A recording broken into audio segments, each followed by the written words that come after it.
Hello. Hi, friends. It's me, Mario.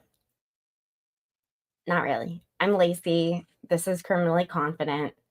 And in case you're wondering why I go by that, it's because I'm too confident for my own good. It should be criminal, not because I'm confident in my criminality. I was laughing about that last night. And a lady referring to her butt cheek. Oh my God. Anyways, welcome back. So, for those who are tuning in right now, what's up? Feel free to comment in the chat.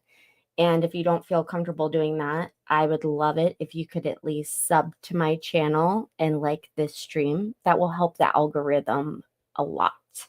Get some eyes on this that wouldn't normally be looking at this, if you know what I'm saying. If you are watching on replay, please feel free to comment in the comment section.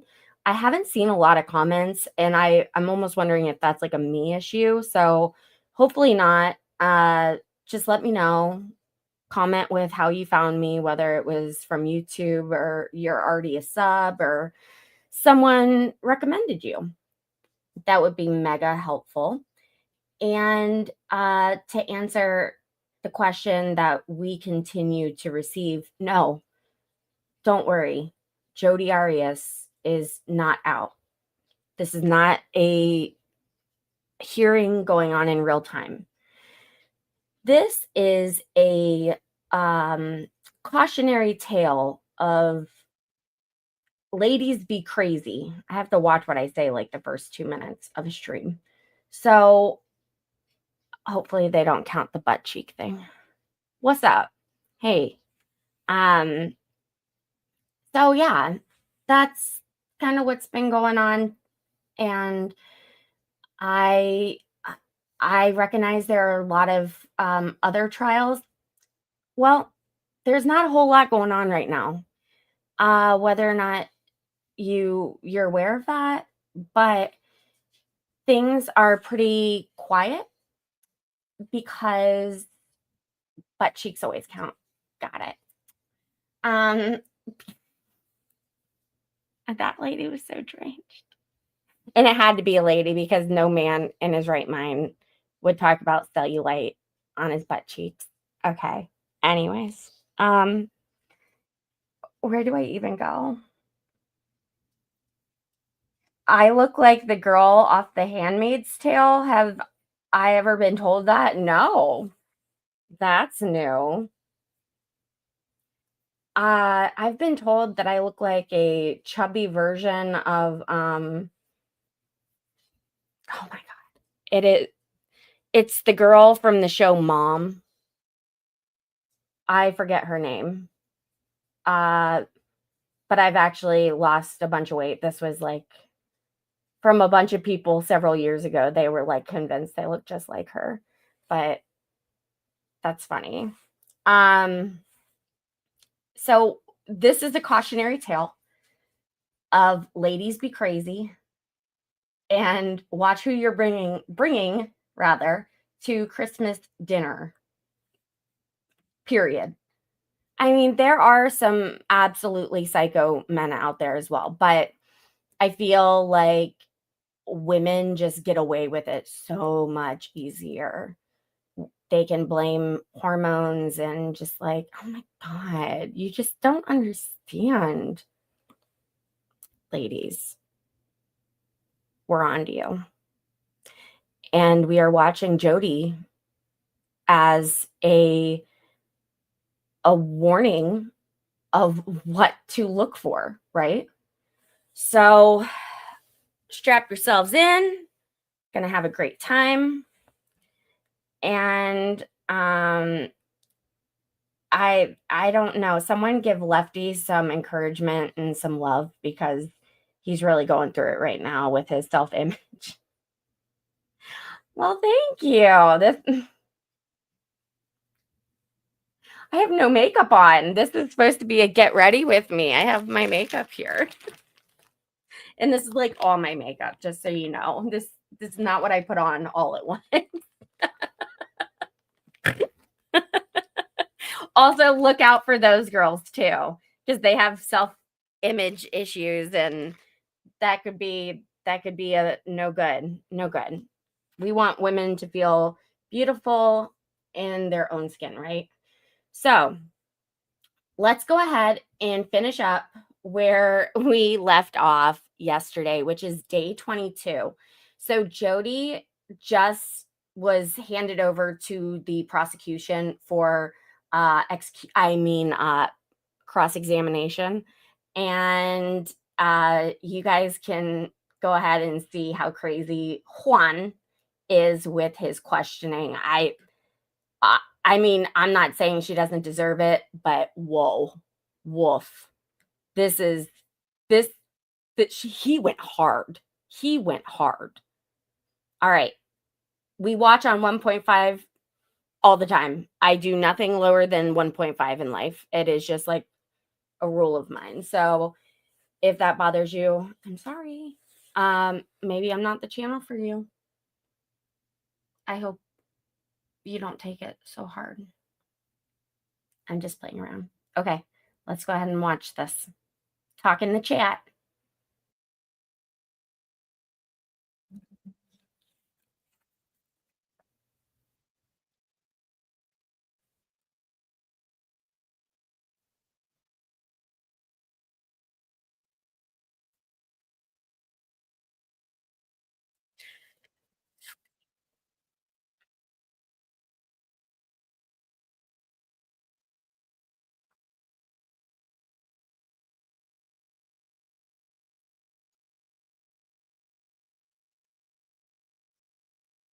Oh, I forgot to put on.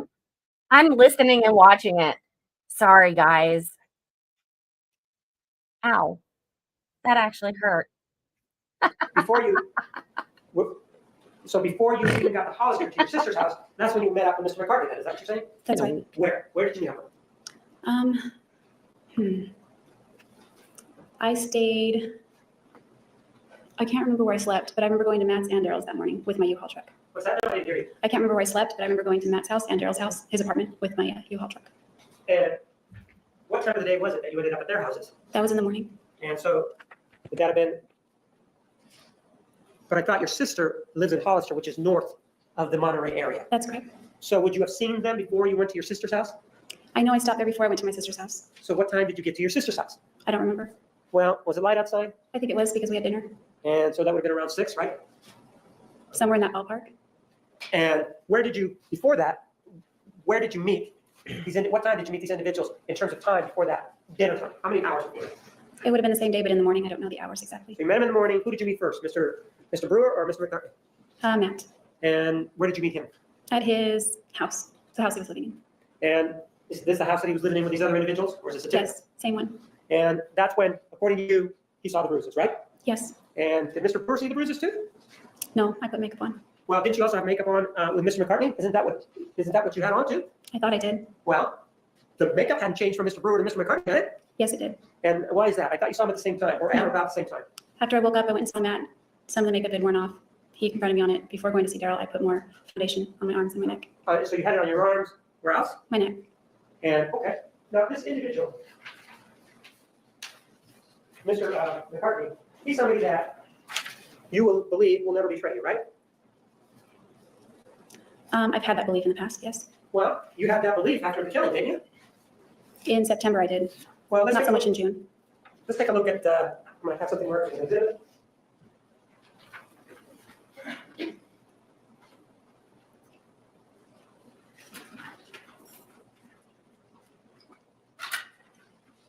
This is exhibit 475, which is our 8 on the plate.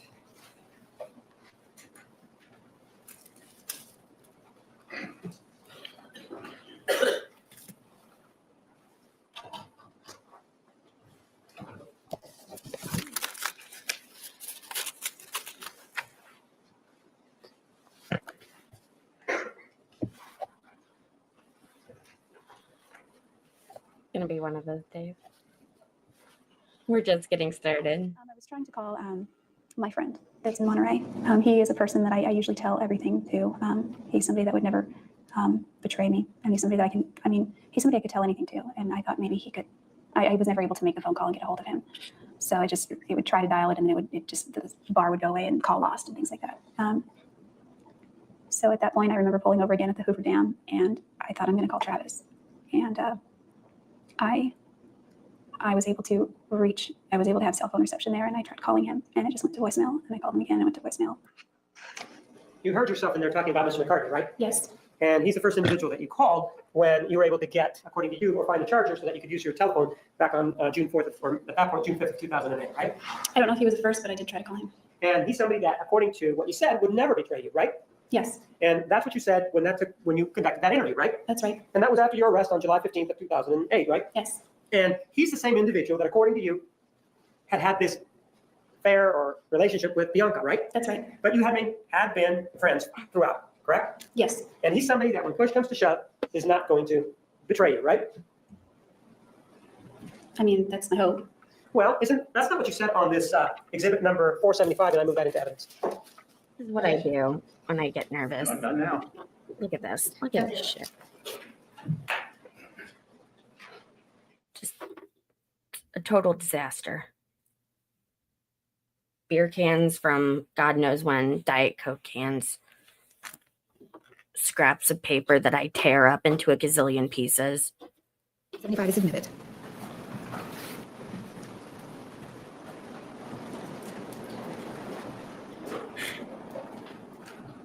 And when you say that he won't betray you, it means he'll stand by you no matter what, right? That's not what I meant by that. It's somebody that, if you need a favor, he's somebody that will help you out, right? That would depend on the favor. Pardon? That would depend on the favor. Mr. McCartney knows somebody, well, you also indicated with regard to him that it's just basically a friendship, right? Yes, But he's one of your allies, though, right? yes.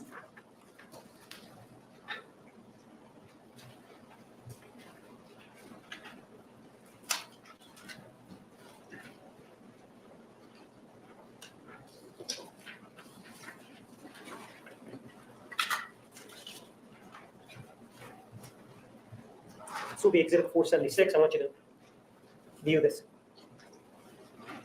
Just before me and him. I move for the admission of exhibit 476 based on the previous conversation. 476 is Which admitted. note page? Pardon? Which note page is related to this? 6. Oh, let me mute myself while I'm getting my makeup out. 376 is admitted.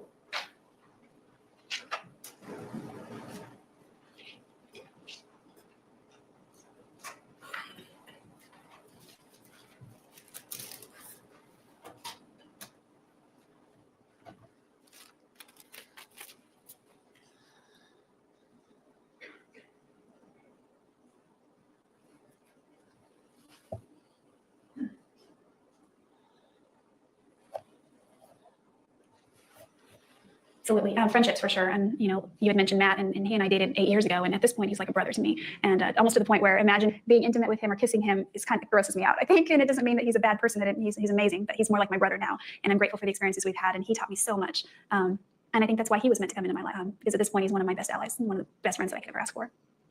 And this is the individual that you are telling us can corroborate the issue involving the injuries to the neck, right? Objection is lordship, Judge. Overruled. Me. Yes. Ma'am, the way you've been telling your story on direct examination, and I'll just pick an example, for example, the sex. The way you sort of narrated is that, yeah, you went along with it, but, it really wasn't sort of your cup of tea. It made you uncomfortable. Remember telling us that? Yes, some things did. And a lot of the things that you've told us in this case, including the murder, for example, you keep saying, well, yeah, happened, but you're saying to us now it's not my fault, right? That's not what I'm saying. Well, you did say, for example, that Mr. Alexander was the person who was very upset, right? And he was coming after you and left you no choice. Isn't that what you were saying? That's how I felt in that moment. But that's what you're telling us, that that's how you felt, right? Yes. Let me show you an exhibit that's already been introduced into evidence. This is exhibit number 245.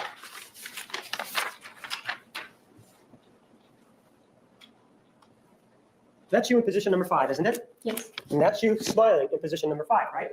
Yes. But you have a reason as to why you were smiling, don't you? Yes. Let me have an exhibit mark so we can see what the reason is.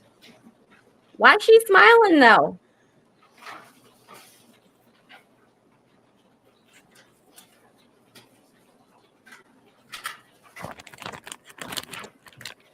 I move for the admission of Exhibit 477. No objection. 477 is admitted. Okay, one second. I need to let the class know something. Oh, also, his brother showed up. That's not his dad. I might even like let you guys in very close to look because I dermaplaned my face today and it is as smooth as a baby's butt. And it's going to make the makeup go on so much better, and it's going to help my skincare products penetrate the skin deeper. And I'm just really stoked about it. So thanks for sharing this moment with me.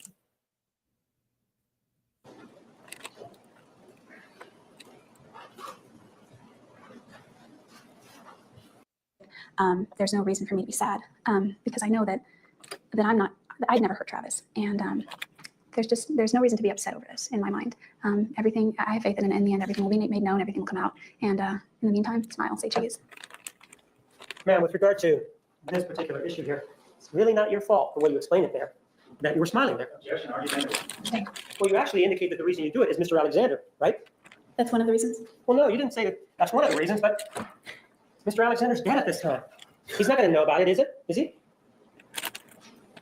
Well, I believe he would. You think he's in this life now and knowing about it, I didn't right? say that. You made that decision yourself, didn't you? Yes. You didn't do it with a consultation of Mr. Alexander, right? No. Even though you say that's what he would have done, you have no way of knowing that that's what he would have done, that he would smile, do you? I have a way of knowing, but it's more like speculation. Right, you wouldn't know if that's what he would do or not, right? Not for sure. Objection, ask ma'am. Overruled. So you just made that part up, didn't you? I said that based on how I knew him. And you did that to make yourself look better. In other words, you're saying, don't look this way, look over there. Objection, argumentative. Compound question. Sustained, rephrase. You said it because you didn't want the light to be focused on you for smiling. That's correct. And part of that conversation also that we had is that you said that you were innocent.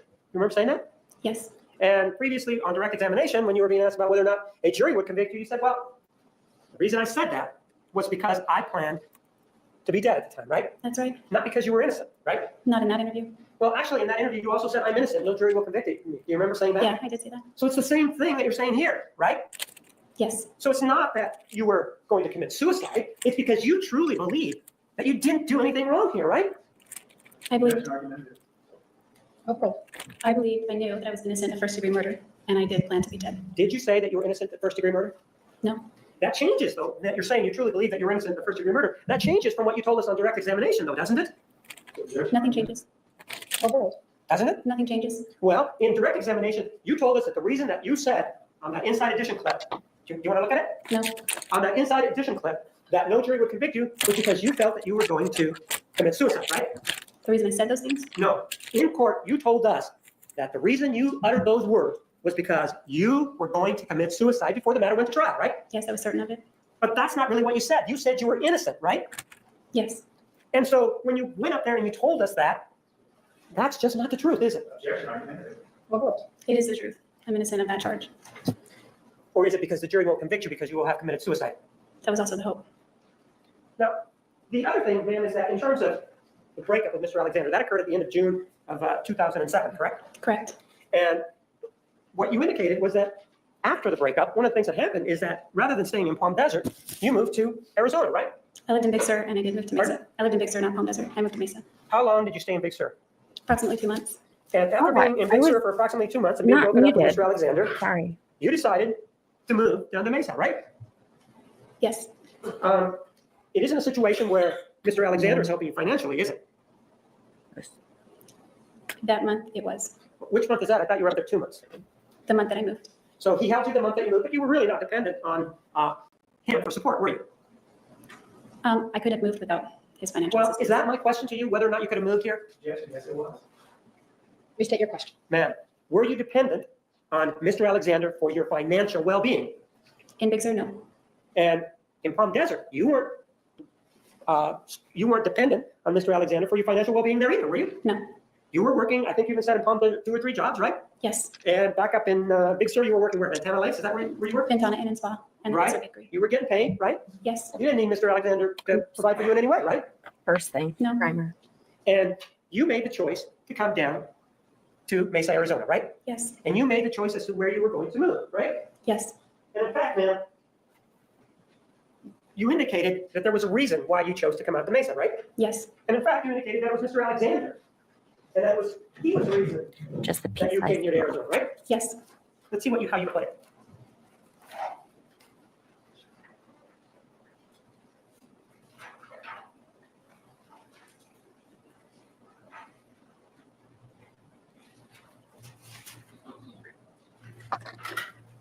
Mascara always goes in your bra. Moment, Your Honor. Yes.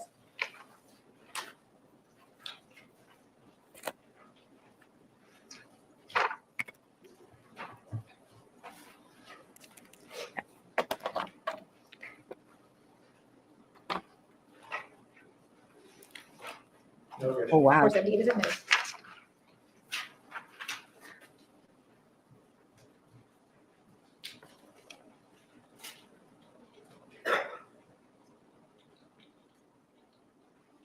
Oh, is that what they call this? That's hilarious. That's really funny.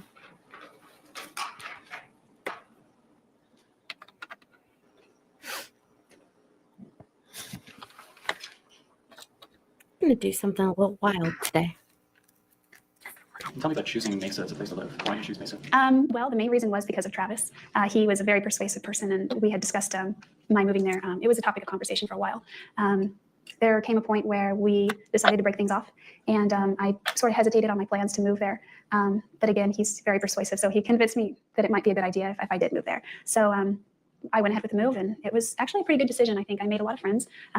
It's a great place where the church is strong, and there are a lot of really great wards there. I really enjoyed my time there. So, Ma'am, in it, you are telling us there that it was Mr. Alexander. He's the reason why you moved here, right? yes, And it also appears to say that, well, it was his fault that you came here. In other words, Objection, and Mr. Raises her statement. Rephrase. you said, he is so persuasive, he convinced me that it might be a good idea if I did move here. That's what you said, right? that's what I said. He convinced you. That's what you said, right? Yes, Which means you didn't want to come, right? not after I found out how promiscuous he was. Ma'am, am I asking you about, isn't it true that you said that he convinced you that it might be a good idea? You're saying that he convinced you, right? Yes, Objection, asked and answered about 3 times now.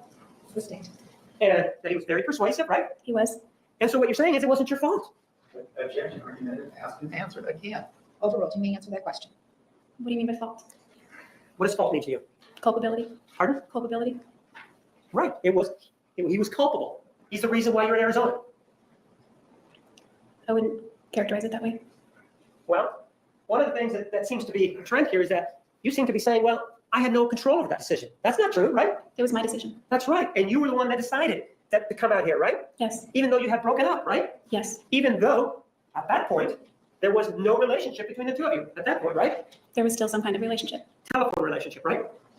Telephone and mail.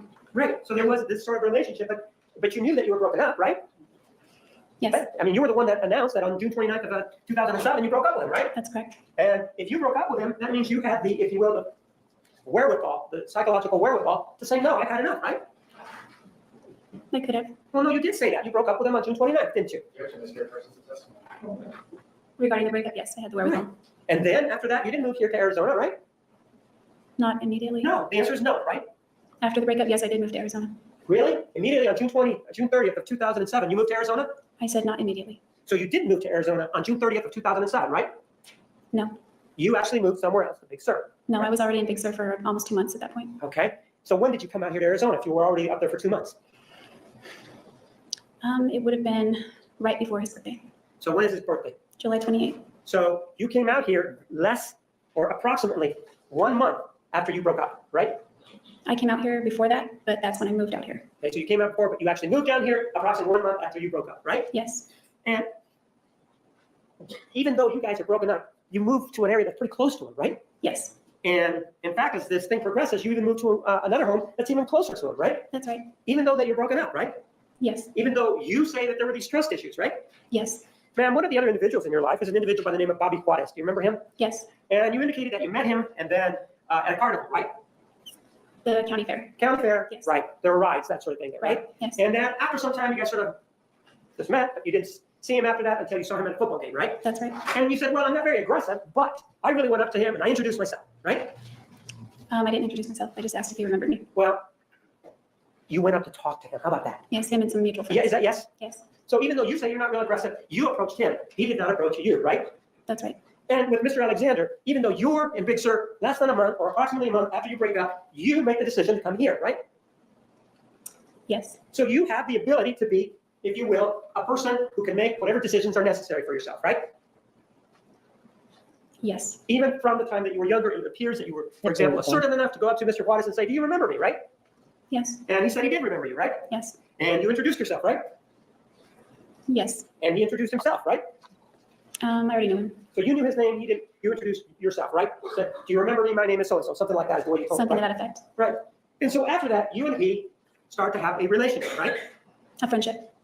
But at some point you become boyfriend and girlfriend, right? Yes. And that boyfriend and girlfriend relationship, how long did it last before you broke up? We broke up several times. No, the first time that you broke up. That's what I'm asking about. I would say 5 months. And after you broke up with him, or you broke up with him, right? Yes. And after you broke up with him, on September 23rd of 1997, you were working somewhere, weren't you? 97. Yes. Where were you working? 97. I think I was working at, I was in Wairika, but I don't remember which restaurant. I had several restaurant jobs during that time in high school. Well, you remember that you talked to us about September 23rd of 1997 and the restaurant that you were working at when you were on direct examination. Do you remember telling us that? I think I said the Purple Plum. But you're having trouble remembering that today, right? September 23rd, 97. No, Yes. the restaurant that you were working at. On that date, yes. Yes, even though you told us what restaurant it was before. When you You actually mischaracterized his testimony. Well, Jimmy answer. I don't know. You don't remember telling us what restaurant you worked at. Not on that particular date. How about a week before that date? Do you remember where you were working? I was working at my dad's restaurant if it wasn't closed yet. If it was closed, I was at the Purple Plum or Grandma's house. Do you remember that you told us that during this period of time, shortly before this September 23rd of 1997, that you were a server and an old individual, an old man came into the restaurant? Do you remember telling us that?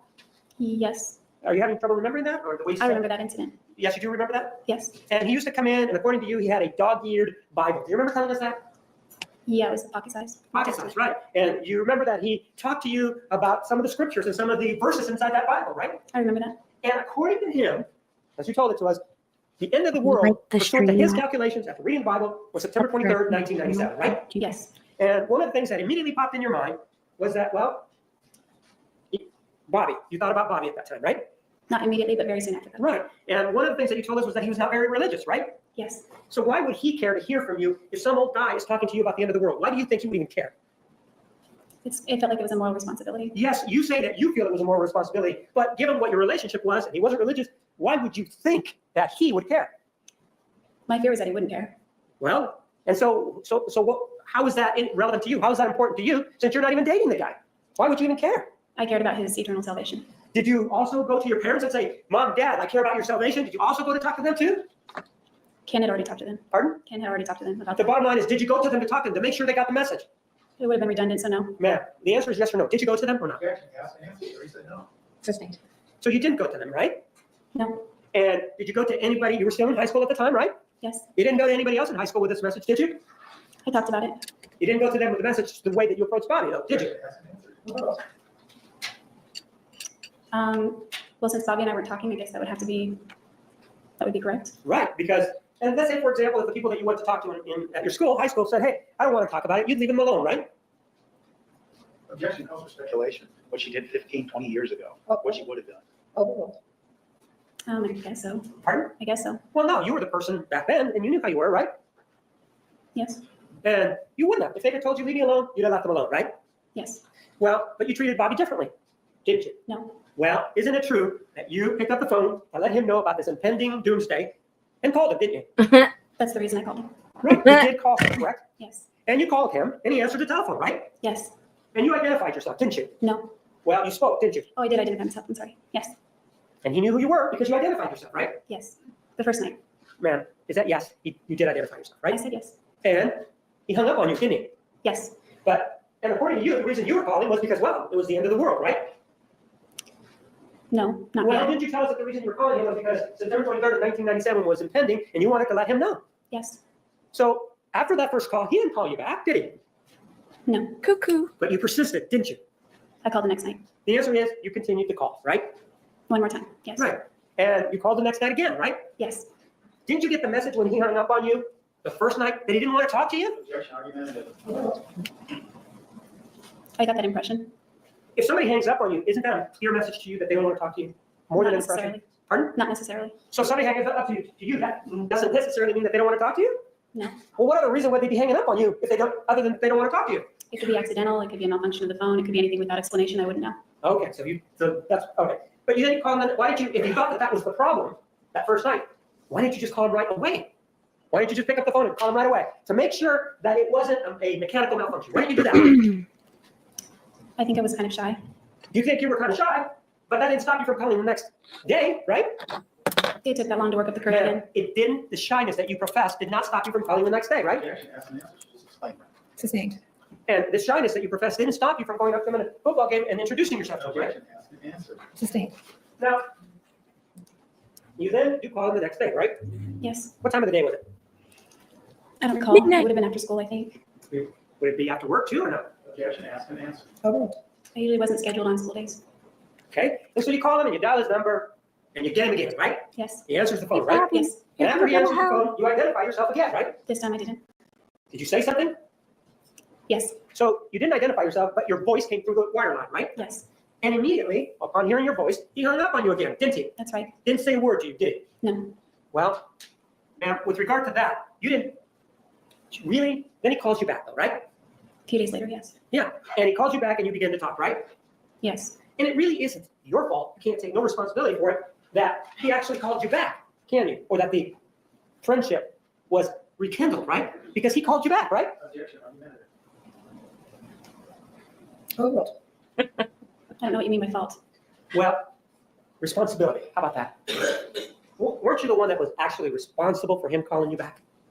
Objection, Your Honor, call for speculation. I don't know why he called back. Sustained.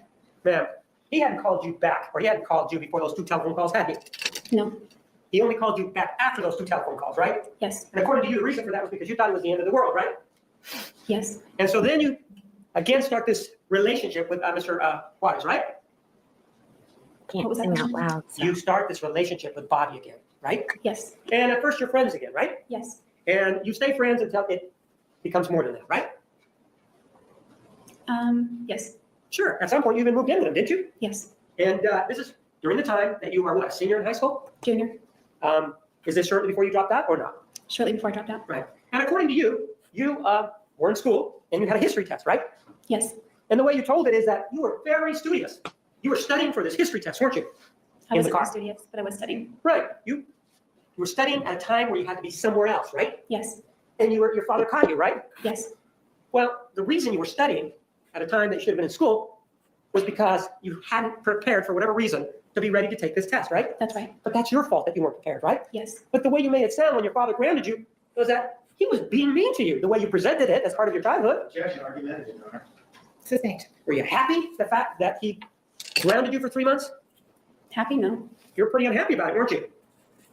I was stunned. Pardon? I was stunned. Stunned. So just because you were stunned, you decided to move out, right? That was not the main reason. That was just the last straw. Well, do you remember telling us that once he grounded you for 3 months, you said it on direct, that was the reason why you decided to move out, right? Yes, that was the last straw. That's the reason then, right? Objection, as characterized as your testimony. Overruled. You may answer. Right? What was the question? The reason that you moved out was because your father grounded you for 3 months, right? That was one of the reasons. And then you moved in with Mr. Weiss, right? That's right. And the way you present this is like, you never seem to take responsibility, man. Objection, argumentative, Your Honor. Sustained. Ladies and gentlemen, we are going to take the evening recess at this time. Please be back in the designated area at 10:25, which would be the jury room. Please remember the admonition. Have a nice evening. You are excused. All right, we're going straight into the next day because there's supposed to be fireworks that next day.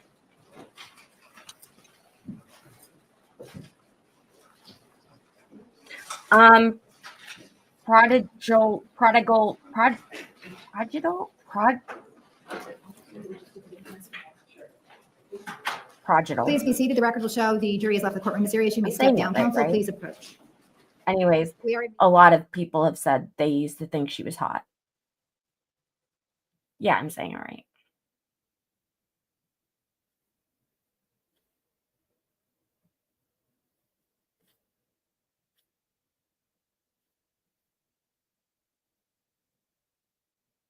Please be seated.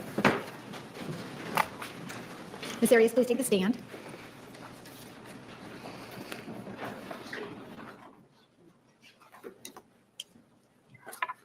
Swearing the jury. Prodigal.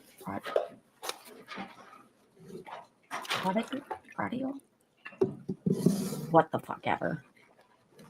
Sorry. Actually, I'm not sorry. I curse.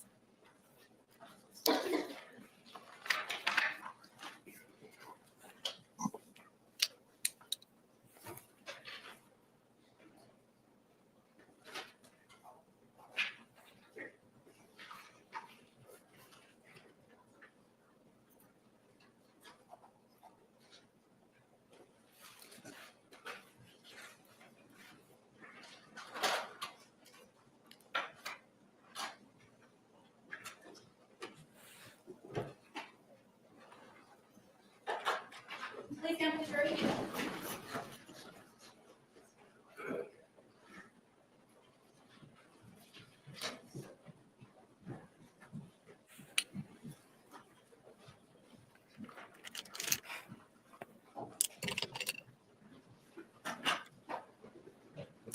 Please be seated. The record will show the presence of the jury, the defendant, and all counsel. Ms. Arias, you are still under oath. Do you understand? Yes. Mr. Martinez, you may continue. Now, when you were 17 years old, you moved out of your parents' household and you moved in with Bobby Pilatus, correct? Yes. And you and he began living at his grandmother's house, correct? I believe it was his grandparents, but he called them his parents. And this was in Montague, correct? Yes. And the address actually was 611 North 9th Street in Montague, California, in Montague, correct? I don't remember the house number, but 9th Street is correct. And part of what happened when you were living with him was that you and he became much I closer, right? can't see. We just continued our relationship. Right, but it got to a point though that you felt something, right? That something was wrong. Yes. Oh, yeah, that's right. And you felt like something was wrong, and so it was something that was inside you, and so that for a period of time you kept it inside you, but there was a feeling that something was wrong involving your relationship with Mr. Wise, right? It was more than a feeling, but When you say it was more than a feeling, what are you talking about? Did you see something else or what? I saw and heard, yes. And you saw, before you did anything, what did you see? He used to talk on the phone a lot with a woman that he was friends with prior to a relationship, that he had been interested, said he was no longer interested, but their conversations were long, kind of a little over the line from what I think was appropriate for a boyfriend of mine. So you had the sense that something was wrong. He was talking on the telephone to somebody that he previously knew before, correct? Yes. And this individual was in New Orleans, Louisiana, correct? Yes. And because the conversations took a long time, that was something that sort of gave a rise to you to feel that something was wrong additionally, right? That and he had a prior interest in her. Okay, so you had prior interest in her, and he was on the telephone, and you believed also that the subject matter that he was addressing on the telephone was something that was also inappropriate, right? Somewhat, yes. When you say somewhat, it means it wasn't. So what are you talking about? What is the subject matter? Don't tell me what he said. What subject matter did they discuss that you thought was inappropriate? It was more, I don't remember specific subject matter. It was the tone and the way he spoke to her and that kind of thing. Okay, so now it wasn't the subject matter, it was just the tone that you're talking about, right? No, it was subject matter. I just don't remember what specific subject matter. And as a result of that, one of the things that happened is that you had a car, right? Yes, And Yeah, but you were where's driving that? around occasionally, right? all the time. So you were driving around then, right? Yes. And at some point, one day you were going to go to work, right? Yes, And when you were going to work, one of the things that happened was that you and he stopped at the library, right? that's right. And you stopped at the library so that he could go onto a computer there at the library and log on and look at whatever it is that he was going to look at, right? Both of us, yes. Well, did you get on that same computer with him? Yes. So at the same time that you're on there, you go onto that computer and you're looking at what's going on, right? Yes, for one period of time, yes. When you say long period of time, how long were you on there? That's a long period of time while you're at the library. I didn't say long, I said one. One period of time. Is that what you said? Yes. So are you saying it was just one time? That day, yes. So that day, as I understand what you're saying is you go to the library with him and he gets on the computer and you're looking at this computer too. We get on the computer together. Okay, both of you get on the computer. Do you use a code, a password, or how is it that it works? There was no code necessary for the websites we were visiting at that moment. So anybody can get on the computers there at the library without a password and get to somebody's, for example, Hotmail account, right? I think there would be a password necessary for Hotmail, but I don't know. You could get on the computer without a password necessary or a login in Wairika 1997 at that time, yes. So That was 98, excuse me. so you, in order to log in, what you're saying is you did or you didn't need a password to get onto the computer. Did not need a password to get on the computer. But you did need a password to get onto, for example, a specific Hotmail account, right? That's right. Or a Gmail account if that was around, correct? Yes, I would think. I don't know about Gmail. Okay, but it was Hotmail back then, correct? Yes. And both of you went onto this computer and he looked at whatever he was looking at and you looked at whatever you were going to look at, and then you dropped him off at a friend's house, I think is what you said, right? Well, there was one thing that happened in between that. Pardon? There was one thing that happened in between that. I understand that you want to tell me about that, but you did drop him off at some point, right? Yes. And after you dropped him off, you were supposed to go to work, weren't you? Yes, That's what you told us on direct examination, right? that's right. And after you went to work, and you didn't tell us about anything that was in between there on direct examination, did you? I don't know. Do you have a problem with your memory? I mean, this was approximately no more than 2 Oh my weeks ago, God. I don't think I have a problem. but you don't Who remember keeps things that happened bringing to it you up? within 2 weeks, do you? Sometimes yes, sometimes no. And in this case, you don't, right? I don't remember if I gave you the details So the answer or is not. yes or no. Do you remember? Remember what? What are we talking about? We're talking about the incident. Right, and what specifically of the incident are we talking about? I'm not sure. So you're having trouble focusing on what's being asked of you today in addition to having memory problems? Yes, So when I asked you about what was going on involving Mr. Juarez, you had no problem at least understanding that we're talking about Mr. Juarez, right? that's right. And you had no problem understanding that we were talking about the time that you and he went to the library so that you could get onto the computer and look at the computer, right? That's right. And during that time, after you looked at the computer, you were going to go to work, right? Yes, And on the way to work, you dropped off Mr. Juarez, wherever it was that you dropped him off, right? yes, And after you dropped him off, you, because of whatever reason, decided to go back to that computer, right? that's right. And what you're telling us is that when you went back to that computer, you hit backspace, right? Yes, That's what you told us on direct examination, right? yes, And when you hit backspace, you were able to access Bobby's Hotmail account, right? yes. Even though that's password protected, right? Only if you log out. So if you don't log out, you can get right back on, right? As long as you're not logged out, And yes. so in this particular case, the security there at this library is such that, or was such that somebody, if they didn't log out, anybody could have come in and looked at what was going on, right? Yes, And in this case, that's what you're telling us what happened, right? yes, he did not log out. And you didn't think of telling him to log out either, right? By that point, I was on Yes or another no? computer. Yes or no? No. And with regard to the portion of the Hotmail that you were obviously looking at the Hotmail account, the two of you together, right? No, Well, if you need a password to get into the Hotmail account, and you said that both of you were looking at this account, I didn't say that. didn't you tell us that you and he went onto this computer together? Yeah. That's right. And that you were there when he was looking at this computer, right? Yes, And you're also telling us that you need a password to look at the Hotmail account, right? that's right. So while you're sitting there, and while he puts the password in for his Hotmail account, he accesses or looks at his Hotmail account in front of you, right? No, Well, I thought you were sitting next to him. I was at one point. And now you're not sitting next to him when he's looking at his Hotmail account, right? No, I went to my own computer to log into my email. So the answer is no, you weren't sitting next to him when he was looking at his Hotmail account, right? Yes, And you went over to your another computer to look at this point, right? yes. How long were the both of you there at the library? I don't remember, but it wasn't too long. And after that is when you dropped him off somewhere, right? Yes, at his friend's house. And that's when you had this idea to go back to look at his computer, right? That's right. And did you think of asking him what he was doing? I did ask him. And you weren't satisfied with his response, were you? That's right. You were suspicious, right? Very. And so you were, at that point, very direct about or focused about what you were going to do, right? Yes, You were going to go back to that account, to that library to see what was in that computer, right? yes, Even though that was not your account, right? yes. You, in a sense, were snooping in somebody else's mail, weren't you? I guess you could put it that way. No, I want to know how you would put it. That's Is there not how I any- would put it. Ma'am, is there any other way to put it other than that you were looking at things that were not yours to look at? I would put it a different way. You would put, it's not snooping then, even though that was not your account. That's not how I would put it. I know that's not how you would put it, but that's what you were doing, right? It could be looked at that way. Well, I'm asking how you would look at it. In other words, did you tell Bobby, hey, I'm going to go back and look at your account? You didn't do that, right? No. You didn't say to him, and then when I go back to look at this account, I'm going to look to see whether or not there are any letters between you and this woman, right? No, And in fact, you didn't tell him, and if I find something, I'm going to print those letters out, right? I didn't know that. Well, you didn't tell him that any of that before you went there, did you? No, I did not. And you did all of this without his permission, right? Yes, And so you go back and you tell us that you hit the backspace button and you're then into his Hotmail account, right? that's right. So how much time passed between the time he was on there and the time that you came back? Well, it's Eureka, so not much time. He wasn't far. Give me a time. Maybe doesn't matter where you are. I just want to know how much time. Between what and what again? What are we talking about, ma'am? We're talking about the incident? Right? And we're talking about where you took him, right? Yes. And we're talking about you coming back, right? Okay. Oh my God. And we're also talking about the time that he logged in initially, right? Argumentative. Just Okay. saying. And we're talking about how much time elapsed between the time he logged in and the time you came back and hit that backspace button. Just I don't know. It had been an hour? only. No, it was not an hour. I almost had to be at work like right then. What's that? I had to be to work almost right then. So it was only a matter of minutes. So you decided to, so it's only a matter of minutes. You're saying it was about 5 minutes then? Objection. Ms. Gertrude, is her testimony. Restate your question. How many minutes? I don't know. I wasn't timing it. Did you, after that, did you go to work and say, hey, I'm not going to come into work? Or did you go back to the library? At what point? At the point that you decide to go back to the library. I went to the library first before going to work. I'm not asking you that. Did you notify work, ma'am, that you were going to be late? Objection as to relevance.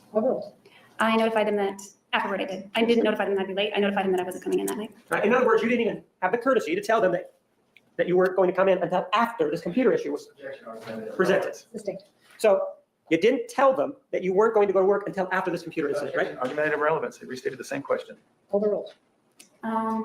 After the computer, is that what you asked? Yes.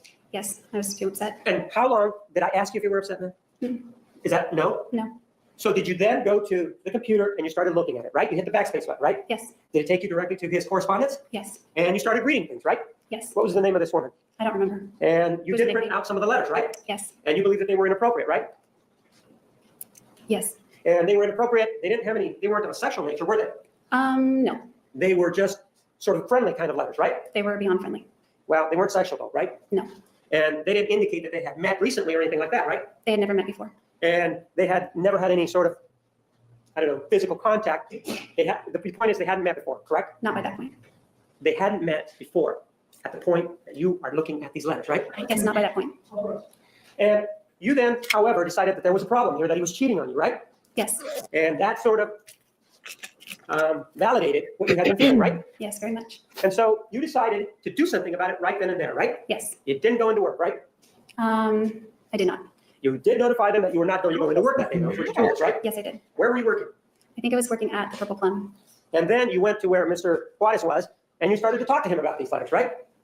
First I printed them and then I went there with him. You did go to talk to Mr. Juarez, correct? Yes, And you had these letters, and you confronted him with the letters, right? yes. Man, in your personal life, not the professional life, but in your personal life, you're very direct when you feel that you've been aggrieved, aren't you? Objection argumentative, Your Honor.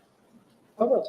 It depends on how comfortable I am with the person. Well, you were comfortable enough to immediately confront Bobby, right? Absolutely. Because you had a relationship, right? Yes, You didn't waste any time going right to him and saying, look, I have these letters and they're a problem for me, right? I didn't say that. You didn't go to him with these letters? I did, but I didn't say what you said. Well, so you told him you were okay with the letters then, right? I didn't say that either. Well, you let him know that you had a problem with those letters, didn't you? I didn't say anything. I handed them Oh, to him and cried, and he read them. So you went in there, you gave him the letters and you started to cry, right? Yeah. But that was after you had not gone into work, after you had sort of gone into his computer, his personal items, and then Right. immediately, within minutes, because Wyrick is very small according to you, you were there confronting him, right? I guess you could say confrontation. No, I don't want you to say, I don't want you to guess at anything. You were there showing him You're these like letters, whether Nicole. you're saying word or not, you were there, right? Define showing. I just handed them to him. Okay, giving somebody the letters, that doesn't mean showing to you? They were folded up. Giving somebody the letters doesn't mean showing them to that person? It could. It could. Well, you were there. If you gave him those letters, your intent was for him to look at them, right? Yes. So when you gave them to him, you showed him the letters, right? He reviewed them. Man, did you show him the letters? Just give them to him. Sustained. After you gave him the letters, he began to read them, right? Yes. And you were standing there, right? Yes. And you did not waste, in other words, you immediately went to see him, right? There wasn't anything intervening other than going to work and letting them know that you were not going to come into work, right? Actually, that's not right. I did go home and get all my things and move it out. Then I took it over. So you were even more assertive than that. You were not going to put up with any of this. You put the stuff that you had at his house, and then you moved out, right? Yes. That's very assertive, isn't it? Even at the age of 17 or 18, isn't it? Objection argumentative. Sustained. Well, you didn't waste any time at that tender age, did you? No, I'd never been cheated on before. Ma'am, did I ask you whether you've been cheated on before? No. I'm asking you whether or not at that moment you made that decision and you moved Yeah. out, right? Did I give Yes. you We're the gonna put up with impression it, that right? I give? No. blind And then you went to talk to him about it, right? Yes. And then you guys broke up about it over it. We actually didn't. You stayed with him, then, right? Yes. Even though you felt that you had been cheated on, you decided to stay, right? After some talking, I The answer did. is yes or no. Did you decide to stay? Eventually, yes. It eventually means that there was something that happened in between, and you're telling us that you talked about it, right? Mhm. Is that yes? That's yes. Where did you go when you with your stuff? Where did you actually spend the night that night after you took your stuff and put them in the car? My grandmother's. And how long did you stay there? Hi, everyone. We seem to have some new viewers in here. So I'm going to quickly say what I said earlier at the beginning of the stream. We are watching this as a cautionary tale because I have picked up on a lot of crazy people on the internet recently. And with the holidays coming up, I feel like it's important to know boundaries and to really question who's in your life. And there's no one better to display as the antithesis of everything you want to avoid than Jodi. She is the best example of everything you need to stay away from. And I have been showing trials, both live and former trials, on my channel because I am live. I can read your comments. This is not live. This is from 2013. And things are kind of slow right now because it's Christmas coming up. And everyone has been focused on the same trial that's going on. I don't want to do that. That's not how I jive. So I thought it was important to revisit something that impacted a lot of people. And her actions not only impacted Travis horrifically, but his family, their church members, a whole friggin' community. So that is why we are covering it. But as of January, I will be covering a trial that is taking place in Columbus, Ohio. There's a couple different trials that I have my eyes on. So if you like the idea of that, or you have been enjoying my coverage and my snarky comments, because that is quite often what I do, I would love it if you took a moment to like this stream and make sure that you are subscribed to my channel so that you can watch upcoming streams and we can laugh and do all the lulls together. Okay? Let me know if you have any questions in the chat. We love to talk in the chat. Okay. Gonna keep going now. Remember, it wasn't too long. Was it days? Was it hours? Probably a few days. So after a few days, you decided to get back with Bobby, right? Yes. And that was your decision, right? To get back with him? Yes. That was after talking to him, right? Yes. Whatever it was that he said, and whatever thought you were thinking, you felt comfortable enough to go back, right? Yes. Additionally, do you remember when we talked about Matthew McCartney? Yes. You sort of did the same thing with regard to him, didn't you? In what way? In the way that we're talking about. You Be more found out. specific. Okay. You had a feeling. Do you remember after looking at a photograph? Yes. And based on that feeling, you drove to Crater Lake, right? No. Where did you drive to, man? I drove to Crater Lake, but not based on a feeling. Well, you saw a photograph with the letter B on it, right? Yes. And you believed that something was going on, right? Not at that point. Well, at some point, you did go to Crater Lake. What is it that you learned that allowed you to go to Crater Lake? Two of his coworkers told me that he was You with were a girl right. named Bianca. The question? Initial response. A couple was came into my work and they told me that they wanted to tell me something and it was about Bianca. And so you saw the photograph, you heard this, and you immediately left work, right? I went home early, yes. But you immediately left work. Isn't that what I asked you? No, I had to do some side work before I left. All right. How much time elapsed between the time that you heard about this and the side work? Probably 5 to 10 minutes. And so then after 5 or 10 minutes, you left because you were going to go take care of this issue by speaking with Bianca, right? First, I drove to Ashland. Did I ask you where you went? Yes. No, I asked you whether or not you went to speak to Bianca. Did you go speak with her that day? Yes. Didn't you tell us that you drove an hour and a half? I believe it was about that long. And so you weren't going to put up with that either, were you? Put up with what? Well, what is it that we're talking about here? Which part put up with? Were you going to put up with what we just talked about? Are you having problems understanding again what's going on? Sometimes. Could you go in circles? Well, I'm asking you, did you have any problem knowing that we were talking about Matthew McCartney? No. Did you have any problem that we were discussing Bianca? No. Did you have any problem after you told us that you were at work, right? Did I have any problem? Understanding that? No. Did you have any problem understanding that after 5 to 10 minutes you left, right? That's right. And then after 5 or 10 minutes, you went and drove an hour and a half to speak with Bianca, right? No. What did you do in between? I drove about 15 miles south to my home in Ashland. I got out of my stinky work clothes and just threw on some jeans and t-shirt and hit the road. So other than the stop at your house to change clothing, you did go straight to talk to Bianca, right? Yes. Because you, whenever you feel that something's not right, that's your personality, it appears, you are going to confront that person, right? Not necessarily. Or not necessarily, well, the 2 occasions that we know of with the 2 boyfriends, isn't that what you've done? Yes. And so with regard to Mr. Alexander, sort of the same thing happened back in August of 2007, didn't it? No, it was in June. Pardon? June. Well, do you remember talking to us about an incident that happened in August of 2007 when you were looking inside and you saw him kissing a woman? Do you Oh, yeah, remember that that? incident was August. Do you remember that? Yes. And that you weren't happy with that incident, were you? No, And you thought you were being courted, right? I was being courted. And you felt that you were being wronged, right? I wouldn't say wrong. Well, you felt strong enough about it to then go confront him the next day, didn't you? I don't even know if it's confrontation. It was Well- very non-confrontational on my end. You went to see him, right? Yes. You went to talk to him, right? Yes. You went to clear things up, right? Yes, exactly. You just have a problem with the word confrontation because you say you are not confrontational, right? No, it's because I wasn't allowed to be confrontational with Travis. Well, you're saying that right now that you're not allowed. How could he possibly control how you acted? He had that control. You're saying that he controlled you so much that when you were in his presence, you had no free will. That's what you're telling us, right? That's not what I said. Well, you could have left anytime you were in his presence, couldn't you? Yes. You did have the opportunity to never go there if you didn't want to, right? Yes. In fact, you moved to Wairika when you wanted to, didn't you? Not when I wanted to, but eventually. Well, wait a minute. You said you were going to leave around March, You talked to him about leaving in March, and by April, you're gone, right? Yes. So that's leaving when you want, right? No, I wanted to leave much earlier. Well, you could have made arrangements to do that, right? If I had the financial means, yes, Well, you spoke with your mom about it, didn't you? eventually. In your personal dealings, you don't waste any time, do you? No, I'm a procrastinator. Oh, so even though these examples indicate that you acted immediately, you believe that you procrastinate, right?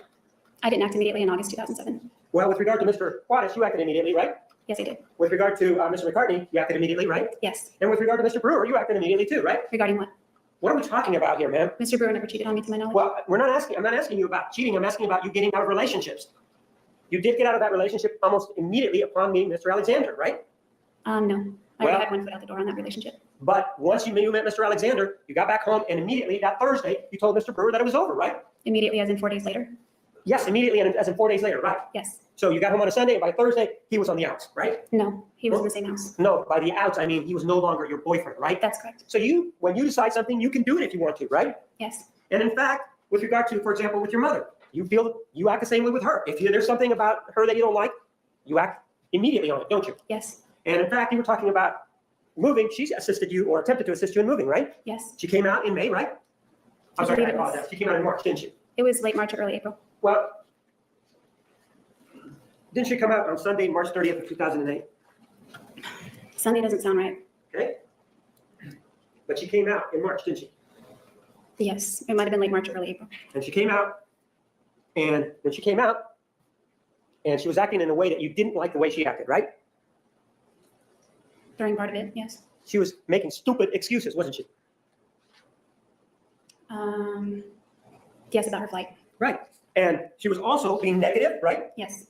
And because of that, you made sure that she went back, didn't you? No, that was her decision. So it was her decision after you indicated to her that she was making stupid excuses and that she was acting negative and you didn't need it around you, right? Yes. So in your personal life, ma'am, it appears from these examples that we've been talking about, if you feel something, just again, based on these examples, it looks like you are able to act upon them very quickly. Depends on the individual. Well, I'm saying in these examples that we talked about, it appears that you've been able to act very quickly, right? In those examples, yes. And so there's an indication somehow that when we were talking about Mr. Burns also, that you acted quickly with regard to him too, right? What do you mean by quickly? Well, you and he are talking on the telephone, correct, at some point during the beginnings of your relationship, right? Yes. And then you and he are starting to text message each other, right? Yes. You almost very quickly decide to make plans to meet him, right? After a few months. Right? And then you then decide to drive out there, and you actually do go out to the West Jordan area, don't you? Yes. And on the very first date, first time that you've been alone, you very quickly are having some sort of sexual contact with him, right? No, there was no sexual contact. So you're saying that based on your being on top of him and kissing him, that is not sexual contact. I was on top of him sleeping. Pardon? When I was on top of him, we were sleeping. But you woke up and you kissed him, didn't you? After I moved and he adjusted himself. So you're saying he adjusted himself. You didn't help with any of the I adjustments. assisted him, yes. Right. And basically that means putting your hands on his buttock area, right? No, it was his shoulders. So that additionally, with regard to Mr. Alexander, you broke up with him at the end of June of 2007, right? Yes. You were able to do that also, correct? Yes. And you did it because of what you believe were trust issues, right? Yes. Let's take a look at what you said about those trust issues.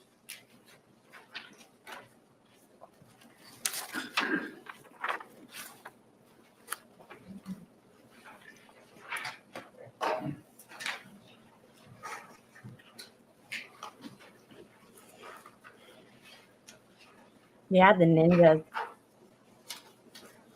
They're coming up, right? We haven't missed them. This is Exhibit 479. Before we leave the issue involving Mr. Juarez, you and he were sexual, correct? Yes. And in fact, you and Mr. Juarez engaged in anal intercourse, correct? On 2 occasions. So the answer is yes, you did, correct? Yes, on 2 occasions. You know somebody by the name of Richard Samuels? Yes. And he's an individual that has come out and is assisting in your I defense, agree, right? Cynthia. That's right. And with I don't regard to him, think you you're lied to him, wrong. didn't you? Initially, I did. No, when he asked you about this issue involving anal intercourse, you told him that the only person that you'd ever had anal intercourse with was Travis Alexander, right? I told him on a regular basis, Travis only. So what you're saying is that he got it wrong then, right? I'm not saying that. So are you saying that you did tell Mr. Samuels that you had had anal intercourse with other men? If it was asked of me, then yes, I would have. So he had to ask you then, right? In order for you to provide that information. I answered whatever questions he asked. And if he indicates that you did not tell him that, then that would be you not being truthful to him, right? Rephrase. Were you untruthful with him about whether or not you had had anal intercourse with Bobby Wise? No. It's your statement that you did tell him that on 2 occasions you had anal intercourse with Bobby Wise, right? That's not my statement. Well, did you or didn't you tell him that you had had anal intercourse with Bobby Glass? Objection, ask and answer. If it was discussed, I would have Ma'am, told him. answer If it is wasn't yes or no. discussed, then I didn't tell him. Judge is not responding to me. She is, Judge. Restate the question. Yes or no, did you tell him that you had ever engaged in anal intercourse with Bobby Glass? I don't remember if it was discussed. Again, do you have problems with your memory such that you can't remember things? I don't consider that a problem, but there are things that I don't remember. So you don't consider that a problem that there's a lot of things that you don't remember in this case? In this case, that is sometimes problematic, yes. And with regard to the act itself, We have and to part of the talk reason I about- bring it up is that, do you remember in this No. chat that you had with Mr. Alexander, you discussed baby oil? Do you remember that? Objection, violation, what act is he referring to? Ma'am, there was a audio conversation that was played that took place on May 10th of 2008. Do you remember that? Yes, And do you remember that during that act, this issue involving I'll never KY came up? Do you remember that? yes, And do you remember that in it, you discussed how much better KY was than baby oil, right? yes, And the reason that you were able to say that was because you had experience with baby oil involving Mr. Juarez, right? I think so. Well, we don't want you to think. Isn't it true that when you and Mr. Juarez engaged in anal intercourse, you used baby oil, right? I don't remember that far back what kind of lubricant we used. But you do remember the telephone conversation that you had with Mr. Alexander dated May 10th of 2008, right? Yes, And in it, you do discuss baby oil and KY, He right? did. yes. Let's take a look at Exhibit Kidding. 479. There's no objection. I move for the admission of Exhibit 479. Hold on Nice. 1 second. Just take a moment and welcome everyone again. I don't want to go over everything again because I just did this, but please make sure to like the stream, subscribe to the channel. And she's done a lot of stuff recently. I've played a few of the clips on here, but nothing of substance, nothing substantive. Like, it's all about her and controlling the narrative. So I wouldn't put too many eyes on it. Don't let that boost the algorithm, if you know what I'm saying. But that's just me, because I think she's crazy.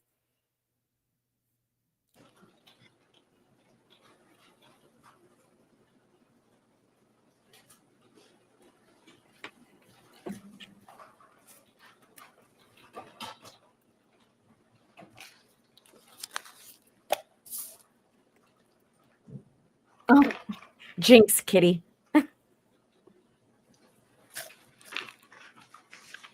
I just heard about it like last week. Yay! If you're just now getting a membership, make sure to thank Maybe. You know, and it wasn't always perfect. Our relationship was by no means Welcome. perfect. But just knowing him has taught me a lot. Were you happy in your relationship with Travis? Yes, I was. Yeah, during the relationship, I was very happy. You know, and it wasn't always perfect. Our relationship was by no means perfect. But just knowing him has taught me a lot. Objection, Your Honor. May we approach? May.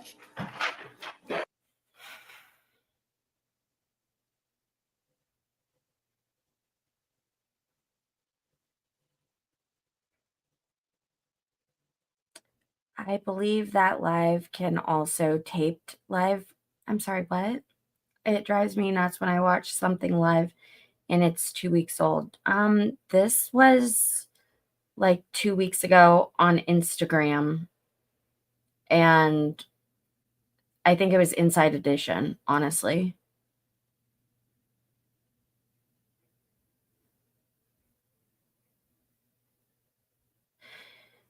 Yeah, Cynthia, that topic did enrage Jodi, but we all as adults You do have indicate that he's to an amazing person, right? work on And anger part of management. what's we've been told about in this particular proceeding is that you've been telling us nothing negative about him, correct? That's all I was asked about. That's correct. Well, the answer is yes, that's all you've been telling us about. But he is an individual that was somebody that you love, correct? Yes, And according to you, he was an amazing person. yes, And with regard to this amazing person, one of the things that we know is that when you broke up because you believed that he was being unfaithful to you, right? I knew he was. All right, and you knew that he was being unfaithful because you did, when he was asleep, you went into his telephone, right? Yes. And you looked at what was on his Red telephone, right? flag number And you 47. really didn't have permission to do that, did you? No, I didn't. Actually, I did. I'm sorry, I did. Oh, while he was asleep, you had permission to go in there? He had offered, here, look at my phone, and I said no. So right before he went to sleep, he said to you, here, have my phone, look at it. It wasn't right before he went to sleep. Ma'am, right before he went to sleep, did he say to you, here, take a look at my phone? No, not right before he went to sleep. So you decided, though, to go and look at that phone, though, right? Yes, And when you looked at that phone, you believe that you saw some text messages that were inappropriate, right? I did see text messages that were inappropriate. That you believe are inappropriate, right? They were inappropriate. And in fact, these text messages involve some individuals, some females, right? I assume they were females. There were no names attached to the phone numbers. All right. So it could have been guys. Is that what you're saying?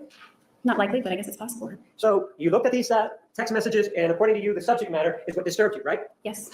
He was talking about meeting people, right? Yes. And in fact, what you told us was that one of the persons was married, right? No, that was his MySpace. Okay, so that was something that occurred back at the time that you and he first started to date, right? Prior to that, it Right. occurred a few months prior. But the messages, what did they say? I'm not saying specifically, but what was the subject matter? Things referencing specific sexual body parts, interacting with other sexual body parts, things like that, and plans in the making of meeting up at hotel rooms or his house, things like that. And you were very offended by that, right? Yeah, offended would be accurate. Right? And you were so offended that you still decided to go on vacation with him, right? That wasn't why. Well, no, you were very offended. You just told us that, right? I didn't say very, but yes. Okay, you were offended, right? I was hurt. Ma'am, did you just say you were offended? Offended would be accurate. And did you just say it was a good word, right? Yeah, there's many descriptors to use. But you just said just now it was a good word, right? Yes, I think. You think. It means you don't remember what you just said? I don't know. What do you mean you don't know? You just said offended was a good word, and when I used it, then you took issue with it. Is it a good word or is it not a good word? It depends on how you use it. Well, I'm saying you're the one that I asked you the question, that you were offended, and you said offended is a good word, right? That's what you said, right? I think so, yes. So, well, you think so means you don't know, right? I don't know, Well, this just happened. How is it that you are not remembering what you're saying? because you're making my brain scramble. I'm again making your brain scramble. So in this particular case, the problem is not you, it's the questions being posed by the prosecutor, right? No, not Yes or no? questions.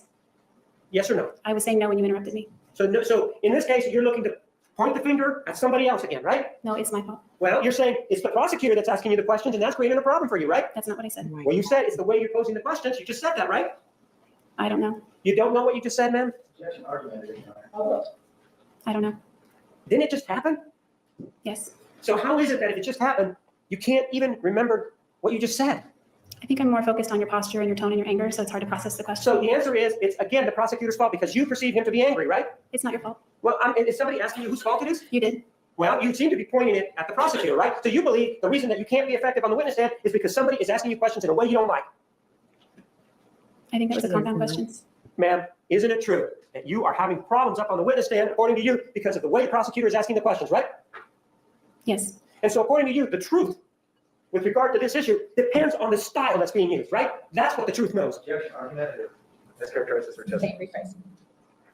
You're saying that you are having trouble telling us, you're telling us the truth from the witness stand, right? Absolutely. You're telling us that you're having trouble telling us the truth because of the way the questions are being posed, right? Objection, mischaracterized as her testimony. I have no problem telling the truth.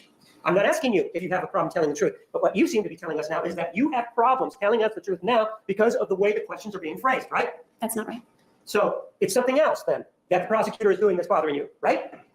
I don't know how to answer that. Well, it's something else that the prosecutor is doing that's stopping you from telling us the truth, right? I don't know how to answer that. Why don't you know how to answer that? You're the one that brought it up. You're the one that pointed the finger at the prosecutor, right? Objection, argumentative, badgering. Ma'am, you're the one that complained about the way the questions were being posed by the prosecutor just now, didn't you? Yes. And you indicated that the prosecutor's posture was aggressive, right? I didn't say aggressive. You indicated posture though, right? Yes. And there was something with the prosecutor's posture that you have problems with, right? I don't know. Well, no, you're the one that's used the word posture, man. You're the one that said that you have problems with the posture. So is it the It's not posture? the problem with your posture. It's that it creates a problem with me processing what you're saying because I'm focused more on your posture than the content of your question. So you're saying that you need to take some more time between questions to answer them? Is that what you're saying? Sometimes. Well, no. Is that what's going to help your memory to take more time between the questions? Sometimes. What's your answer? Sometimes. Ma'am, with regard to this issue of posturing, do you remember back on July 15th of 2008 when Detective Flores interviewed you? Do you remember that? Yes. And he was sitting down, right? Yes. And his voice was very quiet, right? Yes. And when he was asking you these questions and his voice was very quiet, you still lied to him, didn't you? Yes. So it isn't have anything to do with the volume of the question then, does it? As to whether or not you'll tell the truth. I'll always tell the truth. Well, so you'll always tell the truth. So you told the truth to Detective Flores back then, right? I mean, here under oath. No, you said I always will tell the truth, right? I said I will always tell the truth. Right. Did you tell the truth? Isn't it true you did not tell the truth to Detective Flores? That's true. Okay? And he had posture or a demeanor where he was just sitting back, right? He was leaning forward, but he All was. right, he was sitting down, right? Yes. He wasn't standing, right? Not for most of the interview. No, he wasn't, was he? And the reason you're having problems now, is it because the prosecutor's standing? It's my own internal mental problem, I think. Well, if it's your own internal mental problem, that means that what you are telling us are inaccurate answers, right? Objection. No. She said she had trouble recalling not telling the truth. It's mischaracterized her testimony and it's continued badgering. Sustained as to the first objection, rephrase. Here, are you having trouble because the prosecutor is standing? Having trouble what? What are we talking about here? You're talking about the truth. I'm talking about memory. Aren't we talking about answering the questions? You keep saying truth. I'm referring to memory. Aren't we though basically talking about you answering the questions? Both regarding answering questions. Right? Isn't that what we're talking about? You keep mentioning truth. I'm not having a problem telling the truth. All right. But you are having problems answering my questions, right? I don't have a problem answering your question if I remember the answer. So, but you just told us that you're having problems answering the question because of the prosecutor's posture. Didn't you tell us that? That's not the direct reason, but that's a trigger. Well, that's what you told us just now, right? Something to that effect. Right. And so would you like it if I stood over here, like your counsel was asking you the questions? Would that make you feel more comfortable? Objection, Your Honor, proper comment on counsel. Sustained, rephrase. Would it make you feel more comfortable if I stood over here and used the lectern there? Why don't we approach him before he does the same thing over and over again, Judge? Mr. Nermi, are you asking to approach with an objection? You may approach.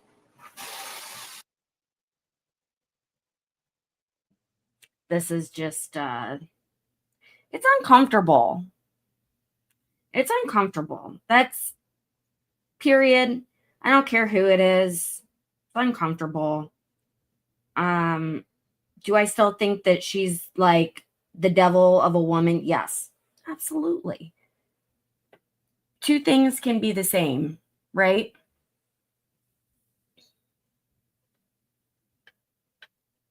What are you guys having for dinner tonight?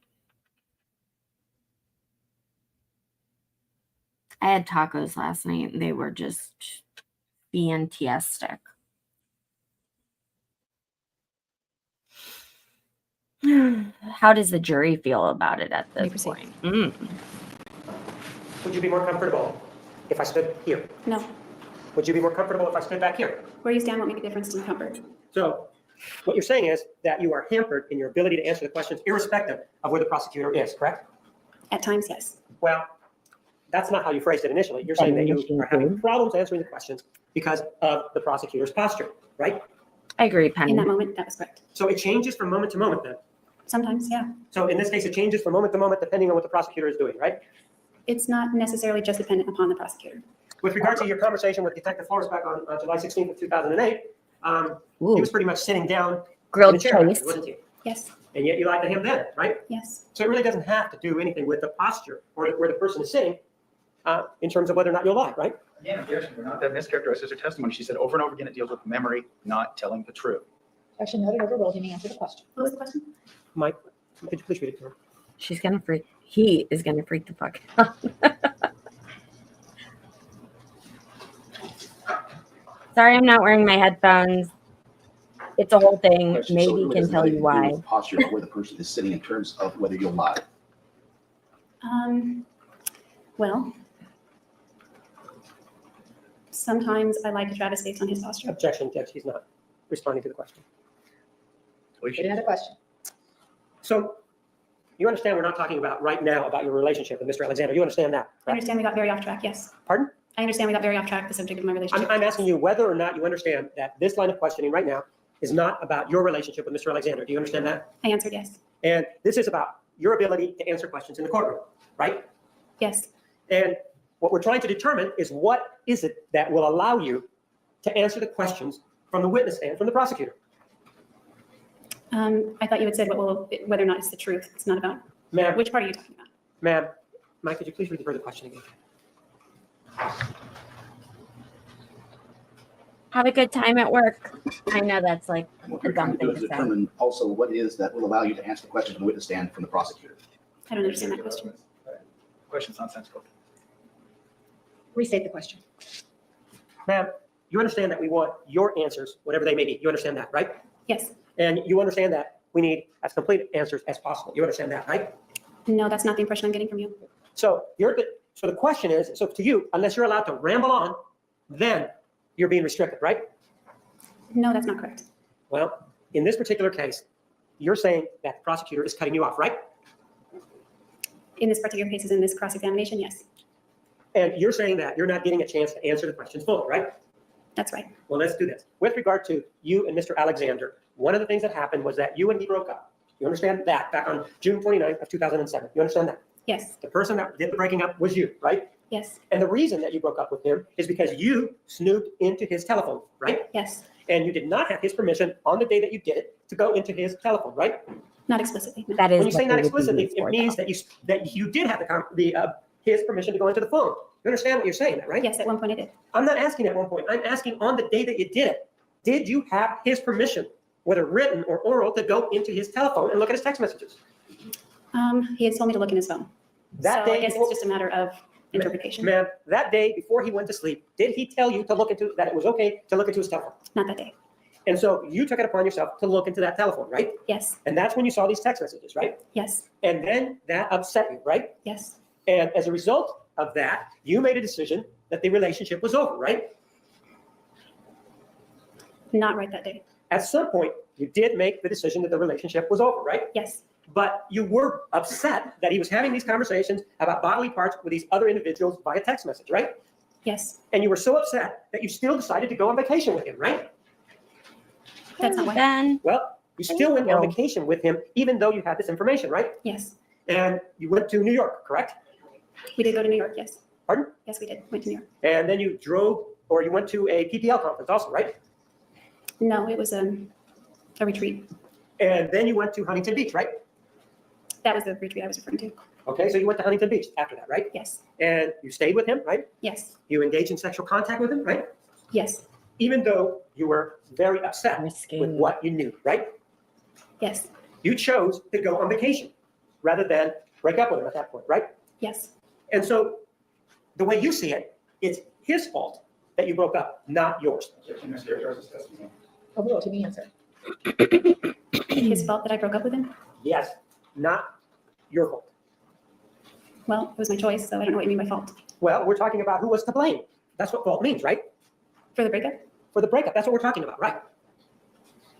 I guess we each had a part in it. Well, no, you're saying that it was his fault because he was doing these things with other women, right? His fault for the breakup because he was doing things? The way you explained it to me, ma'am, the reason you broke up was because of something he did, right? That's what motivated me to break up with him. So what you did, the fact that you went behind his back and looked at his telephone had nothing to do with the breakup, right? That was also one of the reasons. So you believe that you were to blame for going behind his back, right? Yes, That was a dishonest thing to do, right? yes, I felt very bad about it. Did I ask you whether you felt bad about it? No. You know, you say that you feel bad about it, but haven't you done similar stuff in the past? Yes, I mean, you did it to Bobby Weiss, right? You went Yes. behind his back and you got on the computer, right? yes. You went behind Matt McCartney's back and you went and talked to Bianca, right? I didn't go behind his back. Oh, you told him that you were going to talk to Bianca before you went to talk to her? I would have. The answer is, ma'am, the question is, did you talk to him before you went to talk to Bianca? No, he wasn't available. Ma'am, did you talk to him before you went to talk to Bianca? No, he wasn't available. Ma'am, you said he wasn't available. Could you have waited until he was available to talk to him to see if it was okay to talk to Bianca? You could have. Yeah, but it would have been miserable for several days. Oh, so it's all about you then, right? Objection, argument. You could have waited though, right? But you didn't want to. I chose not to. That's right, because you would have been miserable, right? Yes, And you didn't want to be miserable, right? that's right. And so this dishonesty that you said involved Mr. Alexander, you have at least on 2 previous occasions engaged in the same sort of dishonesty, right? Yes, And with regard to, I take that back. I don't think it was dishonest to go talk to Bianca. So I guess one time, because I do believe that the emails with Bobby was dishonest. all right, but you did engage in conduct with regard to Mr. McCartney that he did not know about before you did it, right? With regard to his conduct that I didn't know about? No, I'm asking, the fact that you went to see Bianca, isn't it true that Mr. McCartney did not know about it before you went to talk to her, right? That's right. So that was behind his back, wasn't it? No, because that implies sneaking around. That was because why? To me, that implies sneaking around, and I wasn't doing that. I was just open and direct about it. You weren't sneaking around, you just didn't tell him about it, right? That's the distinction that you're trying to draw here. Only because he wasn't available. But that's the distinction that you're drawing here, is that you were not sneaking around, right? I wasn't sneaking around. Right? Yes, it was not dishonest. With regard to Mr. Alexander, looking at his telephone or viewing his text messages wasn't the only time that you actually went to look at one of his communication mediums, right? Yes, In fact, you and he became an item in February of 2007, right? yes, And you guys, that's when you made it official. You were still living in Palm Desert, right? yes, And you were living in Palm Desert, but at some point you were able to look at his computer, right? Yes. And you looked at his computer at his house in Mesa, right? Yes. And you looked at his computer and you started to look at some of the items, what, in MySpace? Is that what it was? Yes, his MySpace emails. Pardon? His MySpace emails? But it was in MySpace, right? Yes. And you looked at some of the emails that were there, right? Yes, I did. And even though you didn't have permission to look at those emails, did you? I don't know. It was kind of a trade-off because he did it to me. So I'm not asking if he did it to you, am I? Oh, I'm asking if you had permission to go into his MySpace to look at his emails. no, I guess I didn't. And so again, this is this conduct, this dishonest conduct on your part, right? Yes. And you went and you looked at his emails and you saw some emails between him and at least two females, right? Yes. One of them involved the New Year's Eve meeting, right? Yes. And that upset you though, right? she's crazy. Not really. Well, it didn't make you happy, right? It didn't thrill me. Pardon?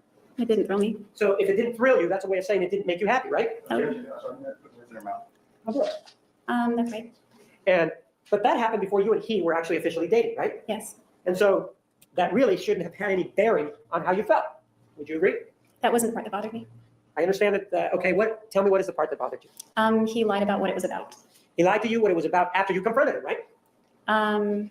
No, he called me preemptively to explain. Ma'am, you looked at his MySpace email, right? Yes. Then you and he had a conversation about it, right? Yes. So it wasn't that he had a conversation about it before you looked at his MySpace email, right? About the messages? Yes, we did.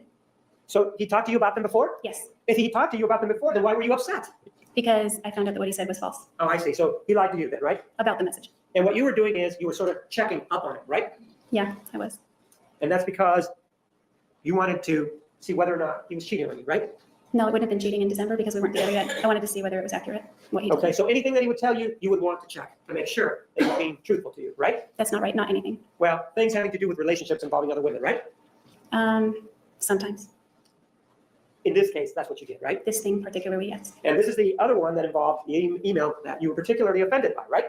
The other email? Yes. Yes. And you were particularly offended because you said that the woman that was involved there was married, right? Yes, she was married. And what was the woman's name? I don't want to destroy anyone's marriage. So what was the woman's name? Shannon Crabtree Peterson. And so you believe she was married and you believe that they were doing something that they shouldn't have been doing, right? She was married, and by LDS standards, what they were talking about was very inappropriate. But all they were doing was talking, right? They were joking about getting together for a sexual liaison. They were joking What about it, coming right? from you, I hope it Juan? was joking. Well, didn't you just say that they were joking about it? Objection, also speculation. As to whether or not they were joking. Overall, that wasn't the question. Let me ask the question. Well, he was joking about his wet Yeah. dream with her. Objection. And- I asked her whether, isn't it true that you said they were joking? Oh, Isn't I it true? didn't say that, yes. And so the reason you said that is because you believe it, right? Because he told me later after I Ma'am. confronted him.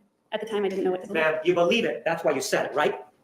When I sit here today, I believe it somewhat. And so you believe that they were joking about it, right? At the time, I did not, but now I think, if what he told me can be believed, they were joking. Ma'am, isn't it true that you just said that they were joking about it, right? Yes, And that's what you believe, right? that's what I'd like to believe. Well, you are testifying to the truth, right? Yes, And you said they were joking about it, right? that's the third time you asked me that. The answer is yes. And so if they were joking about it, what is the problem?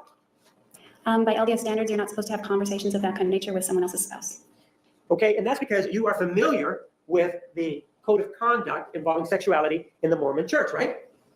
I am now, yes. Well, no, you were familiar with it back in February of 2007 when you looked at his MySpace account, right? Not all of it, but regarding spouses and their behaviors Well, and how ma'am. to interact with people that are married, yes. Ma'am, you were familiar enough with their code to pass judgment on what was going on, right? Yes. As it applies to the Mormon faith, right? Yes, And this is knowledge that you had gained as part of your learning about the Mormon church, right? well, another Mormon had explained it to me, so yes, So yes, you did learn it, right? yes, And so you knew that joking about these things was not something that was viewed favorably by the Mormon church, right? that's right. But you believe that just joking about something, you knew about that. You knew that that's not something that was favored by the Mormon church, right? That's right. But in terms of whether or not sexual intercourse is concerned, you're telling us that at that point, you didn't know if it was acceptable or not in the Mormon church. I'm not saying that. So at that time, you did know then that sexual intimacy, whatever form they may be, was unacceptable in the Mormon church, right? I'm not saying that either. Well, ma'am, did you know back in February of 2007 when you were making these judgments that having oral intercourse Are you guys subscribed to the channel yet? Have you liked the stream yet? Just check really quick. Okay, thanks. Was against the teachings of the Mormon faith. At that time, no, I did not know. So you believe that just kidding about things is against the Mormon religion, but not oral intercourse? Is that what you're saying? With a spouse who's married in the temple, yes. So you're saying then that you believe that oral intercourse was okay back in February of 2007, but not kidding between two people. That was not okay. Yes, that's what I was taught. And don't they have brochures that they hand out? Yes, And these brochures include talking about sexual contact, right? yes, You were here when Desiree Freeman testified, right? yes, And one of the things that we know is that even laying or touching or laying on top of somebody with their clothes on, that's against the Mormon teachings, right? that is right. And in fact, that's something that you did with Ryan Burns. You laid on top of him with your clothes on, right? Yes, I did. And that's against the Mormon teachings, right? It is. And you knew that at the time you did that, right? I did not. So you gained this knowledge after being with Ryan Burns, right? After about a year after. Right. So this is something that is, you never thought to talk to anybody about how far you could go? I did. I talked to Rachel. Well, I'm asking whether or not, well, Rachel is not somebody that's the end all in the Mormon church, right? I don't think anybody would be. Well, the bishop is a little bit more informed, wouldn't you agree? Yes. And if you had any questions about it, right, you could go talk to the bishop, right? I guess technically, but I wouldn't be comfortable. Well, you're saying technically, but you wouldn't be comfortable. You could go talk to the bishop, right? Yes. In fact, you went to Bishop Layton to talk about Travis Alexander's killing, right? No. Well, you called him, right? Yes. So you had no problem doing that, right?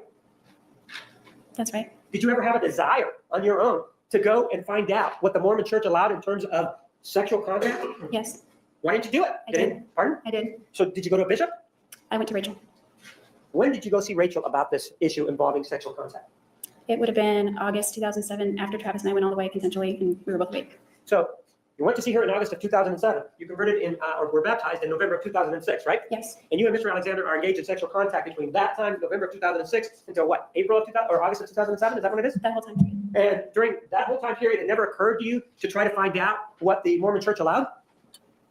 I did try to find out. Did you go to a bishop? No, definitely not a bishop. Did you try to read any of the literature that they have? I'd read some literature, but not the pamphlet that you were reading from. There is a pamphlet that they have, right? Yes. And this pamphlet is available to everybody, right? Yes. And in fact, you were here when I was looking at it, and I was questioning Desiree Freeman, right? Yes. And this pamphlet is free, right? Yes. And it lays out the No, guidelines it's for $5. what is acceptable sexual contact and not, right? Yes. And isn't it true that that pamphlet doesn't include anything about joking involving married people, does it? I haven't read the whole pamphlet, but the part that I read does not include that. Today's It does goal include things is that you are not 200. to engage in oral intercourse, right? Gotta keep it Yes. going, Ben. And any kind of intercourse, right? Yes. It says all sexual relations. Right? And in fact, it even talks about certain types of music that shouldn't be listened to, right? I don't recall that part, but that sounds right. And it also talks about what kind of videos or what kind of movies should be looked at, right? Yes. And you're saying that throughout this whole time, from November of 2006 to August of 2007, Cynthia, you I'm so did glad not you found us. have the opportunity to review any of this and know any of that. Well, I didn't know it existed, so I guess then I wouldn't have had the opportunity. But if I'd known it was there, then I would have had the opportunity. Did you think that perhaps it would have been a good idea to go ask if these materials were available? No, I did not. Rephrase. You were conflicted by the fact that you saw Mr. Alexander joking with somebody who you believe to be married, right? She was married, yes. Yeah. You were conflicted because Mr. Alexander was joking with somebody that was married. Okay? Better? Yes. I'll be And back. Maybe Although is in they were charge. they had never had any sexual contact, right? She doesn't know that or not. Rephrase. Even though you believe they had not had any sexual contact, right? At that point, that was my belief. Yet, that's just people talking. Yet, you have no problems engaging in all this conduct that you've told us about during the direct examination. You have no problem engaging in that conduct, yet you're judging somebody for just talking. Yes, Mr. Testimony, she's never said she had no problem with it. Say your question. Well, ma'am, you never sought counseling from a Mormon, whether it's a male or a female, about your sexual contact with Mr. Alexander, right? I did, but not during that time period. During the time period that we're talking about. You did not solicit aid from anybody in the Mormon church about what was the proper way to proceed, right? That's right. And the reason you didn't was because it was enjoyable, right? No, because I didn't believe I was in the wrong. Well, you weren't enjoying what was going on with Mr. Alexander? I did, but that's not why I didn't seek counsel. And in fact, the way you described it was that he's somebody that you could not stay away from sexually, right? Yes. And he described you as his kryptonite, right? Yes. And so it was a situation that you were mutually attracted, right? Yes. So is the reason that you were being so judgmental is because you were just plain jealous? Is that what was going on? No, I was considering a future with him, and if he was acting that way towards someone else's wife, I wondered how he would treat me as a wife. So if you were worried about how he was going to treat you as a wife, then why didn't you just leave him? Because I wanted to give him an opportunity to explain first. And you gave him the opportunity to explain, and it sounds like you believed him, right? Yes, And so as a result of you believing him, you decided to continue in this sexual relationship, right? yes. Ladies and gentlemen, new recess. Please be back in the designated area at 1:25. Please remember the admonition. You are excused. Have a nice lunch.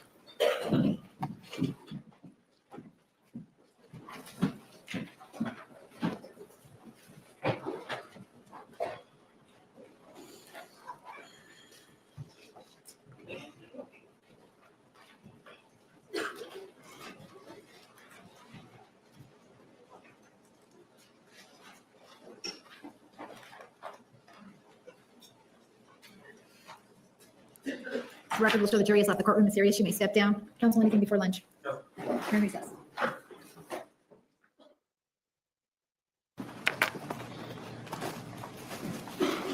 Ms. Arias, please take the stand.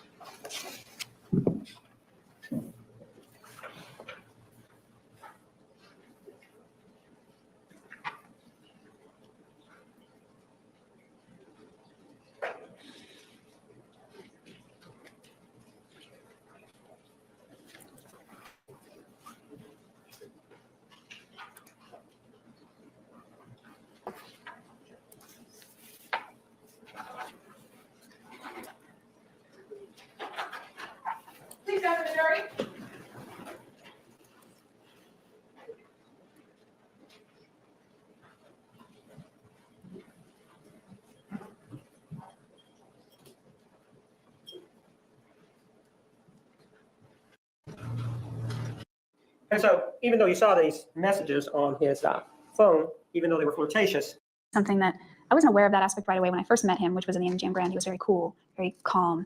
And even there were people that had made comments saying, why was he on such good behavior that night? And he said that he sort of, looking back on that, he said he kind of had an agenda. And because I came off as a calm person, he was sort of trying to mirror and match. But, by nature, he's very open, very outgoing, very flirtatious.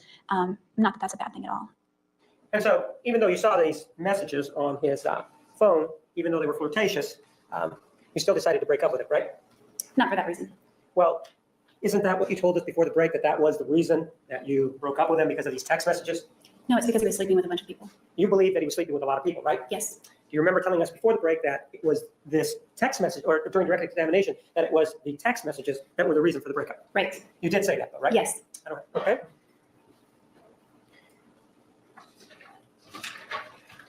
You and Mr. Alexander went to Sedona and to the Grand Canyon with Desiree Freeman and Dan Freeman, correct? Yes.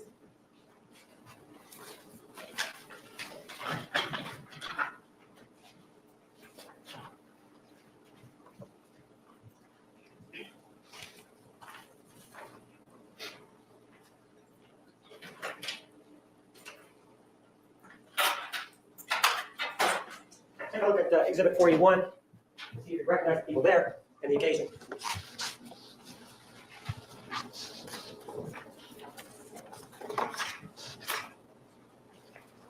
Yes, I do. I don't see a date, but I recognize it. But you're in that photograph, correct? Yes, And you recognize the other people, correct? yes, And it's a trip that you took. The picture is a photograph taken during the trip to Sedona, correct? correct. When was it? When, generally speaking, when did you go to Sedona? I believe it was April 2007. And this is a true and accurate depiction of the four of you on this trip to Sedona, correct? Correct. I move for the admission of 41. No objection. 41 is submitted.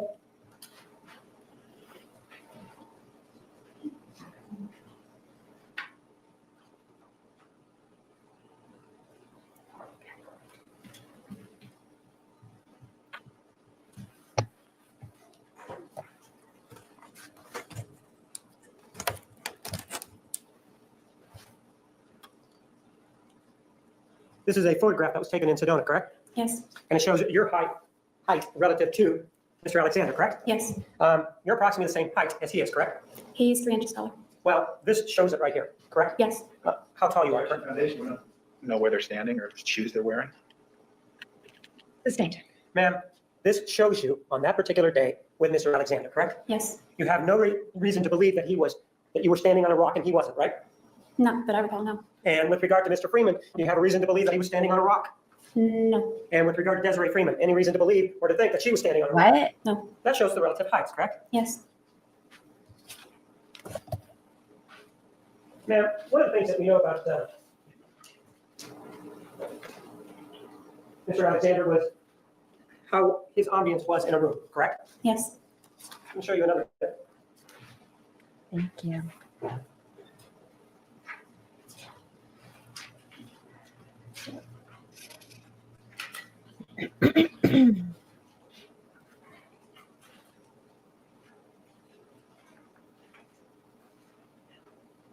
I go for the admission of Exhibit 42. The objection? None that we haven't previously lodged, Judge. 42 is admitted.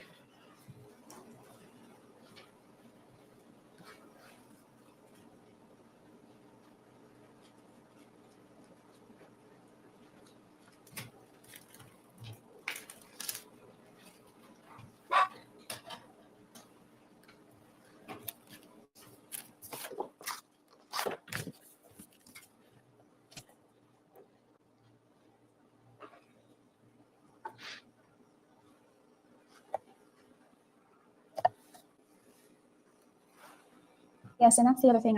When you ask me if I was angry or outraged, I'm more angry and outraged that his life was taken and that he had so much potential, that he had so many things and projects that he was working on that some will get completed and some will never get completed. He was a light, and he had so many.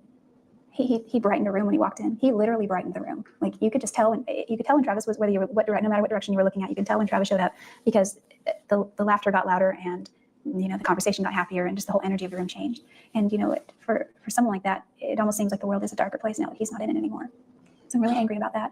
I can't imagine what his family is going through. I love my brother so much, and I know that he had a lot of siblings, and I just cannot imagine what it would be like to get a phone call to hear that something happened to one of my brothers. According to that particular excerpt in your statement, he was a great guy, right? Yes. And he was a great guy, it appears, to everybody that seemed to come in contact with him, correct? Yes, it appears. And nowhere during this conversation that you may have had with people at 48 hours did you mention this issue of him masturbating to pictures. Oh, definitely not. So the answer is no, you didn't, correct? That's correct. And it wasn't like he didn't do good things for you. He actually did a lot of, or some things that were very nice, didn't he? It's one of the things. Let's have you, or listen to you tell us about one of those occasions.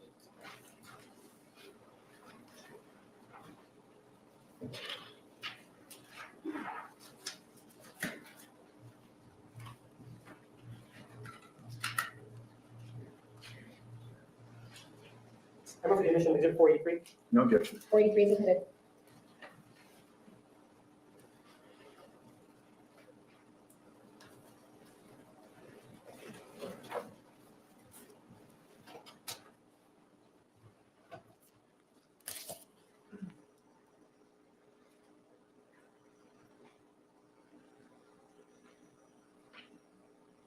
It's not playing for me.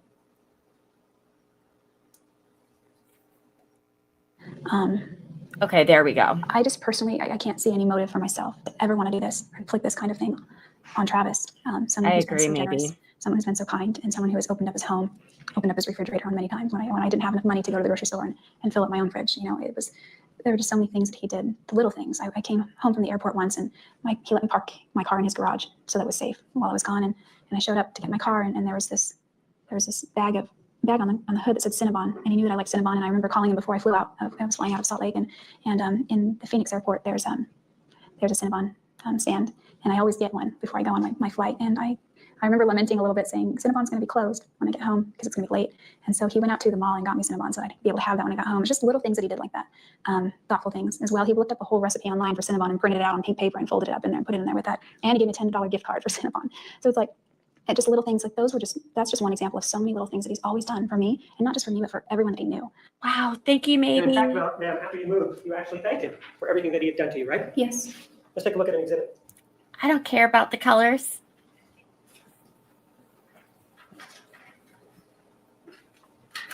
Just the overall goal, Take a look at either exhibit number 44. 15 These text messages. super chats or 500. So I'll write your name down. in case we hit it. And you were the person that sent them, correct? Yes, this wasn't before I moved, this was after. Right, and what date is indicated on there? April 18th, 2008.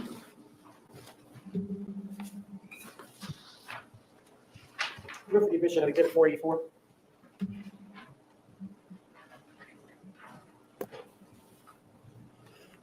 Also, Venmo and Cash Apps do count. They're included if you No rather objection. not have 30% of your donation withdrawn from YouTube. This was after you visited, correct? Yes, This was after you were in Wairika, correct? yes, This was when you were in Wairika doing your day-to-day activities, whatever they may be, correct? Plus And 5 you were not seeing memberships. Mr. Alexander on a daily basis, correct? yes, This is after you had broken up with him, right? yes, This was during a time when, according to you, the fog had lifted, right? yes, And this is after the time, after you claim that there has been some physical violence, you wrote this, right? that's right. That's yellow. And we agreed at the time is 7 hours ahead, correct? Yes, And so it's on April 18th that you write this, and you say, Travis, I thank you for being such an amazing friend. You are a rock, a light, and an inspiration. I love you dearly. You were still in love with him, weren't you? I wouldn't say in love, but I loved him very much. So when you say you love him dearly, that doesn't mean that you have any physical attraction to him. You just love him like a friend, correct? That's not true. Well, when you say you love him dearly, is that the same as saying that the way you love Matt McCartney, or is this a little bit different? It's similar, but there was no longer a sexual attraction with Matt McCartney. But there was a sexual attraction with Mr. Alexander, correct? Correct.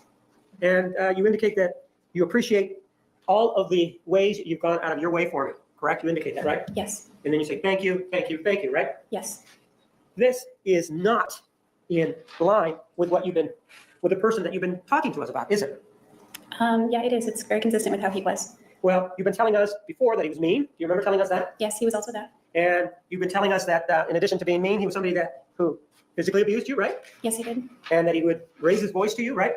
Yes, he did. Yet, once you're free of him, and after the fog has lifted, you're thanking him and telling him what an inspiration he is, right? Yes, That sort of, the way that is presented, that doesn't seem to correspond, does it? Objection argumentative. Sustained. You've given us two versions, correct? of what? Of Mr. Alexander. Objection argumentative. Of what? I think I've given more than 2 versions. Well, you've given us one where we just discussed about him being physically abusive and mean and loud to you, correct? Yes, And in fact, during the trial, you even referenced that he used to grill you, right? yes, And yet, the writings that we have here don't support that, specifically exhibit number 484. Now that you're away, doesn't support what you've been telling us, does it? Objection argumentative. Rephrase. This is at odds with what you're telling us Objection before argumentative. as to Mr. Alexander, right? with at odds with what? With Mr. Alexander's portrayal that you wanted us to believe during direct examination. No, I believe I said during direct examination that he did many wonderful things and that he had amazing sides to him. But you don't ever mention in any of these text messages, for example, this one right here, all you can do is gush on him, over him and thank him, right? Yes, he flourished on compliments. Is that yes? I said yes. When you say that he flourished on compliments, it appears that you're saying that you're only doing it in an insincere fashion because you want to shower them on him just because he wants them. At times they were a little insincere and that they were somewhat exaggerated, but he was a wonderful person Well- many times. What you're saying here, though, is just this particular exhibit, number 484, when you're saying, or you're gushing, whatever the term you want to use on this, it just appears that, for what you tell us, that that's not true, right? Objection argumentative. Rephrase. Ma'am, when you say that you were sending these because Mr. Alexander liked them, that's what you said, right? No, I said he flourished with compliments. All right, use the word he flourished on compliments, right? Yes. And if he flourished on compliments, the way it sounds is that you were not sincere about the compliment. Well, I Well, believe he was amazing. He was a rock to me. He was a light and inspiration at one time. I did love him dearly. I still do. And he did go out of his way for me. And I wanted to express my gratitude. So with regard to this particular love, is that how you believe love should be shown like it was on the evening of June 4th of 2008? Objection argumentative. Patrick. Sustained. Well, ma'am, here, you've indicated that all of this is true. So is this one of the ones that was sincere or not? I believe I was being sincere in this one. So this one, you are telling the truth. Yes. As part of what happened after you killed Mr. Alexander, there was a memorial service, right? Yes. And you attended it, right? Yes. The memorial service was in Mesa, Arizona, correct? Correct. And what time of the day was it? I don't remember. Was it in the morning or the afternoon? I don't remember. It was daytime. I thank don't remember. you. And many people attended, right? Yes. One of the people that attended was Mimi, correct? Yes. You actually went up to Mimi, correct? Yes, I did. So even though that you say that you're shy, you actually were the person that approached her, right? Yes. And you talked to her about Mr. Alexander, correct? Briefly, yes. So that is a yes, correct? Yes. And it was during this conversation that you say that that's when you first learned that he was going to Cancun with her, right? I can't remember because another woman had told me right before. She didn't say her name, but I assumed it was probably Mimi Hall. So I don't remember if Cancun was discussed. Did you speak with Mimi Hall about her going to Cancun with Mr. Alexander? I don't remember if Cancun was discussed. But you could have discussed it, right? Could have, but it was very short, and I don't think Really? anything came up, but it might have. I don't remember that. But it was at this memorial, whether it was from Ms. Hall or somebody else, that you, according to you, first learned about him going to Cancun with somebody else, right? Yes. Well, I Is assumed. that yes? I assumed they didn't. I can't can remember promise exactly you what she it would was, but I remember. assumed because of the way a woman named Brenda told me. Promise. So what you're telling us is that at the memorial service, do you know the date that was? I think it was June 15th. At the memorial service, you did not learn that he went to Cancun with Mimi Hall. Objection, doesn't need a compound question. I don't remember. I think I assumed it, but I got like solid confirmation from Detective Flores. So you assumed it at the time you met Ms. Hall then? Trying to think. I might have spoken to Ms. Hall before Brenda. I don't remember when Brenda came up to me. So what I'm asking though is, did you or did you not learn that Mr. Alexander was going to Cancun with Mimi Hall at this memorial service? I don't know if I definitively knew it, but I was pretty sure that she was the one. And why do you say that you were pretty sure? Is it because of a conversation that you had with Ms. Hall? Because of the conversation I had with Brenda. And based on the conversation with Brenda, you believe that that's when you learned about Mr. Alexander going to Cancun with Mimi Hall, correct? Yes. Mhm. You and he had discussed him going to Cancun before, right? Yes. And you were not, he didn't ask you to go, right? What was that? He did not ask you to go, correct? That's correct. But you knew he was going with someone, didn't you? Yes. Well, the trip allows for a second person on the ticket, so So I you knew, assumed. you knew he was going with somebody, right? Yes. And you knew he was going with somebody back on June 2nd of 2008, right? Yes, I assumed it was a babysitter. Well, I'm not asking you who you assumed it with. Did you know back on that date that he was going to go with somebody? Yes. And back on May 28th of 2008, you also knew that he was going to Cancun, right? Yes. And you knew that he was going to Cancun with somebody else, right?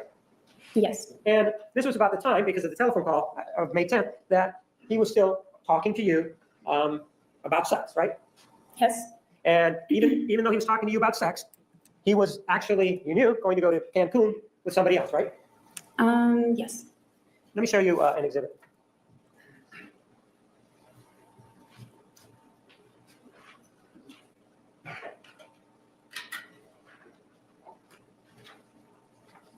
And his going to Cancun with somebody else did not upset you, correct? No. And his going to Cancun and not inviting you did not upset you, right? No. Take a look at exhibit 485 and see if you recognize this.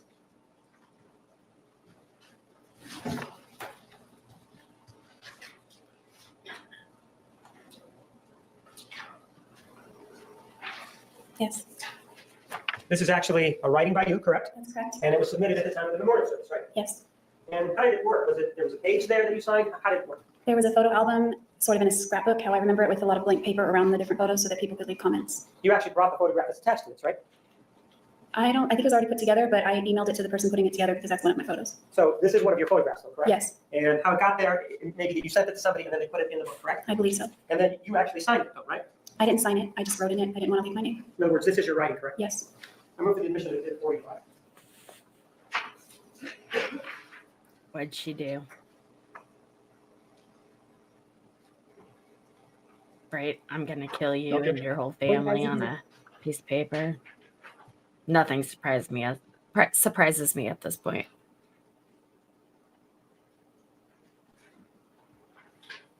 Take a look at exhibit 485. It says, Travis, you're beautiful on the inside and out, doesn't it? Yes. Isn't that kind of a Never lie based leave on what you me told us here in out court behind today? you. Objection, argumentative. It's going to be rephrased. That's not true based on what you told us here in court, right? Oh, look.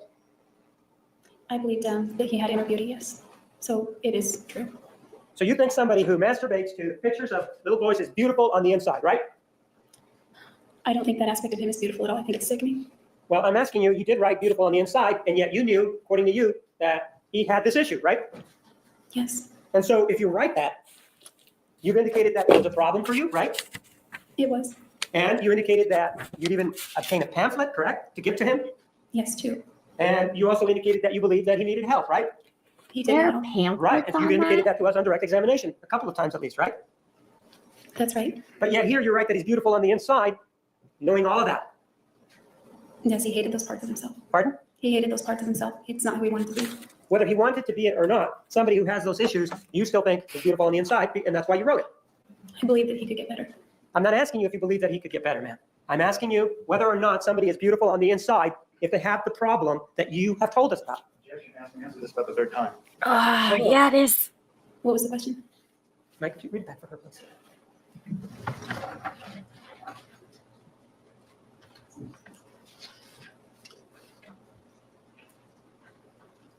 I'm not asking if you believe if he could get better, ma'am. I'm asking you whether or not What, beautiful on is the he inside. your is- bitch boy? I'm sorry. I'm asking you whether or not somebody is beautiful on the inside if you had the problem you told us about. I believed that he had aspects of himself that were beautiful and some that were ugly, just like I do. So what you're saying is that statement here that he was beautiful on the inside is a qualified statement. I don't know what you mean by qualified. Well, it doesn't tell the whole truth. It just tells part of the truth. Of course, this is a memorial book. Pardon? Of course, this is a memorial book. You didn't have to write it in that memorial book, right? I didn't have to. And you didn't have to go to the memorial service, right? That's right. One of the things that you told us was that, well, you and Mr. Alexander had an agreement, right? Yes. And this agreement, according to you, was that even if the memorial service or the funeral was in Antarctica, the two of you would attend each other's funeral, depending on who outlived the other, right? Stupid as fucking He said he would thing come to ever. mine even if it was in Antarctica. Ma'am, I'm asking you whether or not you and he, or whether or not you told us previously that you and he had an agreement to attend each other's funeral, depending on who died first. It wasn't quite like that. Well, didn't you tell us that on direct examination, that that was part of the reason that you went, because you guys had this Yeah. understanding? I didn't go to his funeral. I tried to go and I didn't make it. The memorial service. That wasn't part of the agreement. Well, but you did mention that you believe that he would have done the same thing for you, right? Yes. But in terms of this attending the Oh, memorial no, service, he wouldn't have. if the situation were reversed, do you think that he still should have gone to your memorial service if he had killed you? Objection, argumentative calls for speculation. What was the agreement? Yes. What was your understanding of the agreement then? He's not wrong. I told him one time that I admired his speaking skills, and that if I ever passed away, he would. I would like it if he gave a eulogy at my funeral because I knew that he would edify me in a good way. How about with him? If he passed away before you, what was the agreement? It wasn't Maybe. discussed. I don't think. Will you Oh, so you edify didn't have me? any understanding whatsoever with regard to whether or not you would attend his memorial service? It was more about my funeral. Well, do you remember telling us something different on direct examination? I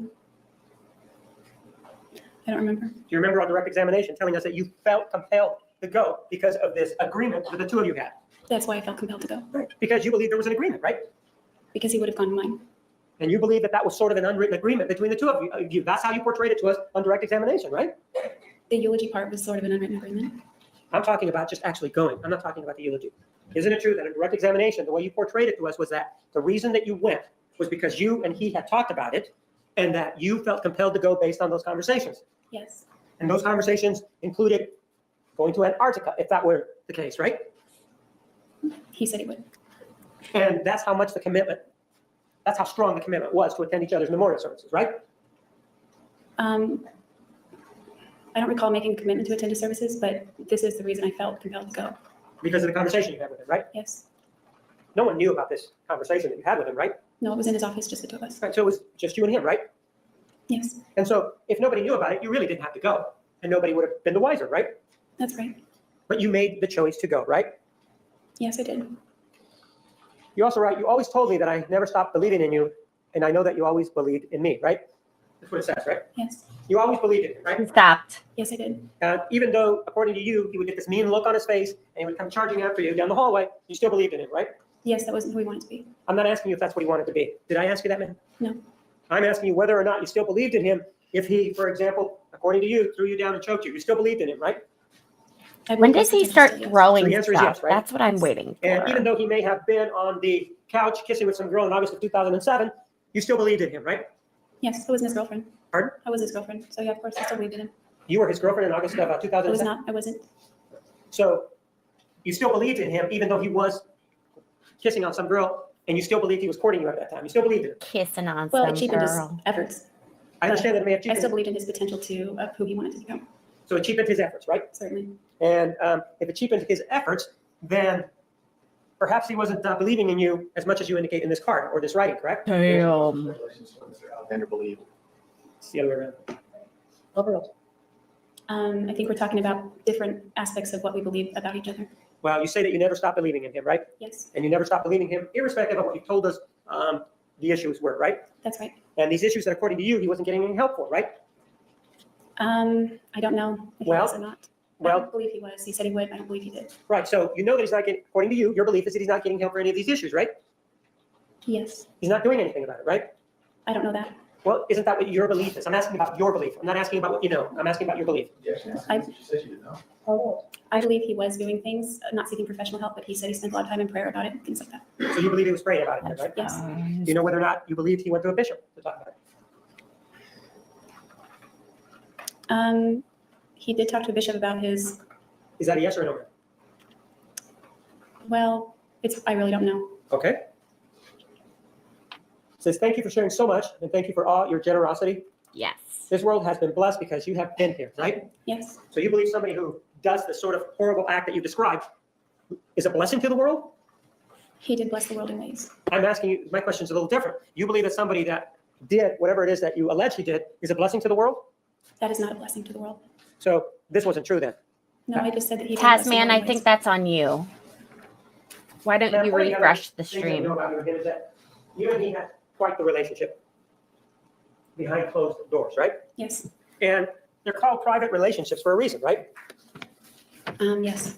And so one of the things that you complained about on direct examination was that, well, Question is that? nobody knew what your business or what your affairs were. You remember complaining about that? I don't remember the context, but I may have said something to that effect. And it upset you that these interactions between you and him were behind closed doors. No, this, are you talking about this? So, What activities are you referring to? well, for example, you complained that when you went out, he didn't sort of treat you in the way that indicated that you perhaps were closer to him than you were. That's correct. He He's wouldn't hold probably your hand, embarrassed right? of you. Usually not. He wouldn't kiss you in public, according to you, right? He did as long as we weren't on our own home turfs. So, but in certain circumstances, he wouldn't kiss you when you were out there, right? That's correct. And all of this bothered you, didn't it? It did bother me. Yeah, and it bothered you because, on the other hand, he's very attentive when the doors are closed, but not when people are around, right? Yes. And you could have, though, put an end to that, couldn't you? Yes. You could have left, you could have gone to Wairika, correct? Yes. Yeah, but you chose not to, right? Not right away. Well, you chose not to until April of 2008, right? That's when I did it. I made the decision prior to that. All right, you made the decision in March of 2008, right? Actually, it was Christmas 2007. Well, do you remember that we took a look at your journal in March of 2008, and that's when you told him that you were going to go to That's Wairika? my commentary too. And also, we know that you left in April of 2008, right? Yes. So you're free to go at any time that you want, right? I was broke, so not really, but What, you have parents, right? yes. They would have helped you if you wanted to go home, wouldn't they? You asked your mom for help to move, right? Yes. She came out there, right? Yes. She came out here to Mesa, correct? Yes. She flew, correct? She flew into Phoenix. And whatever happened, but she went on her way shortly after she came out here, right? Yes. And so there was at least an indication based on that they would help you, and what your parents would help you in whatever way they could, right? Yes. So it wasn't a situation that you were stranded, was it? I mean, I don't know. Like, I didn't know that they would help me until I was desperate enough to call her, and she would. She Well- said she would. You indicated that you called and she responded, right? Yes. They wouldn't know that you needed their help unless you called, right? Well, unless Matt called once, but unless I called and asked for that kind of help, I guess. When, on the first occasion that you called your mother, isn't it true that she agreed to help, right?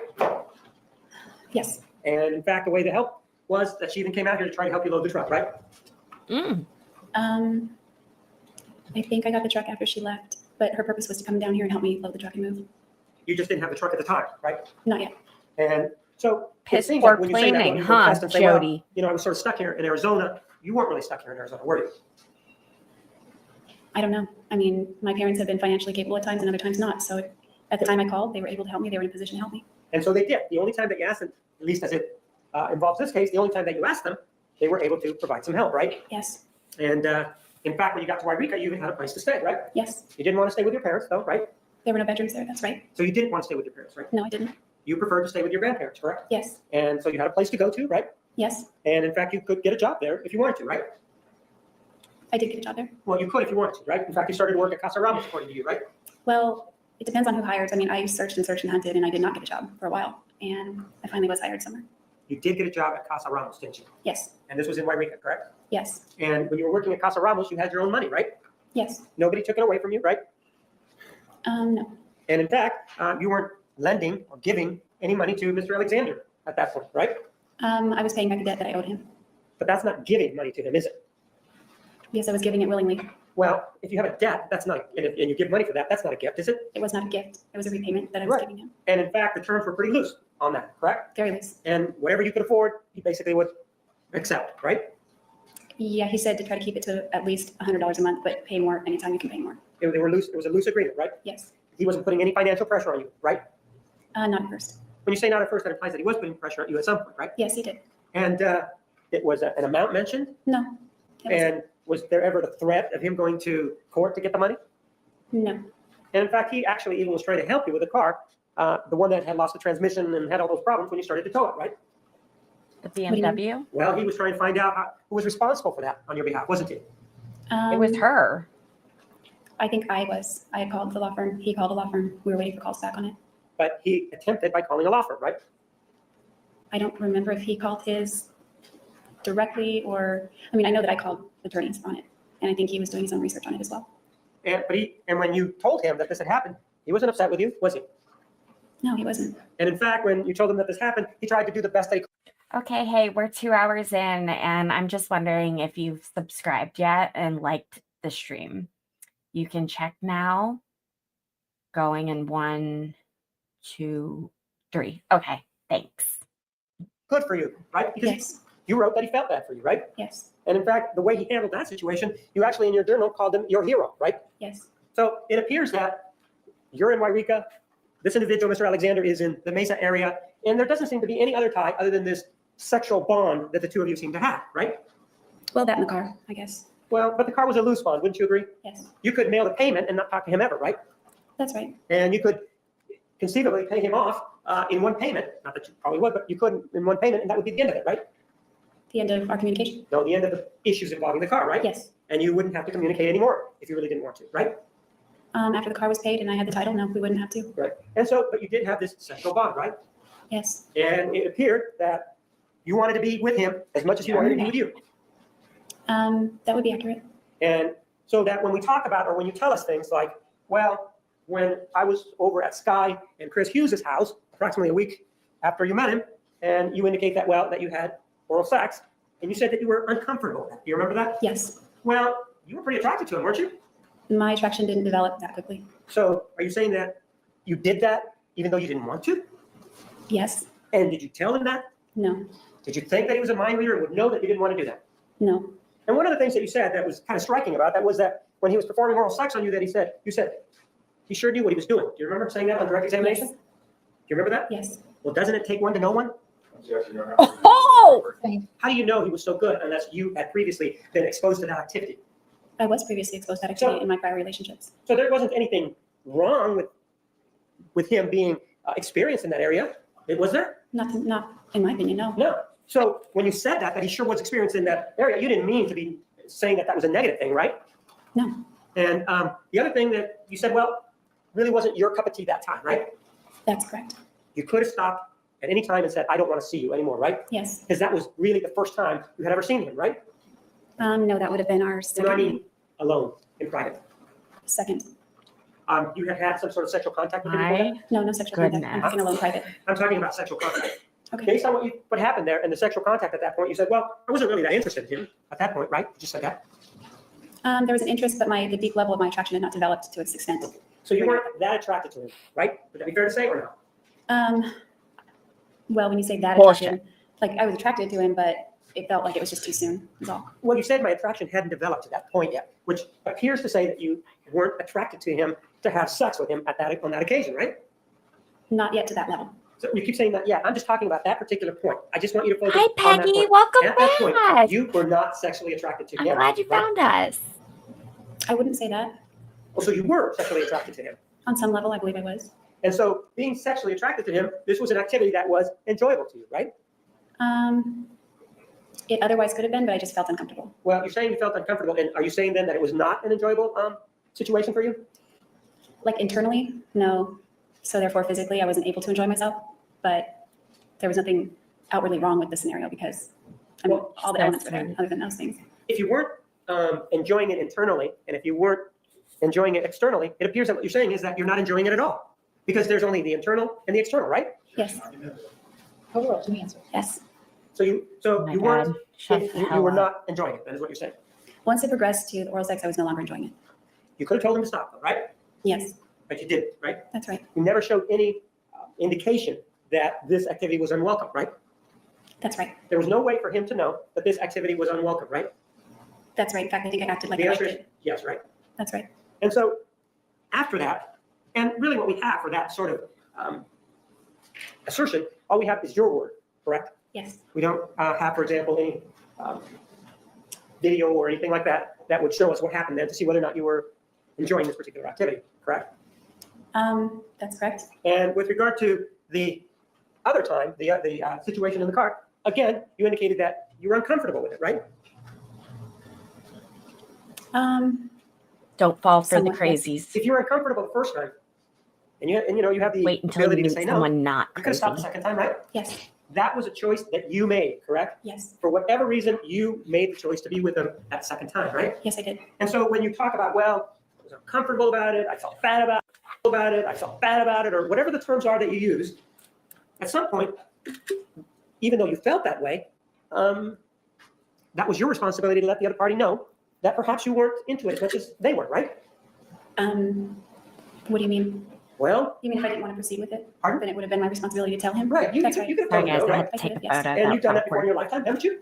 Yes. And one of the things that you kept saying on direct examination was that, well, I felt that I liked him and didn't want to hurt his feelings or something like that. Do you remember saying something like that you didn't want to hurt his feelings? Yes. Saying no to you, the fact that you would have said no, you think would have hurt his feelings? I felt that way, like it would have been a blow to his ego. So you felt that it would have been a blow to his ego then if you would have told him no, right? Yes, Well, who cares what about his ego? I did. You cared about his ego even though you have only known him for approximately 2 weeks? Yes, So does that mean that you were more invested in him than you're telling us? In other words, at that point, you really had strong feelings for him? they weren't strong, but there was an attraction there. So you were attracted to him then? Yes. And you wanted this sort of activity to continue, right? What kind of activity? Sexual activity. Well, I didn't stop it. Well, when you say you didn't stop it, it just sounds again like you're saying it was all him, not you, right? No, it takes two to tango. That's right. And it was a mutual activity, wasn't it? Yes. Let's see what you have to say about Red that. flag alert. Actually, that'd be great. Fine idea.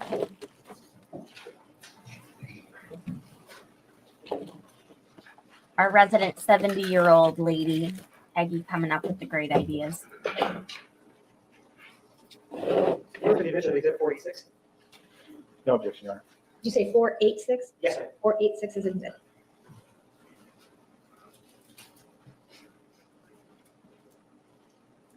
Well, Patrick, you might just be that strapping of a man. You just have that effect on women. Have you ever considered that? Dating advice with Lacey.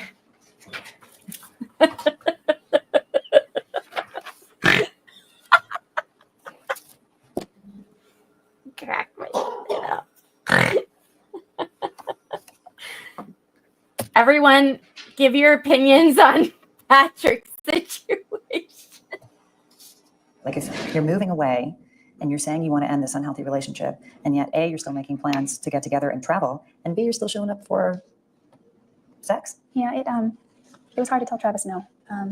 He would call me at night and we would have long conversations, and he would tell me the things that he would like to see happen when he came up to visit me, to put it in a G-rated manner. And the things that he wanted to do as far as traveling, where we would go and what we would do. And then it wasn't like I wasn't the agenda for him coming up, but that was a big part of it. He was going to continue on to Washington, see friends there, and then come all the way back down and see the Pacific Coast Highway as well. It eventually became sex. Was it mutual? It was always mutual. Yeah. Wrong. You did indicate there that it was always mutual, right? That's correct. So that means, for example, that when you and he were involved the very first time, that it was mutual, right? Yes, it was. And when you were involved anytime after that, it was also mutual, right? I believe it was. So when you tell us that that you felt like a used piece of toilet paper, well, that you're sort of telling us that at that point that it wasn't That mutual, was the that only somebody was taking more of than they were giving. No, it was still mutual at that point. Even though you felt that way, you can still say that it was a mutual kind of thing. Yes. right? When I told him to stop, he did. Pardon? When I told him to stop, he did. So anytime that you would ask him to stop, he would stop, right? Except the one time in May 2007. But in the statement that we just heard in Exhibit 486, you did indicate that it was always mutual, right? Yes, You never indicated that there was ever a problem, right? that's right. Ma'am, one of the things that we know is that there was this text message that you received while you were at the Grove. Do you know what I'm talking about? Yes, And this was sometime in November of 2006, right? that's right. And this is what you told us that you were at some sort of meeting or something at a restaurant, right? We were first at a Super Saturday, and then a group of friends and I, business associates, we all went to a restaurant. What was the name of the restaurant? I don't remember. Why What was the the name fuck of is the that city? important? Anaheim. One? And you were in Anaheim, and you were at this restaurant. Who else was sitting there? Michelle was sitting across from me. I think Lenore was there. I was still kind of new, so I don't remember all the names, but I think my friend Jared was sitting to my left. And I mean, I can picture faces, but I don't remember their names. There was a whole long table of people. And you received this text message, right? Yes, And at that time, you indicated to us that you had a flip-top phone, right? that's right. And basically, when you receive a text message, what would be required is for you to open the phone to take a look at it, right? Yes, And in addition, you would have to take an extra step, right? yes, You would have to take a step to take a look at the text message, right? yes, And you said that you were somewhat unaware of what was in that text, that you were unaware of what was in that text message, right? yes, And that you went ahead and that you opened it, right? yes. Did anybody see it? Well, I don't know if Jared saw. I don't think he did. I flipped it shut real quick and then looked around to make sure nobody was looking. Because you were able to recognize what it was, right? Yes, And you found it offensive, right? not at all, actually. So you thought it was okay then. Yes, And so when you were telling us about how it was that you received this, you didn't mean to tell us that you were offended by it, right? no, I was not offended. And in fact, it was something that you liked, right? I did like it, yeah. And it was something that he was showing you attention. And so Stop turning her on looking at it one. was It's something gross. that, for whatever reason, at least indicated there was a relationship, a partial relationship there forming, right? Yes, And you never told him, don't ever send me anything like that, right? No.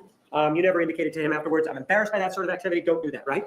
I did not say that. And in fact, you were so, I would say, well, weren't you so happy with that activity that you actually took the time, the effort and the trouble to download it? I took the effort and the trouble to download all the photos on my phone at once. Well, you knew that that was on your telephone, didn't you? Yes, That's not something that you forget, right? no, And in fact, there were other pictures that were involved at other times that were deleted, right? on my phone? Yes. Yes, And in this particular case, though, this actually went onto the hard drive that was damaged that we've heard about, right? that's right. And that hard drive was available for your enjoyment, right? Until it broke, yes. But you love could that access movie. whatever photographs that you wanted, including the picture of Mr. You Alexander's guys penis, like right? that movie? Yes, And you also sent him pictures of yourself, right? yes. And you sent him photographs of yourself topless, right? Yes, I did.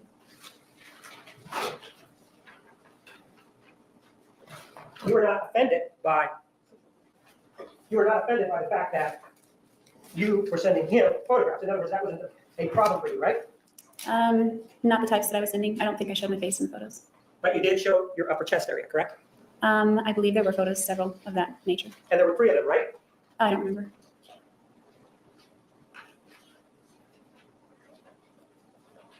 Oh, maybe you missed the part where I was told did by you also 3 send different him- people send that them I look to like the girl his from The phone? Handmaid's Tale. Yes, And you used Awkward. your telephone to take the pictures? yes, And even doing that, you took the trouble to then download those also onto your computer, right? I might have. Well, you're familiar with these photographs that came from this computer, right? No, we couldn't find the pictures that you're referring to. When Okay, my- so, but you didn't see anything wrong or anything untoward with you sending in pictures and him sending you pictures, right? No, I didn't. And in fact, it was almost like it was a learning process for both of you, right? Objection calls for speculation. Sustained. Well, you and he were experimenting, correct? You mean with the camera phone? Well, no, just sexually speaking.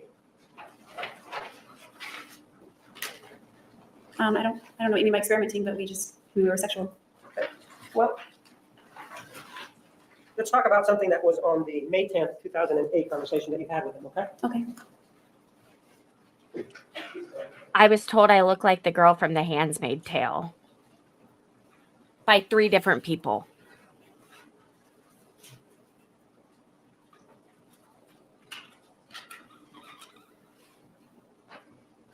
You guys are going to love my creation.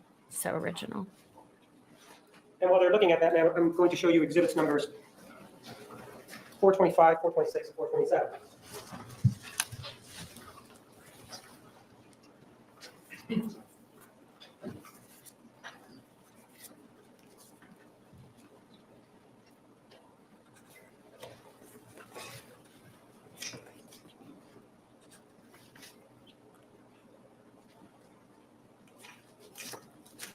Okay. Do you recognize the person in those? Yeah, That's you, correct? yeah, this is me just prior to my surgery for breast Right. implants. Oh, she got They're a all both And your surgery was May of done. 2006, right? June 2006. I move for the admission of exhibits number 425 to 427. Objection is relevant. Get your white ass up here. This is Jodi Arias. I seem to have just gotten a second wind. Thank God. Maybe in like 10 minutes, can you remind me to check if my flight's been canceled? There's a snowstorm heading this way, and it'd be great if it allowed me to move my flight.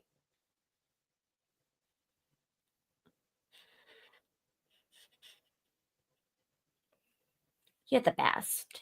You're the best.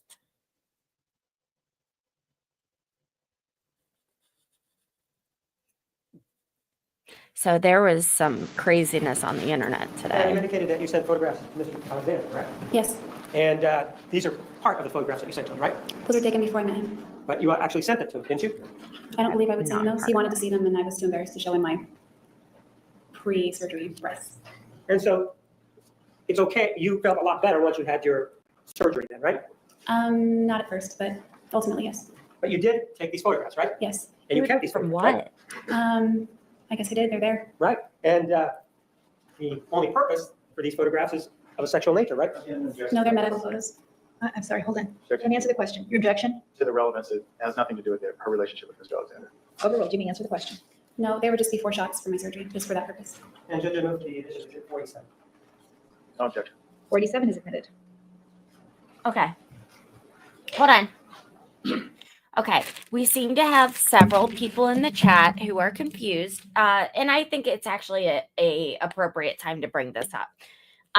First of all, you can always go to the very beginning of the stream where I kind of outline the play-by-play for the day.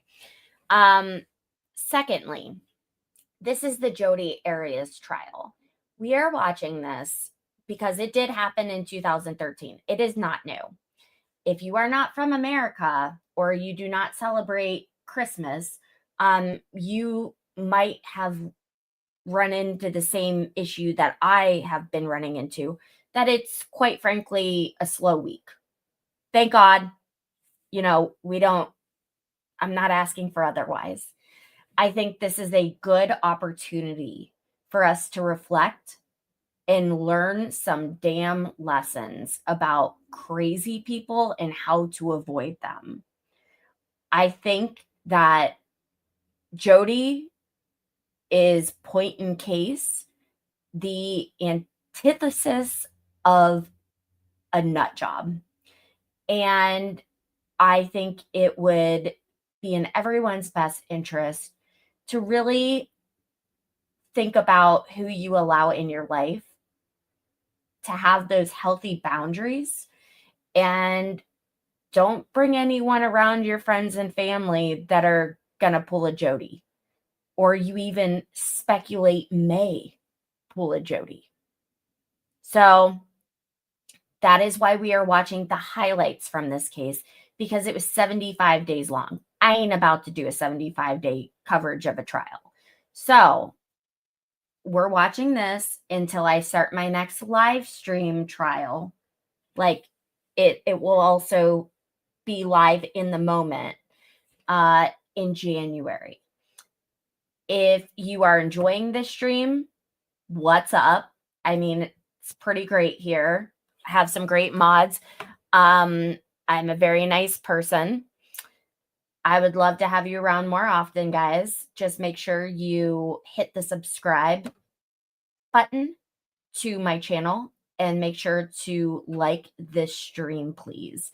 And if you want to show your support for the channel, my Venmo, my Cash App, that is listed in the ticker. Whether you're watching on your phone, it'll be above, or on a laptop, it'll be below. Or you can super chat or join with a membership.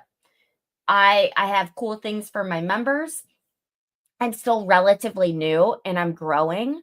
So I I've been adding new things every week. Next week, we'll have some items in the shop, and trying to think of anything else that I haven't addressed. One thing I do want to say, if I'm not answering your questions out loud, it's because I'm trying to be respectful of the people watching this. And I haven't looked at StreamYard. I've probably lost like 50 to 60 people just by taking the time to explain this, but I felt like it was an appropriate action. So thanks, guys. This wasn't meant to be mean or like punishment. I believe in being very clear and direct. So I hope this helps.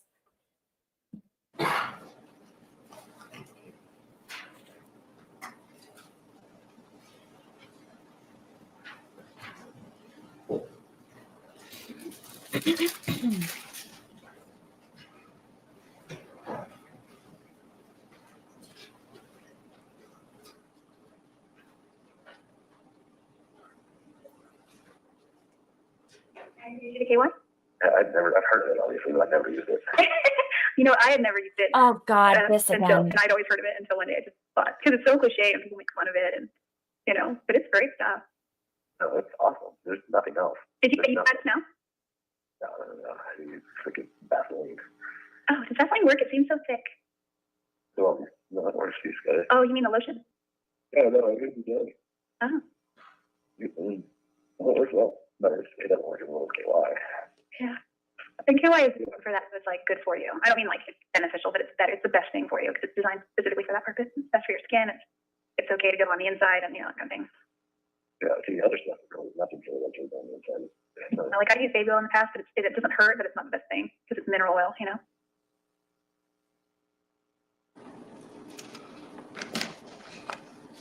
So it appears that in terms of at least in terms of the KY, you were the one that introduced Mr. Alexander to it, right? Yes, that's right. And it was used as part of these sexual encounters that the two of you had. Yes, And you introduced that into the relationship because it was enjoyable to you, right? it made our activities more enjoyable. So they were enjoyable to start with, and this just enhanced them, right? Most were enjoyable to start with. Pardon? Most were the first time. I'm just asking about the KY. You introduced the KY into the relationship to make it more sexually enjoyable, right?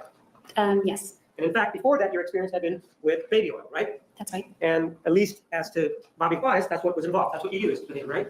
Probably, I don't remember that far back, but definitely with Matt. So when we're talking about this level of experimentation, in this case, it looks like the both of you were experimenting together sexually, right? That's right. So that when we hear things like, well, I felt like a prostitute, that's not exactly true, right?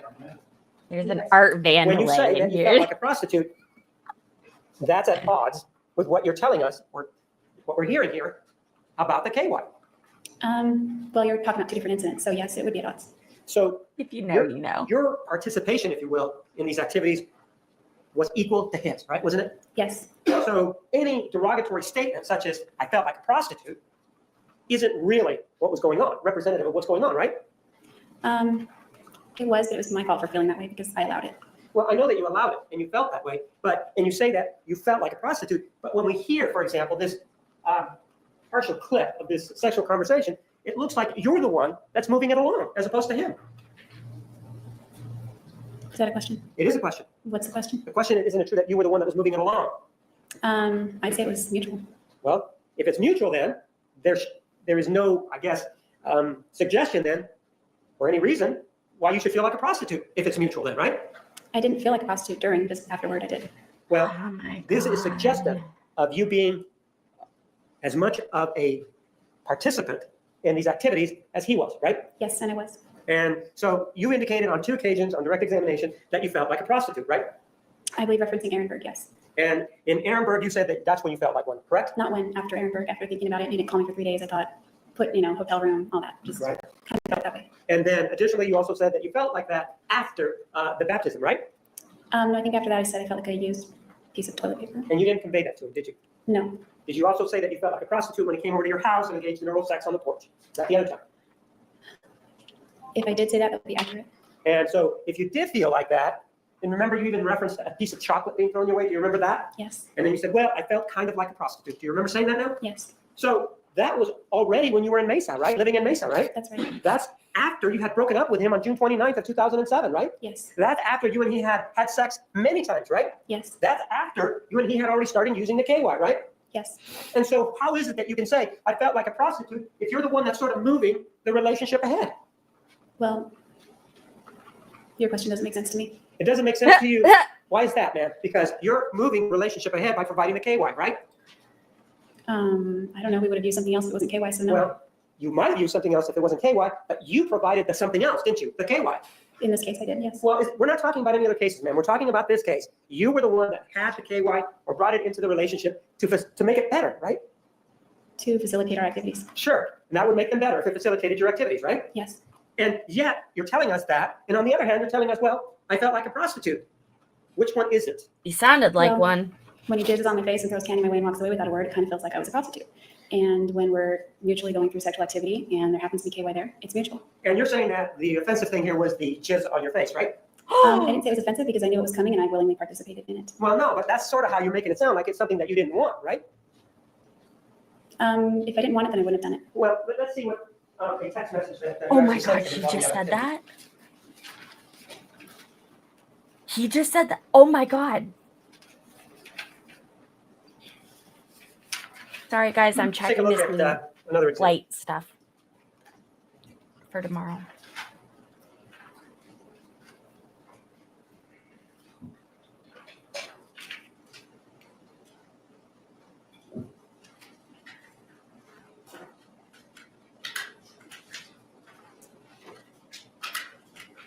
Let's take a look at exhibits 49 and 48. 488 does not include Mr. Alexander's responses, but 489 does. Take a look at those. All right, I need to set an alarm.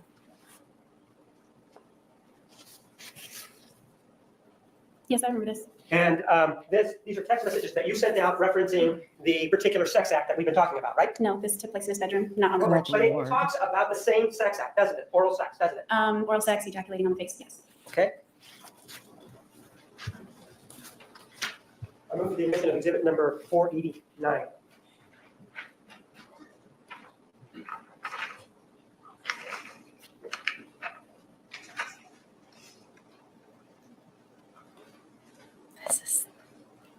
This is the part of the trial I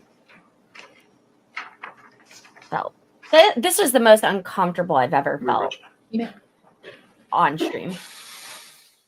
He threw a chocolate at me. This is okay. I hate to show this because it's gross. I keep looking where my phone usually is. Sorry, guys. But that's really what he said. It's really what they said. Oh my gosh. If you guys didn't know, there's a huge snowstorm that's like 489 is causing issues. Let's take a look at exhibit 489.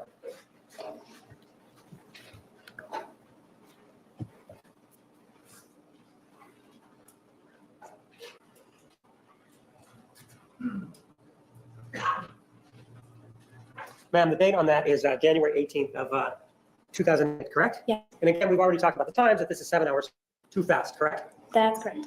And it does say that it's an incoming message, right? Yes. Toblerone. Which means, you previously told us, that incoming means that it's you that is sending this text message, right? That's right. And then this is what the text message reads. Will do. Expensive The shit. reason I was asking about later tonight is because I want to give you a nice BJ. BJ stands for what? Blowjob. And blowjob means, didn't wait, well, blowjob means that you put your mouth on his penis, right? Yes, oral sex. Right. And in addition to it, you say, and I'd like a generous facial in return, right? Yes. That means that you want him to ejaculate on your face. One of the things that you talked about previously, feeling like a prostitute, involved a situation where he came over to your house, right? Yes. On the porch, right? That's right. And this is what happened. What is said here in this exhibit, right? This is a different event, but just that part, yes. It may be a different event, but it's the same act, correct? Yes. And then on one occasion, he just did it. And on another occasion, he actually is when he left the chocolate, right? Yes. And what you're saying is you found the other one, you felt like a prostitute, even though you're the one that's asking for him to do that on January 18th of 2008, right? This is another night, but yes. So I'm not asking him to do those two things that you just referenced. I went over to his house. We were in his bedroom on his bed. Right.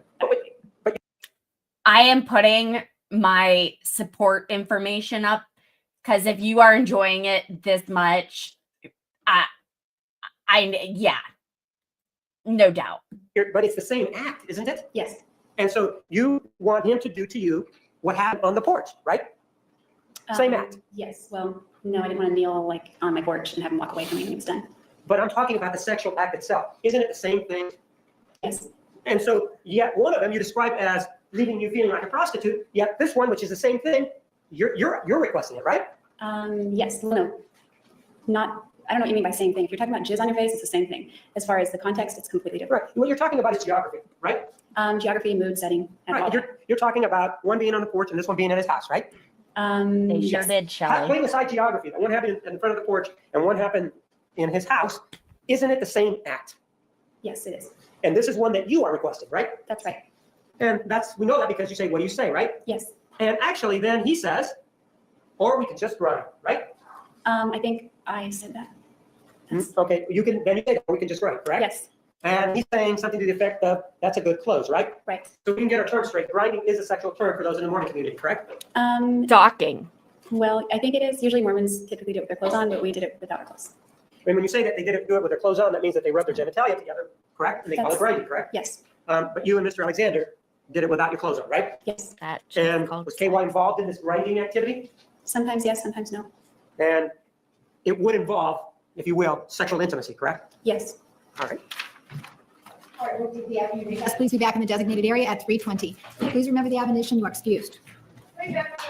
Well, that's nice. They're giving them a time to go throw up in the bathrooms.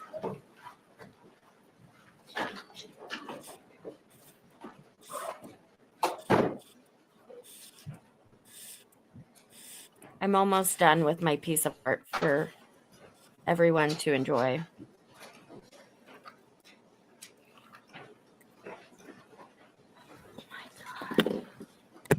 Whoop, sorry.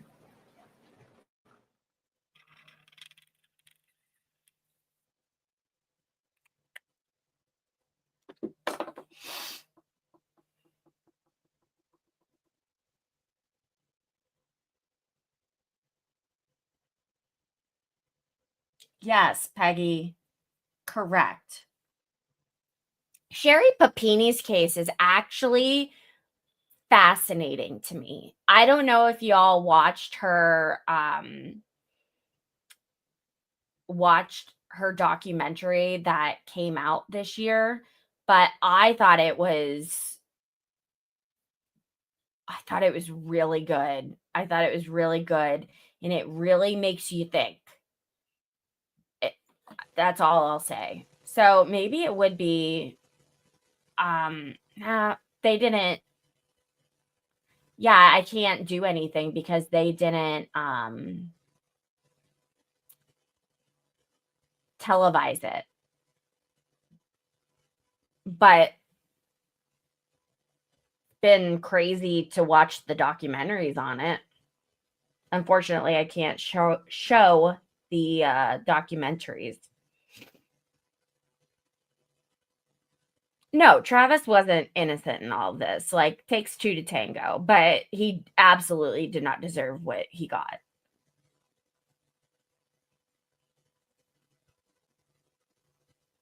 Everyone says the chick is hot.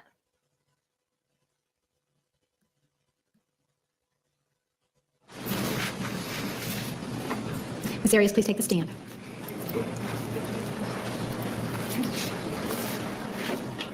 I'm going to have to check my comforter in the dryer here shortly. Council approach again, please, for a moment.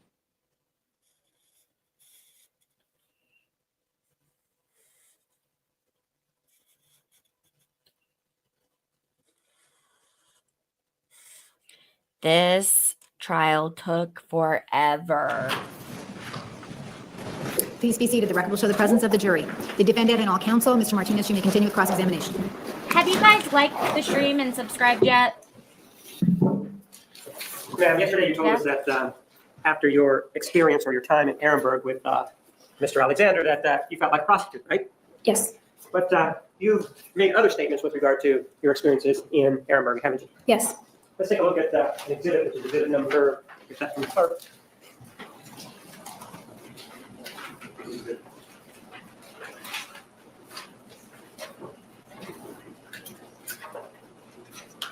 Thank you, Jessica. Thank you, Dice. It's exhibit 490, which comes from your conversation, an excerpt from your conversation on May 10th, 2008 with Mr. Alexander. Let's listen to it and see if that's your voice, and then we'll move it in.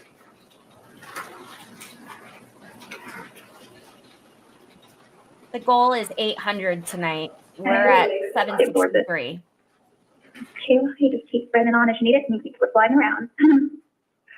Thanks. Remember the first time that you and I grinded at Ehrenberg, and we both, like, I had this coming and you're like, whoa, I came. When you came at the same time, I looked around, there's just jizz like all over. It was so hot. We came together. That was so cool. Ehrenberg. Yeah.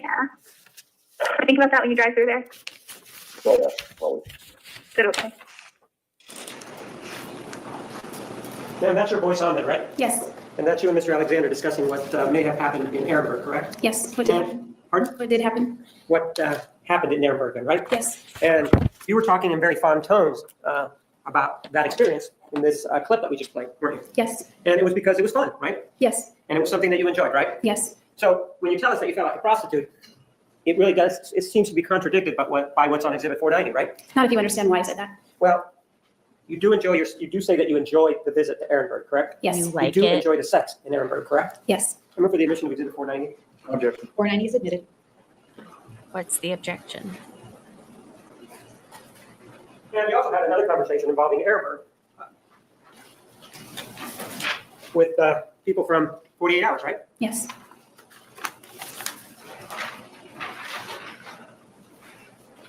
Let me have that marked as an exhibit.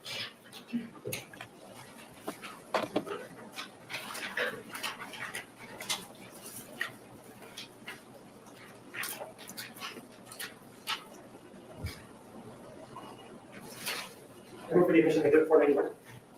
No additional objection, Your Honor. 491 is admitted.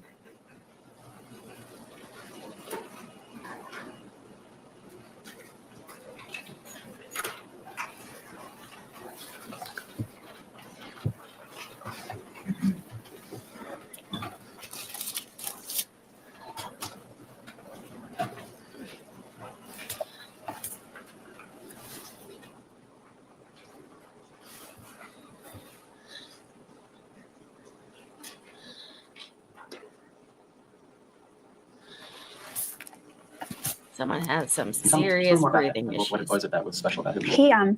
He really was an amazing person to know. He was generous. One of the most generous people that I've ever encountered. There was one point where we were in Ehrenberg. I think that's Arizona. It's right on the border of Arizona or California. It's Ehrenberg. And we were driving up. We were hitting the freeway to go to a movie theater.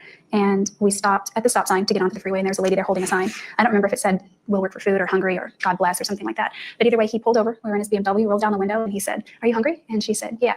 And so with that, he turns around and we go to Wendy's and we get the triple decker that Wendy's sells and the biggie fries and the biggest drink that you could get. And we drove back and gave it to her and she was really grateful. And she just went over and sat down away from the freeway and started eating and had dinner that night. So just little examples like that. It's just one of so many that people could tell you about his generosity. So there were so many attractive qualities about him. He was very kind. When I moved to Mesa originally, I downsized from a house to a room. Agree.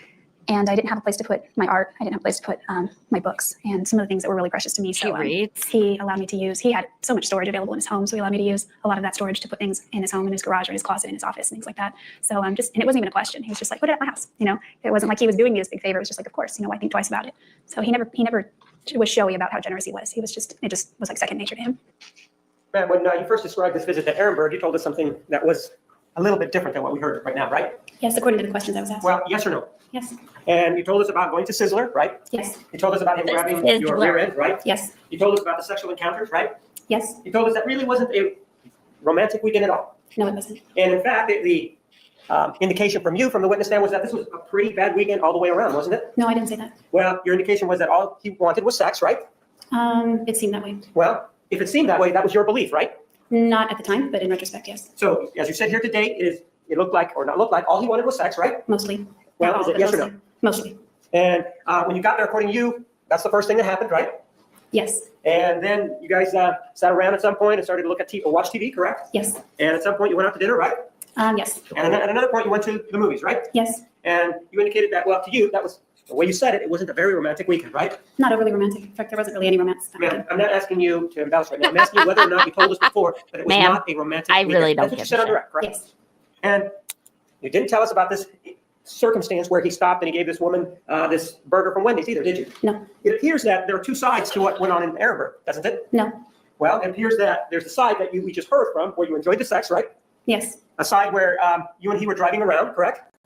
Yes. And he helped some homeless person, right? I think she was homeless. Well, it's somebody that was standing there at the side of the road, right? Yes. And with some sort of sign. Yeah, And it Jodi, looks I like don't this think is she was based on what we gainfully heard from the employed. previous excerpt. It looks like you're sort of reminiscing back on May 10th of 2008, reminiscing in a very positive fashion, right? May 10th, 2000. Oh, yes. I That's was. the phone call that we just listened to prior to this. Yes. And it looked like you were reminiscing in a very positive fashion, right? Yes. Not the same picture that you presented previously with regard to the Ehrenberg meeting, correct? I was asked about a different time frame. Ma'am. So then that would be correct. So the answer is that is correct. Yes. Right? Okay, I'm done. One of the other things that was presented in this case was that it appeared that Mr. Alexander, from what you presented, was an individual that was totally into sex, correct?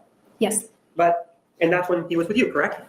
Me and other girls. Well, have you ever been in a bedroom with him and another girl, Yes. and the three of you had sex? No. So when you say that he had sex with other women, you really don't know if that's true or not, do you? If he was telling me the truth, then it's true. Well, ma'am, I'm not asking you what he told you. I'm asking from your personal experience in terms of the situations that you know about. I know.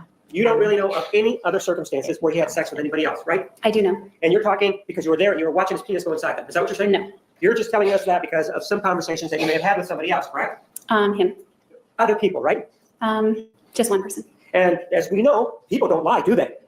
That's not necessarily true. Well, no, people don't lie. That's what you're telling us right now because you're saying that somebody told me that it must be true. I said if, Ma'am, you're saying that it's based on what somebody told you, right? based on what Travis told me, yes. And people have a tendency to embellish things sometimes, don't they? Yes. Just like you in this case, correct? Not on the stand, but in this case, yes. Haven't you lied from the very start of this case until, according to you, you got on the witness stand? No. Well, you're saying that you're not lying here, that what you're telling us is the truth, right? Yes. But you are telling us that when you spoke with the detective, that wasn't true, correct? Whatever it is that you told him. Well, some things were not true. Most things. Most things were true? Is that what you're saying? Some things were not true. Did you lie to the detective? Yes, sir. Yes. And did you lie to him on 2 occasions? More than 2, yes. Well, I'm talking about 2 dates. Did you lie to him Yes. on 2 dates? And did you also lie to 48 hours? Yes. Did you lie to people in Utah? Yes. Did you lie to Daniel Freeman? Yes, everyone. Right, so you lied to a lot of people, but you're saying that just because you're sitting here in this courtroom, there has been, for lack of a better term, a conversion, and you're not telling the truth, right? For lack of a better term, yes. And the same thing with regard to whatever Mr. Alexander tells you, everything that he says, you believe, right? Not necessarily. Well, but you do believe the part about the sexual encounters, right? Yes. Did you ever talk to the women that were involved to confirm it? No. So you don't have any confirmation from these women as to whether or not it happened, right? No. And it appears, however, though, that this sexual interest that he had was directed towards you, wasn't it? Some of it. No, most of it, or all of it. Wasn't it directed towards you? Not all of it. Some of it. Most of it. I don't know. Maybe during the time we were together, most of it. I don't know. Well, let's take a look at it and see what was said during May 10th of 2008 about that.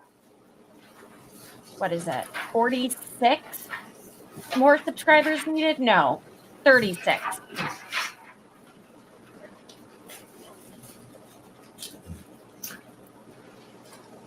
We're getting close, guys. That's what she said. That's what Jodi said. Oh my God. See whether or not that is your voice, whether it's part of the previous stuff as well.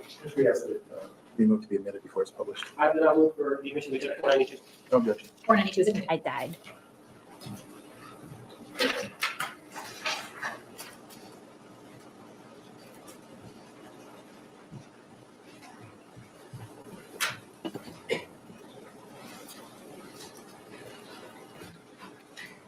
Yeah, you are right, that in the bath. Oh, God.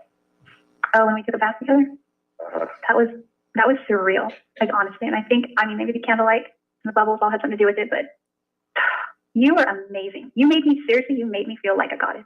Like I wasn't saying you were like worshiping me, but you made me feel like I was the most freaking beautiful woman on the whole planet. Like I so felt like I was the goddess. And so aside from all those warm fuzzy feelings, but like it was so sexy and it was so hot and oh god. Well, that was an hard to make you feel that way because you were freaking, you were hot. You are serious, honey? I want to force you right now for that. Start touching yourself. I am already. I just started. I wish those were my hands giving you a hand job. I mean, so, you know, like before I met you, I'd never jacked off. Uh-huh. Once I started meeting, I don't know, once a month, once every 2 weeks. Like, since you've left, I jacked off every day, sometimes 2-3 times a day. Are you serious? Well, it's always just fucking you. Oh my God, right now. I wish you were here. If you were here, my grandparents were asleep, I'd let you right in my bedroom, we'd shut them with the door, and we'd just have a big fuck fest. We'd go at it all night.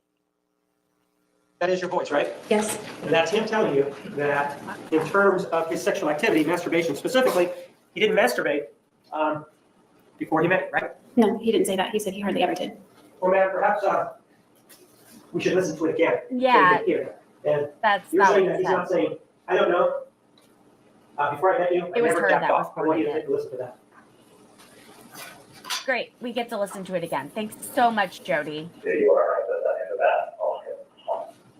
Oh, when we took a bath together? That was surreal, like honestly. And I think, I mean, maybe the candlelight and the bubbles all had something to do with it, but you were amazing. You made me feel like a goddess. Like, I wasn't saying you were like worshiping me, but you made me feel like I was the most freaking beautiful woman on the whole planet. Like, I so felt like I was a goddess. And so, aside from all those warm, fuzzy feelings, but like, it was so sexy and it was so hot. And oh gosh. Well, that was hard to make you feel that way because you were freaking, you were hot. You are serious, honey? I want to force you right now for that. Start touching yourself. I am already. I just started. I wish those were my hands giving you a hand job. I mean, so, you know, like before I met you, I'd never jacked off. Did you hear that? Yes. He said, honey, before I met you, I never jacked off, right? Yes. And you have no reason to doubt that, do you? I have plenty of reason to doubt that. Yes, I do have reason to doubt that. And you're basing your previous statements to us about him being with other women on what he told you, right? Yes. And yet we have him here via this technical medium telling us that he never jacked off before he met you. Isn't that what he's saying? Yes. And so what you're saying is that, well, I'll believe him when it's to my benefit, but I won't believe him when it's not. Yes, in this contrast, it's a testimony, we're talking about apples and oranges, sex versus masturbation. Overall, do you answer the question? I don't know because I don't think that's to my benefit or not either way. Well, what you're saying to me is, I'll believe him when he tells me that he's having some sort of intimacies with other women. You told us that you believe that, right? Yeah. And you I do. believe that without talking to the women, right? Yes. Yet when we hear him in court saying that he never masturbated or jacked off before he met you, you're saying you won't believe that, right? Based on what he said, also Yes told me or that no? that would be no because he has checked off. Yes or no? You won't believe what you just said there, right? It wasn't consistent, so no. So no, you don't believe him, right? No, I don't believe that. And in fact, with regard to this recording, the person that was recording it was you, right? Yes. It wasn't him, right? No. And you're saying that it was for his benefit though, right? That's what you told us on direct examination, right? No, I didn't say for his benefit. It was for us to listen to. Well, it was actually for your benefit, wasn't it? I don't see how. Well, in terms of who had control of it, that was you, right? Control of the recording? Yes, that's what we're talking about. We're talking about a recording that you made on May 10th of 2008. Are we clear on that? Yes. That recording was in your control, right? Yes. It was never in Mr. Alexander's control, was it? No. So that if anybody was going to enjoy that recording, it was you. No. Well, if anybody had it, it was you then, right? I had it, yes. And if anybody wanted to hear it again, that would be, the only person that could do that would be you, right? That's not right. How is it that Mr. Alexander could hear it if you were the only person who had it? That's what we were trying to figure out, how to replay it for him. Man, you still had control of it though, didn't you? For about a week I did. Well, yes or no, did you have control of it? Yes, for a week. You keep saying for a week. Are you saying that you then gave it to him? No, that's not what I'm saying. All right, so but you did have control of this recording in the sense that it was in your telephone, right? Yes. It was never in Mr. Alexander's possession, right? No. So if anybody wanted to listen to it, they would have to go through you, right? At that time, yes. Well, what time do you think we're talking about, ma'am?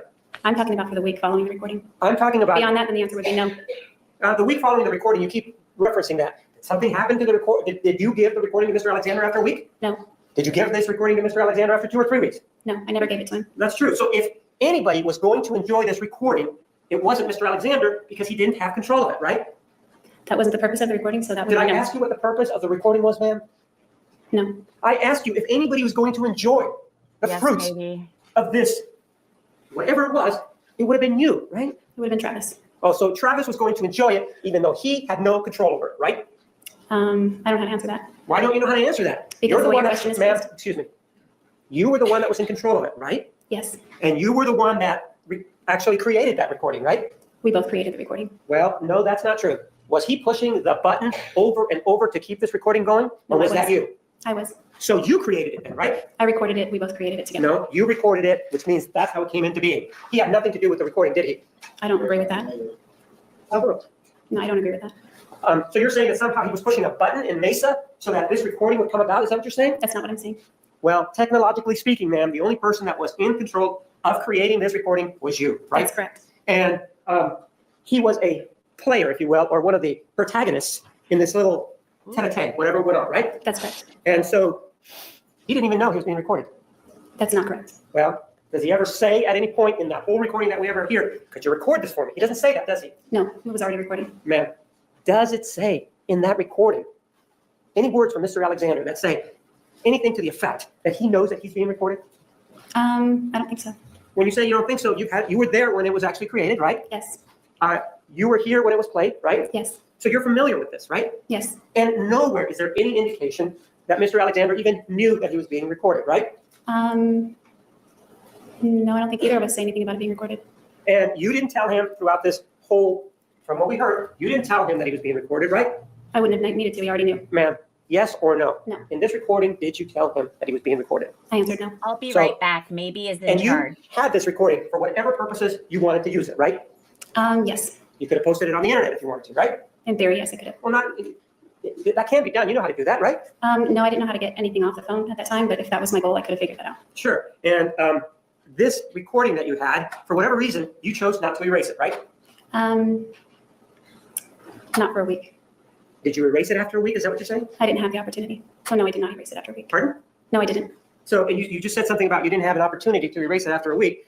If this was on the 10th, what happened on May 17th that prevented you from having it erased? Well, it may not have been exactly a week. I think it may have been the 18th instead of the 17th. But I believed that my phone was stolen and it was actually lost for about, a few years. It didn't. So according to you, this phone was stolen for approximately a couple of years, right? Yes, I reported it stolen with the police and I had insurance on the phone, so they replaced a new one for me. And then it resurfaced, right? Yes. And, yesterday when we talked about this issue involving recordings and that sort of thing, and specifically involving Mr. Alexander's penis, one of the things that you told us was that, well, yes, I was the one that downloaded it onto the hard drive of my computer, right? Do you remember telling us that? Yes. If you would have been offended, man, you could have deleted that photograph, right? If I was offended. Yeah, you could have, but you didn't do that, right? Right, I wasn't offended. Now, in terms of this recording, it also gives us a view into what your views are about the sexual relationship that you had with Mr. Alexander, doesn't it? Yes.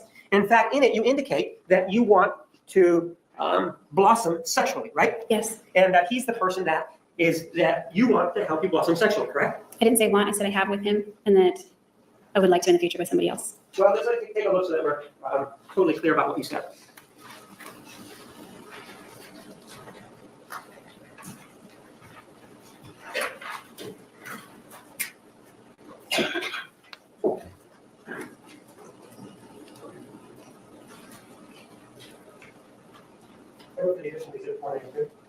No objection. 493 is admitted.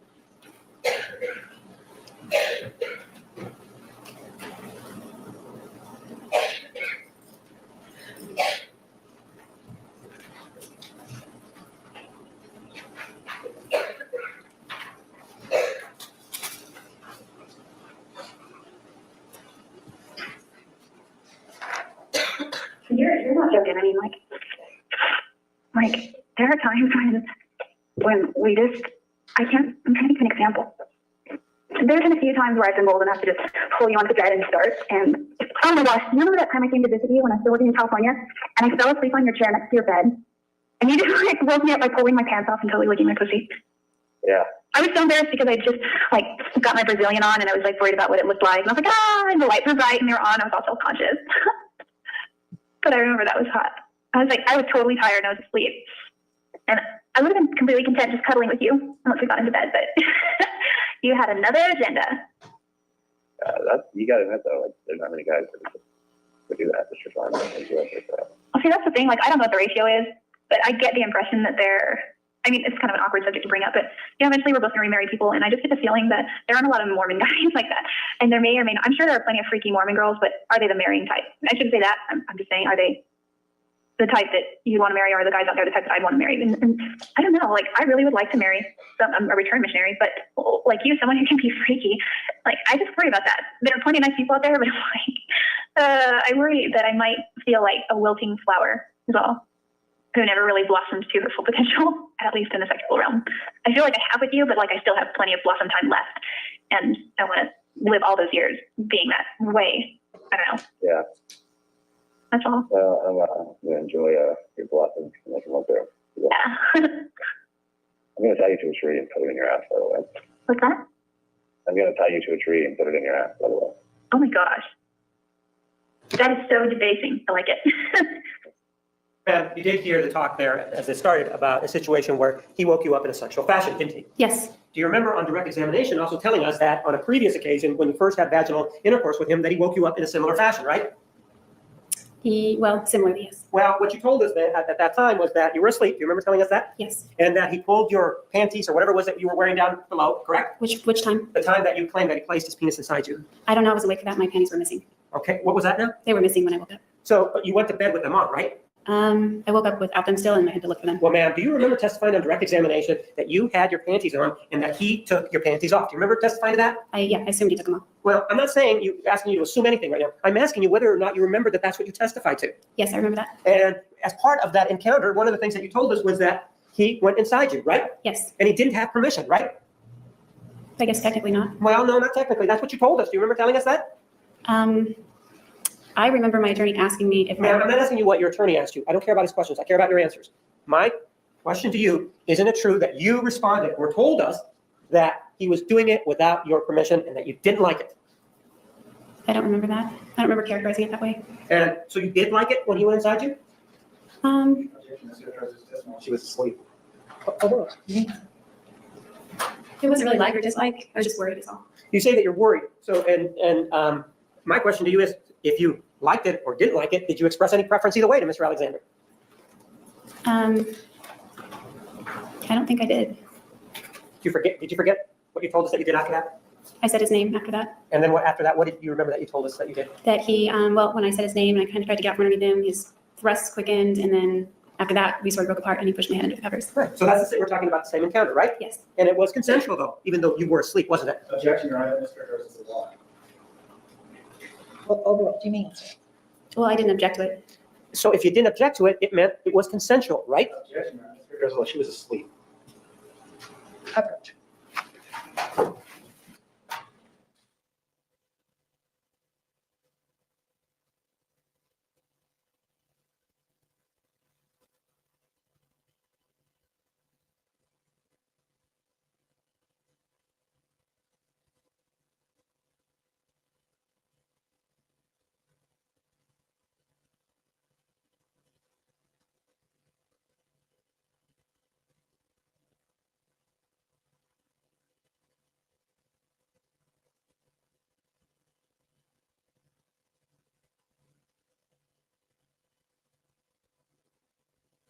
May proceed. You thought it was okay when he placed his penis inside you while you were asleep, right? Yes, maybe just not morally, but other than that, I thought it was okay. Ma'am, is it yes? It's yes and no, but mostly yes, I guess. The no part in you, that didn't report it to the police, right?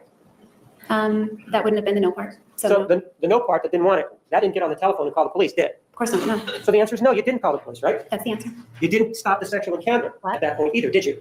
I attempted to stop the intercourse, but not the whole sexual encounter. So the answer is no, you didn't stop the sexual encounter, correct? Correct. In fact, you I continued miss on with something? the sexual encounter until you tell us there was a sexual release on his part, right? Yes. You never indicated to him afterwards not to do that, right? No. And in fact, what we just heard was you lauding him or praising him for waking you up, engaging in intercourse, oral intercourse with you, right? Yes. So it's the same thing, only something different is going inside your body without getting too graphic, isn't it? Well, I was awake when there was any kind of penetration on that account, so Well, no. it's somewhat similar, I would say. Ma'am, do you want to hear this again where you indicate that you say you woke me up by pulling my pants off and licking my pussy? Yes. So he did wake you up in the same fashion, didn't he? I was awoken as my pants were coming off. So yeah, similar, yes. And you didn't have any problem with that, right? I was embarrassed, but other than that, no. When you say that you were embarrassed, you weren't embarrassed because of the sexual act, you were embarrassed because of the fact that you had just taken some cosmetic Yes. approach to your pelvic area, correct? Yes, and the lights were bright, yes. Right. But other than that, you didn't have any objection to it, right? That's right. And you wanted to continue to blossom, right? Yes. And you wanted to continue, and you wanted to boss him sexually, right? Yes. So that when we hear, for example, that there was a situation where, of the many that you described, where he comes over to your house, for example, on the porch, and you guys do whatever it is that you do, that's part of the blossoming process, isn't it? I would say so. And all the other activity that occurred between the two of you, including, for example, this telephone call that took place between two consenting adults, that's also part of the blossoming process, right? I guess so. Well, no, you were there, right? Well, I'm talking about sex, and I didn't have sex while I was on the phone, so. And you told us that for you, it takes two hands, right? Yeah. And so with regard to this particular conversation, you just didn't have any fun at all, right? No, I wasn't saying that. Well, your words and your demeanor speak for themselves on the telephone. Did she admit that she was faking? Did I miss any admission of false O's? Correct? Yes. And one of the other things that we know from that conversation, in terms of your blossoming, is that you and Mr. Alexander discussed making a movie, right? Yes. And you discussed making a sexual movie, correct? Yes. And it wasn't like you were telling him, no, I don't want to do that sexual movie. You actually were into it as much as he was, right? Yes. And in fact, as part of the sexual blossoming, there are other things that you asked him to do for you, didn't you? Yes. Let's take a look at some of them.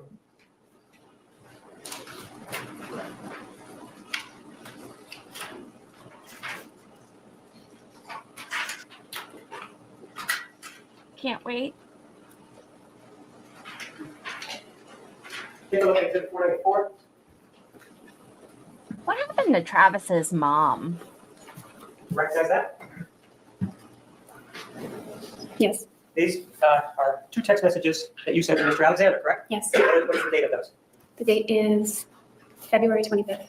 And there is a time there, but as you previously told us when you first testified on direct, that time is 7 hours ahead of what the real time is, correct? That's correct.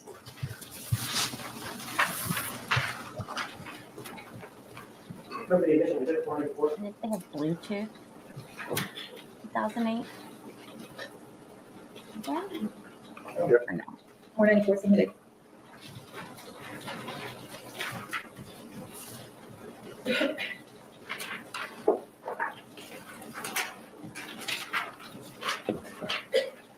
Let's take a look at what 494 says.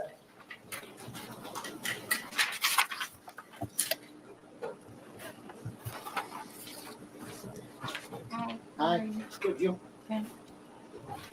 This is you sending him this text message, right? Yes. And this was part of the relationship that you had with him, right? That's right. There was a sexual component to it, wasn't it? Yes. And it was always a component that you partook of as much as he did, right? Yes.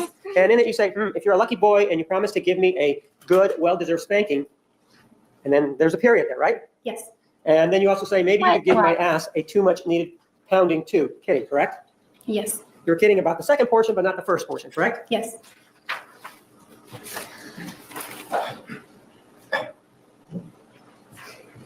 Take a look at exhibit 495. Do you recognize that series of text messages? Yes. And those also involve some sexual activities between the two of you, correct? Yes. Well, ones we're anticipating. Pardon? Ones we're planning on. And the date on this is February 26th of 08, correct? 26th. Well, let me have you look at it. At least that's what it says. It would have been the 25th, but it says the 26th. And that's because of the 7-hour issue that we talked about before. That's right. I move for the admission of exhibit 495. We only need like 30 more people, which is easy. 83 people are watching right now to subscribe to my channel for me to hit my goal today. So if you haven't done it and you're holding off for some reason, or you think it's going to cost you money, it's free. I promise. Please. Thank you.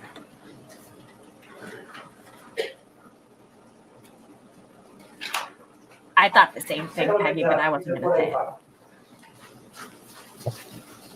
You start out by saying, oh my gosh, this is so freaking hot, I want to lick it up, and then sit on it, you are so tasty, my goodness, correct? Yes. You were talking about his penis, right? Yes, he sent me a photo of And it. it appears he did send you a photograph, correct? Yes. You were not offended by him sending you a photograph, correct? No. Even though we had a photograph here that was introduced, it was the same sort of photograph as the one that was introduced at trial, right? Yes. Nothing different than the one that was here that was introduced. In other words, it was his penis and whatever was happening with it, correct? In that regard, nothing was different.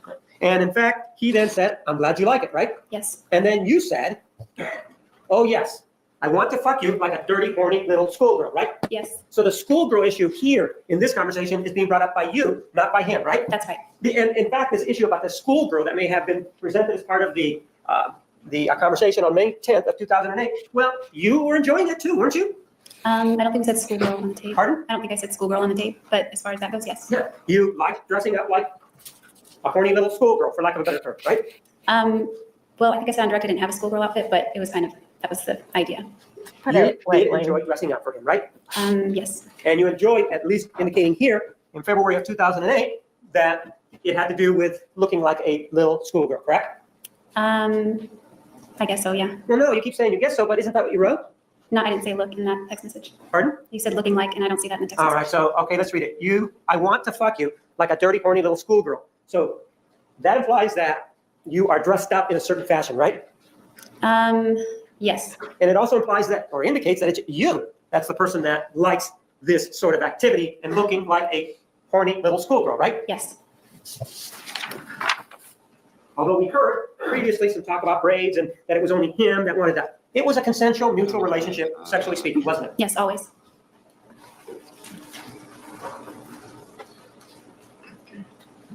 This issue involving the idea that there was going to be a movie and what was going to happen in the movie, part of it, IMAX? it took place during a conversation that you had on May 10th of 2008, right? Yes. And it can be characterized as phone sex, correct? Yes. And it can also be fair to say that what people say during phone sex isn't necessarily true. Wouldn't you agree to that? I would agree to that. Well, ma'am, what you said in your phone sex conversation with Mr. Alexander, according to your own testimony, part of it was a lie, wasn't it?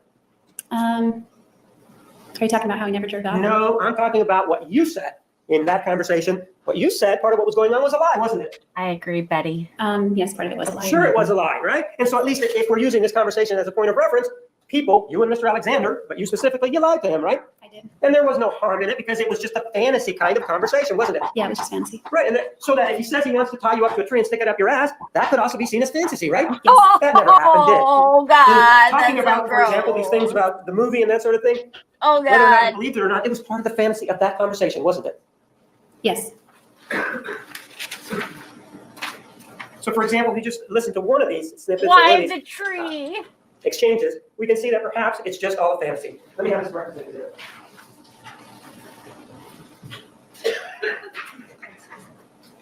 Also, thank you to everyone who subscribed. I just saw that we're like 25 people away from 800. Thank you. Everybody initially did 496. No objection. 496 is admitted. Oh. Girl is a freak.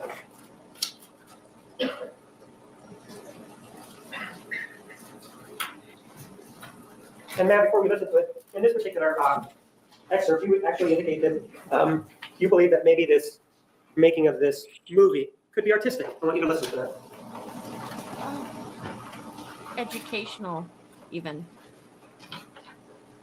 I was saying, I'm kind of envisioning one, like when you're kitty fucking me, but like I'm looking with my head tilted back, so all you can really see is like the outline of my chin and some of my cheek and jawbone, and like my ears and hair, but you can't really see the rest of my face. You can just see a dick between two tits, like in focus with the neck and everything sort of a little bit blurry, but they're kind of artistic, you know what I'm saying?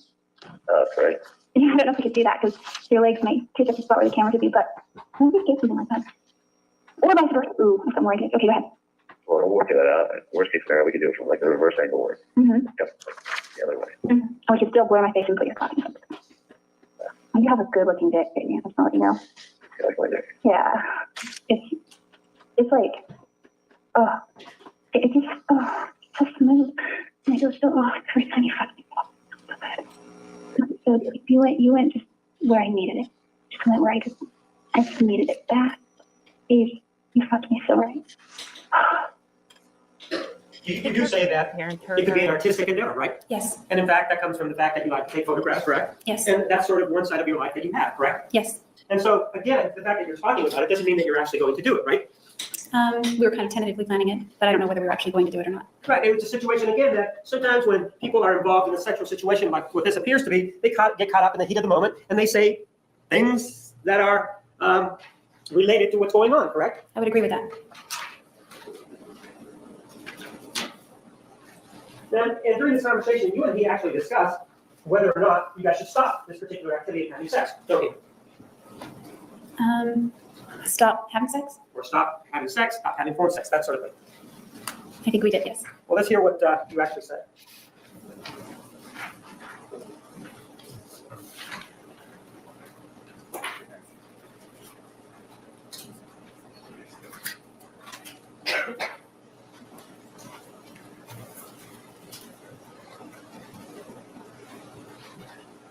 I move for the admission of exhibit 497. No objection. 497 is admitted.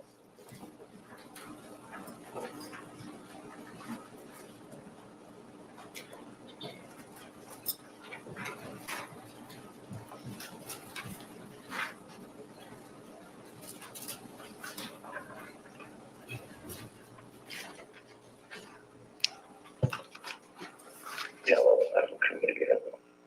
I can't wait to get pictures of jizz on your face. That's gonna be cool, actually. Oh, God. It's gonna be. Try to get one as one coming on your face, and then Yeah, definitely. like mid shot. Mm-hmm. You make me so horny. I seriously think about having sex with you every day, several times a day. Think about how it feels to have your cock deep inside of me. I remember it, and I want it again. I'm really glad we started fucking. What? I'm really glad that we started fucking. Well, if it's I wrong, used then to I'm gonna have be that. right. Because I'm glad too. Oh my God, I used to have that. Like seriously. And I'm like, okay, I'm just Jodi. I'm just Jodi. I'm calling Jodi.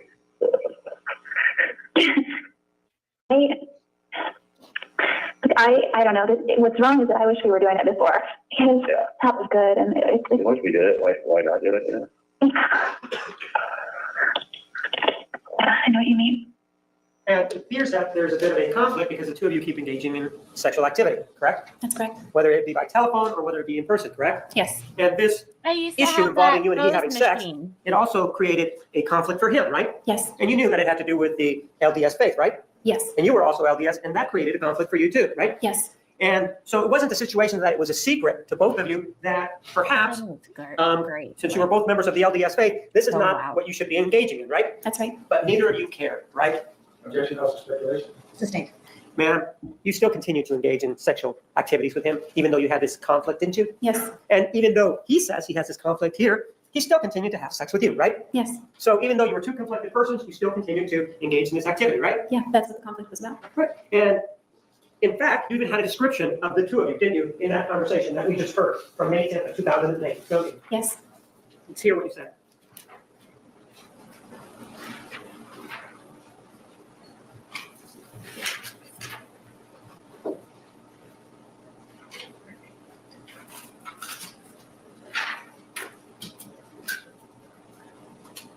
LDS is Move to Mormon. the admission of 498. No objection. 498 is Too admitted. long didn't read is TLDR. Yay! Thanks, Josh. Everybody who got a membership, thanks, Josh.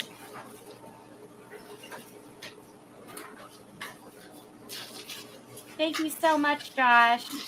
Thank you for being a mod and helping me out as well. I know you're busy with the Brian Walsh case. That's right. I see not case I can get him. Hang on, I thought I heard somebody. Let me just double check. Oh, I think it was just my charger. Oh. All right, we're good. Grandpa whining. I was just here. Let's get back into the groove. Things. I'll have even pictures of it today. You're so hot. Yeah, go. Like, what are we going to do with ourselves? We are just horny toes. Not my type. Ma'am, that's just an acknowledgement there that both of you are into each other sexually, correct? That's correct. And there's no indication from anything that we've heard that you were offended by the physical sexual activities that were going on, right? Right. It may have been a conflict, but the two of you enjoyed each other. At least you enjoyed him as much as it appeared that he was enjoying you, right? Yes. And you had at least that kind of relationship to the point where you actually had a name for him or a pet name for him, didn't you? Yes. Let me show you this exhibit.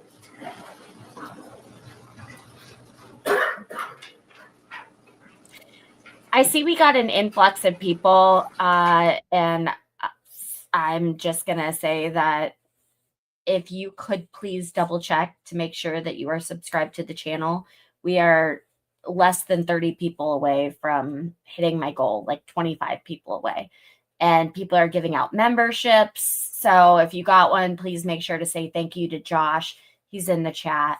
And I so greatly appreciate you guys being here. Oops. There we go.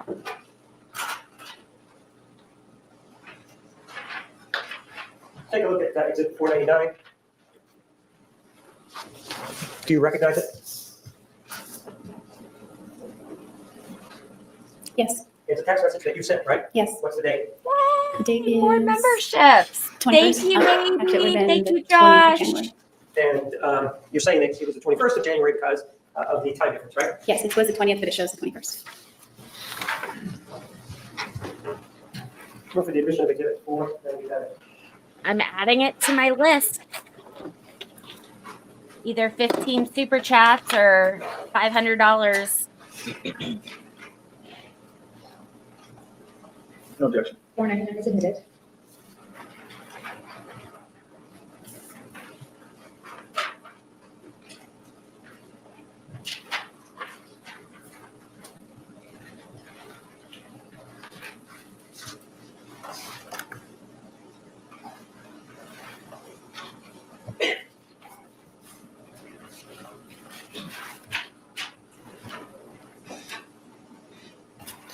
And that's you sending him a message saying, hey, Hadi Biscotti, will you call me before you hit the sack, right? Yes, I have a question about tomorrow morning. Thanks, my dear, correct? that's correct. And you actually called him Hadi Biscotti, correct? Yes, And that's because he was, in part, because he was special to you, right? yes. Because apparently at that time you were in love with him, right? I believe I was. Yes. And Thank it's you something so that two much. people who are intimate have in common, right? Yes, But he really wasn't that special to you, was he? I wouldn't say that. Keep the train Well- going. Let's take a look at another exhibit. 287. This is to Ryan Burns. You see that? It says Ryan's PPL, Gmail. Right. You're me. You see that? Yes, And you say to him, at some point before you go meet him, hey, Hadi Biscotti, what's new, right? yes, Isn't that the same thing that you call Mr. Alexander? yes. I call a lot of people that. So what you're saying is, when you call that Mr. Alexander that, it didn't mean anything then. I wouldn't say it was meaningless. No. It could also mean that when you started calling Mr. Burns Hadi Biscotti, was that Mr. Alexander really didn't mean that much to you, right? That's not what it meant. Well, it could, though, based on what we see. She's answered the question. Sustained. You called them both by the same name, right? Yes. And Someone's you only had making one jewels. encounter Thank with you. Mr. Burns, correct? Well, I met him once, and then I saw him again, so that would be twice. But if you're talking about the physical encounter, yeah, Right. one time, I guess. Yeah, one time, right? Unless you count shaking his hand, which I guess that doesn't really Pardon? count. I didn't hear what you I'm said. sorry. Unless you count, we shook hands and spoke briefly. I don't even really remember it, so it was pretty brief. But In terms of a one-on-one with Yes, Mr. that Burns, would be it was only one. one time, right? yes, And you're already calling him Hadi Biscotti, at least through this PPL, or at least through this instant messaging thing, right? that's right. And exhibit number 286, it tells us a little bit more of what actually happened when you went to see him. Wouldn't you go down here and read what he said, starting with a haha, if you can read it. If not, I'll bring it in. Go ahead and read it out loud. It says, haha, well, we woke up, we sat there for a bit, and then we held each other, and then we started to kiss. Then you said I could not be comfortable, and you adjusted me. So it does say that you told him that he could not be comfortable, and so you adjusted him, right? Yes. And then what else does he say? It's about it. Then you pressed your body really close to mine and started to kiss me. So you were on top of him, weren't you? Yes, well, kind of on top of him, off to the side a little. I think on his left. That you did start to press your body close to him, right? Yes. And then you say what? It's right above it. Well, I think it's out of order, but I say, well, I would gladly give it to you. And then right above it, he asks, Can I ask what else you might give me? and your answer is? You can ask, but you'll have to wait and see for that one. Bottom line, you're sort of already involved in the same sort of give and take that you were involved with Mr. Alexander, correct? Yes. Then there's a number of stories that you gave in Thank this you, particular friend case Amy. involving the killing. There was one that you gave on the 15th of July of 2008 to Detective Flores, right? Yes. There's another one that you gave on July 16th of 2008 to Detective Flores, right? Yes. But then you still gave another view of what happened to 48 hours, right? I think I was inconsistent in my lies. Yes. So let's take a look at what you may have said 48 hours.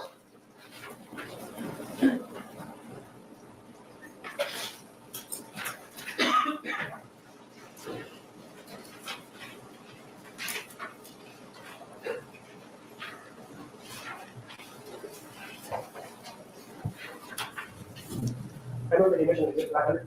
No objection. 500 is admitted.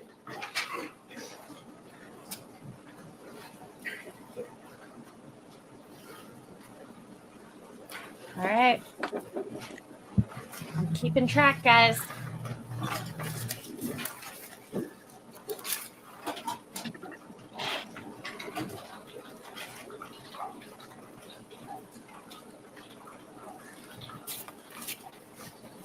if you got a membership, make sure to say thank you to either Josh or maybe. And if you're feeling exceptionally thankful, you can Yeah, let me talk 5 about memberships to someone else. I'll talk about this, and nobody knows this. The detectives know this because I've spoken with them. Boy, this is really hard. I'm trying to think if I want to say this or not. 12 years ago. There's a lot of evidence that places me at Travis's house the day he was, or not just the day he was killed, but the day, most of that week. And there's a reason for that. And that reason is that that I did see Travis the day that he passed away. And a lot of things happened that day. I almost lost my life as well. And I was told that I can't speak about it or tell anyone about it because my family's life was in danger over it. I was told that if I did, that they would all die and that I would die. And that was kind of the end of the story. There was an argument among some people, 2 individuals, that one wanted to take my life and one said, that's not why we came. And at one point, the guy with the gun sort of succumbed to her pressure, I think, because he was holding the gun at my forehead. And I was on the ground on my knees. And I was near the armoire of where he kept his TV in his bedroom. And Travis was in the bathroom. And she was standing over Travis near him. And the guy with the gun was standing near me. And again, this argument was going on back and forth. And I just remember holding my head and closing my eyes. Can someone in the chat, one of my mods or someone else, explain how to know if they are set up to receive memberships? I haven't described or explained that yet. And I want to make sure that if you want a membership, you can get a membership. You're not guaranteed because, obviously there are a lot of people who are in this channel, but yeah, you have to literally turn something on in order to receive one. So just wanted to let you guys know. Thanks. And there was so much that went on that day, but the short of it is he pulled the trigger and nothing happened, just a click. And I realized then that he probably, I don't know if that means that he was out of bullets or I don't know what that means. I wasn't that familiar with handguns. And so at that point I pushed past him and I ran downstairs. He didn't make much of an effort to stop me. But I could almost swear that I heard someone following me down the stairs, and I ran out the front door and I got into my car and I drove and I left. Nowhere in that recitation or in any of the interviews that you gave with 48 Hours did you ever indicate that you had memory loss, correct? That's correct.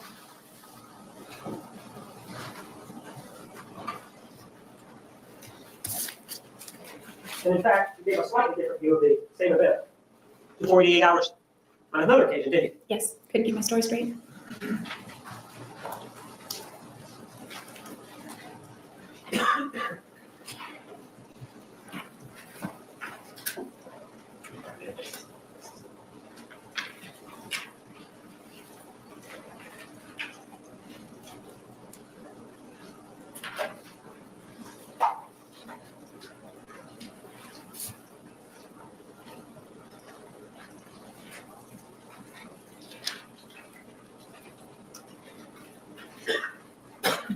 I move for the admission of Exhibit 501. No objection. 501 is admitted.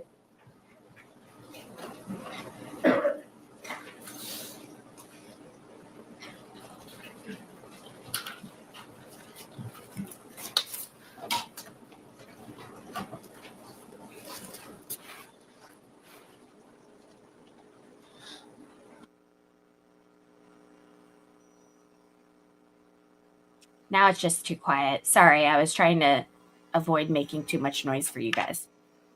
Again, I was looking down and going through some photos. He is really critical of himself. We're all our own worst critics. And so, some pictures he liked, some he didn't. And I was looking through the pictures and I heard, again, a loud pop and I was hit on the back of the head. I don't think I was out very long, but when I came to, I was kind of laying next to the bathtub and the shower right next to each other. And Travis was on all fours on the tile and he was, but one of his hands was actually holding his head. And he wasn't laying down or anything. He was kind of on his knees and on his hands. And at that point I looked over toward the entrance of the bathroom, there was a hallway and two people were walking down the hallway, and I ran into the closet. It's a big closet. And I was going to run out the other door, except he stopped me with a gun pointed at my forehead. And I was just, when you have a gun pointed at your forehead, you just do anything. So he told me to get down onto my knees and stand over or sit over by the armoire. So I just stayed there, squatting on my knees next to the armoire. And he left the room for a minute, maybe a few minutes. And she was in the bathroom, standing over Travis.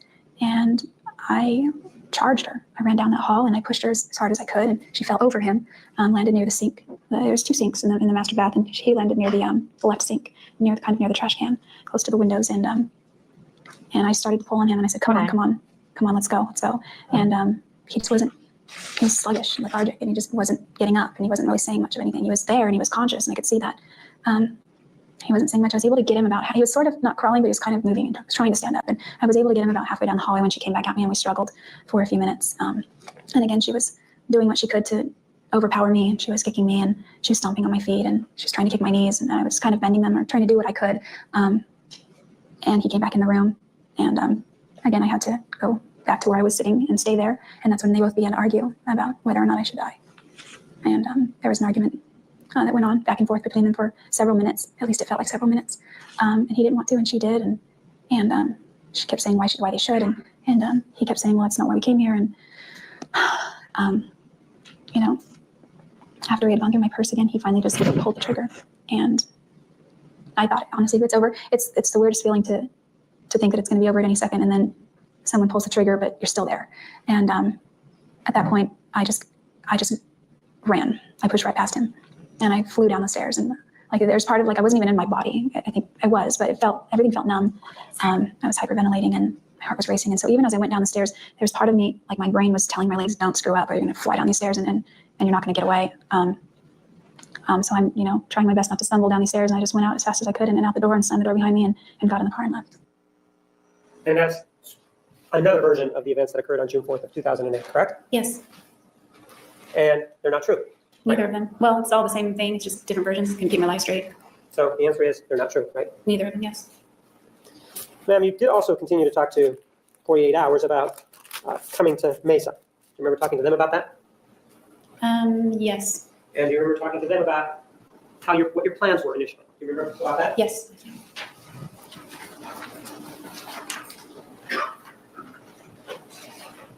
And the reason that you came out to Mesa, you didn't have a plan initially, correct? Do you mean on June 4th? Pardon? Are you talking about on June 4th? I'm talking about when you left Margarita. What was your question? I'm sorry. My question is, according to you, you didn't have any plans to come to Mesa initially when you left Margarita, correct? That's correct. In fact, that's something that you told 48 Hours, right? Yes. Take a look at what you told them. It's clickable on my end, Stream Mama. I just went over to my stream independently.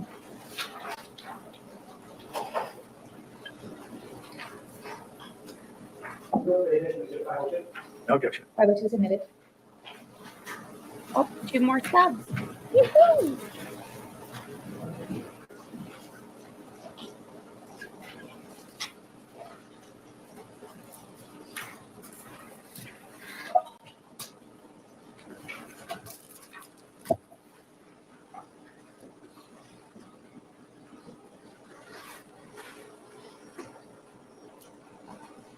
YouTube does go out of its way, I feel like, to make it difficult to do things.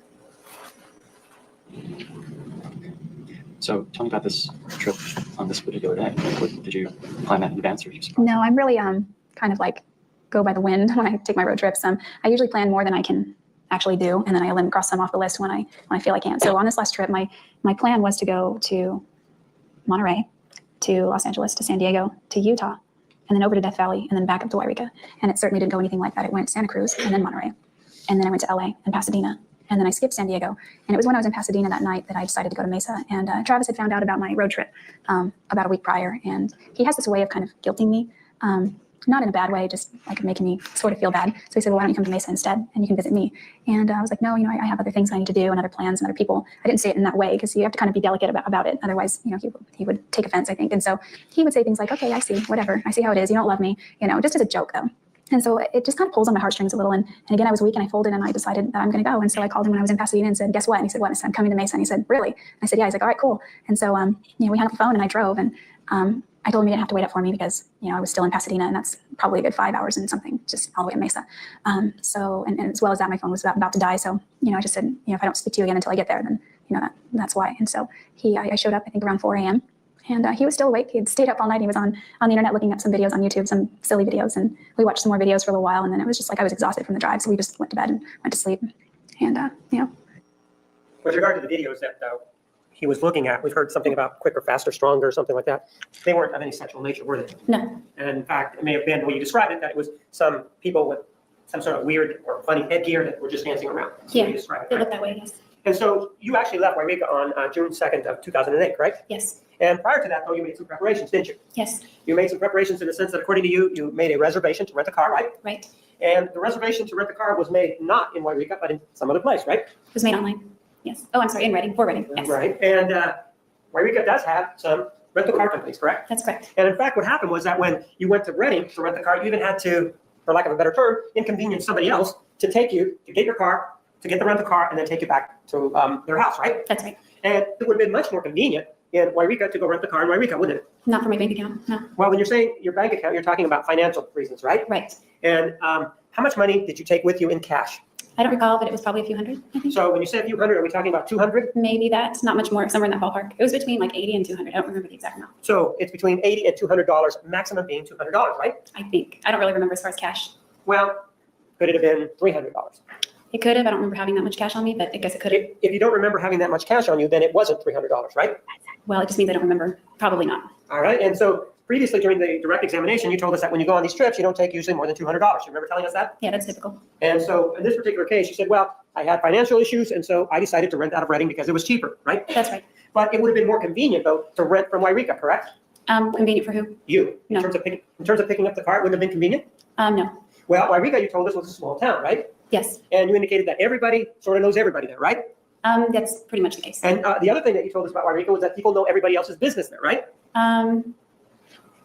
Usually. Right. And in fact, one of the examples that you gave us of where people in Wairika know what's going on was the example when you were 17 and you went to, or you skipped a class. Do you remember telling us that? Sad. Yes. It was a history exam that you had to prepare for, right? That's right. And you indicated that you went somewhere in the car and you were studying, right? Yes. And while you were studying, your father found you, right? Yes. And one of the explanations or reasons that you gave for that was that Wairika's a very small town, right? I don't remember giving that explanation because that's not why he found me. Well, you indicated that you don't know how he found you, right? I knew how he found me. Well, that's not what you told us on direct examination. Oh, I mean, I knew why he went to go looking for me. How he found me was he was just driving around. I'm sorry. Ma'am, that's not what you told us on direct examination, right? I don't remember. That's Again, do you have problems remembering what you just told us less than a couple of weeks ago?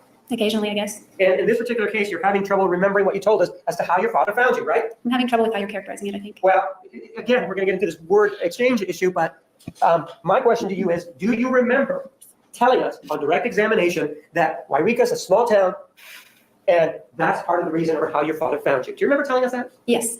And so Wairika in 2008 is not much bigger than it was in 1997 or 1998 when this happened, right? No, I think it's about 1,000 more in population. Right. It's not. It's only 1,000 more in population. In other words, it's not a town that's exploding in terms of population, right? Yes. It is or it is not. Yes, that's right. I'm sorry. And so that in people in Wairika, if somebody does something, more likely than not, they may end up meeting somebody that they know, right? Yes. So, for example, if you went to one of the two or either of the two car rental agencies that are there in Wairika, somebody may have been able to know or talk about it later if they were asked about it, correct? Perhaps people wouldn't know me though because I lived there for 10, 15 years. But they may have, right? Some, like Because high school again- friends or something. Again, it's not a very large town, right? Yes. And in fact, what's the population is what, 11,000? I think it's 7,000. 7,000? Something, yeah. And you at the time, back in June 2nd of 2008, you were working, right? Yes. And where you were in this town, there aren't that many bars, right? I think there are like 5 or 6 bars. And there isn't one called Margaritaville, right? No, there's not. You worked at Casa Ramos, right? Yes. And you had some time off, didn't you? Yes. And this was going to be part of your vacation, right? Road trip, yes. The road trip was for vacation. Oh my God.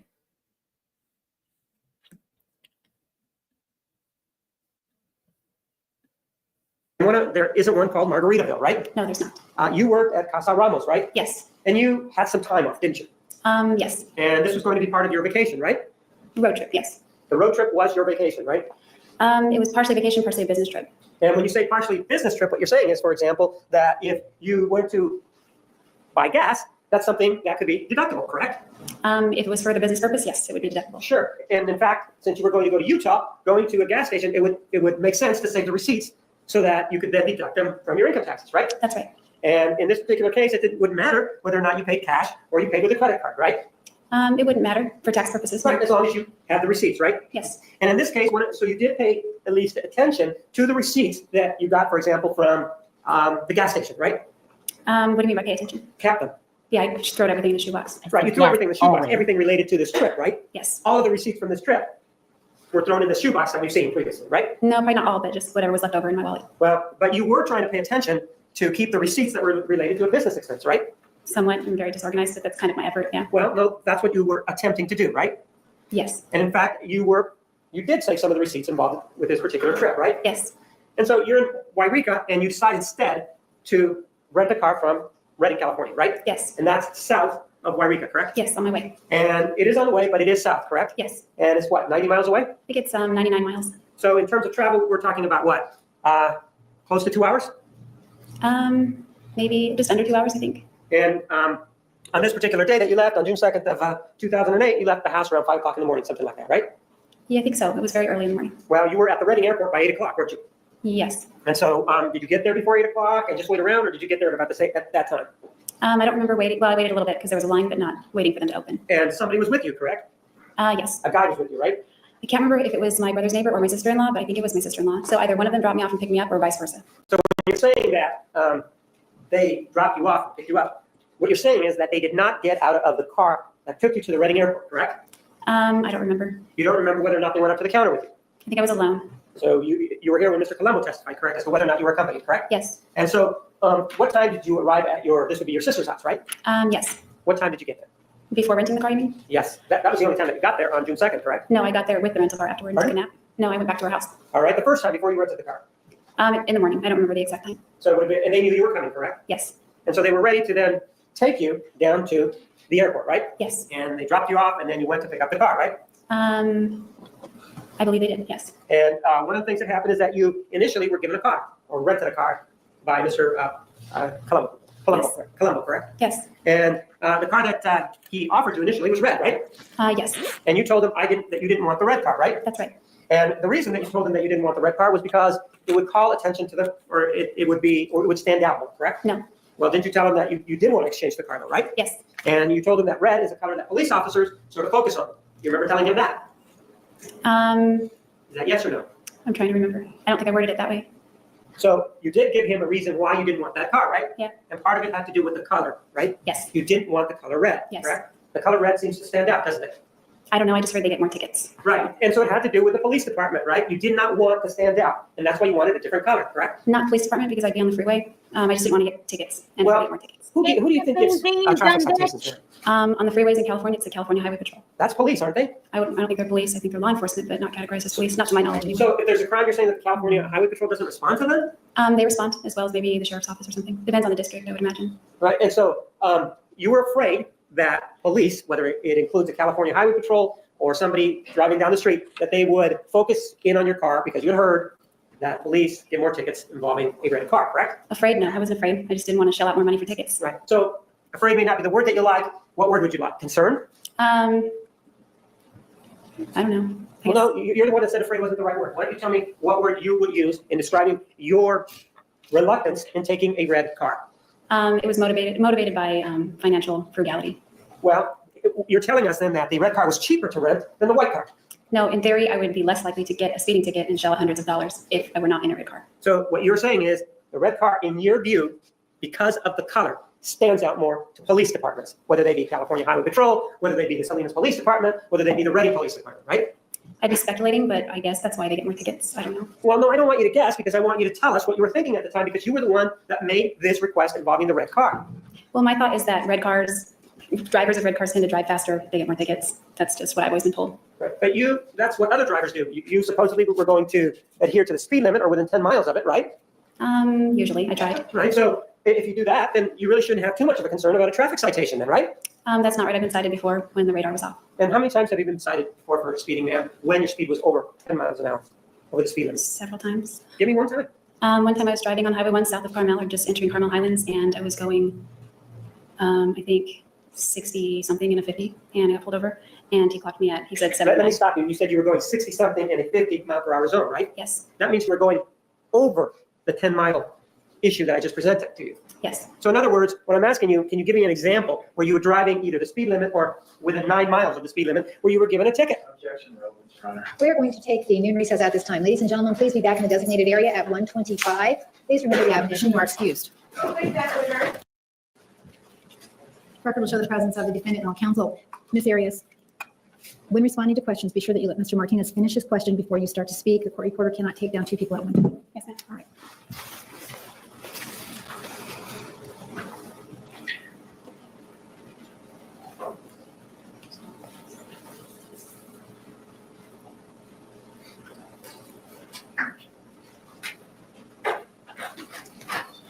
Please answer the jury.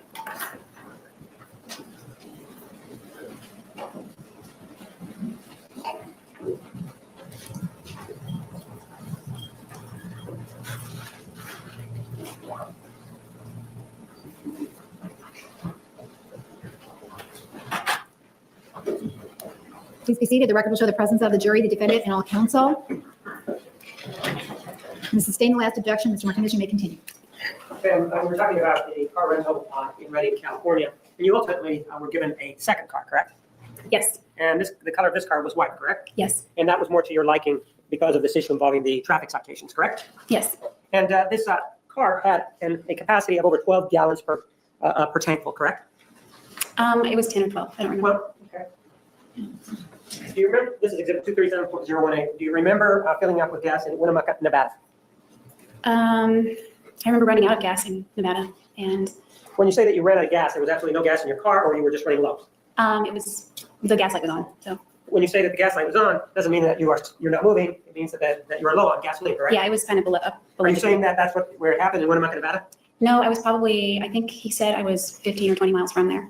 And you were able to make it to Winnemucca, correct? No, I pulled over. And you pulled over and did what? I went in and asked the guy where the nearest gas station is. He said it's about 15 miles. I think he said 15 miles further. I didn't think I would make it on E, so I went and started putting gas in the car, and he came out and assisted me And you were putting gas from what? from one of the gas cans. All right. And let's just take a look at this exhibit right here. And it indicates that it's your name, right? Yes, It's from Winnemucca, right? yes, And it indicates that the amount that you purchased was 12.175 gallons, right? yes, And you paid $49.91, correct? that's right. And this issue involving you running out of gas, that's not something that you told us at the right examination, correct? No, I was not. And so you have this car that has at least a capacity of 12 gallons, correct? Objection, foundation. Approach.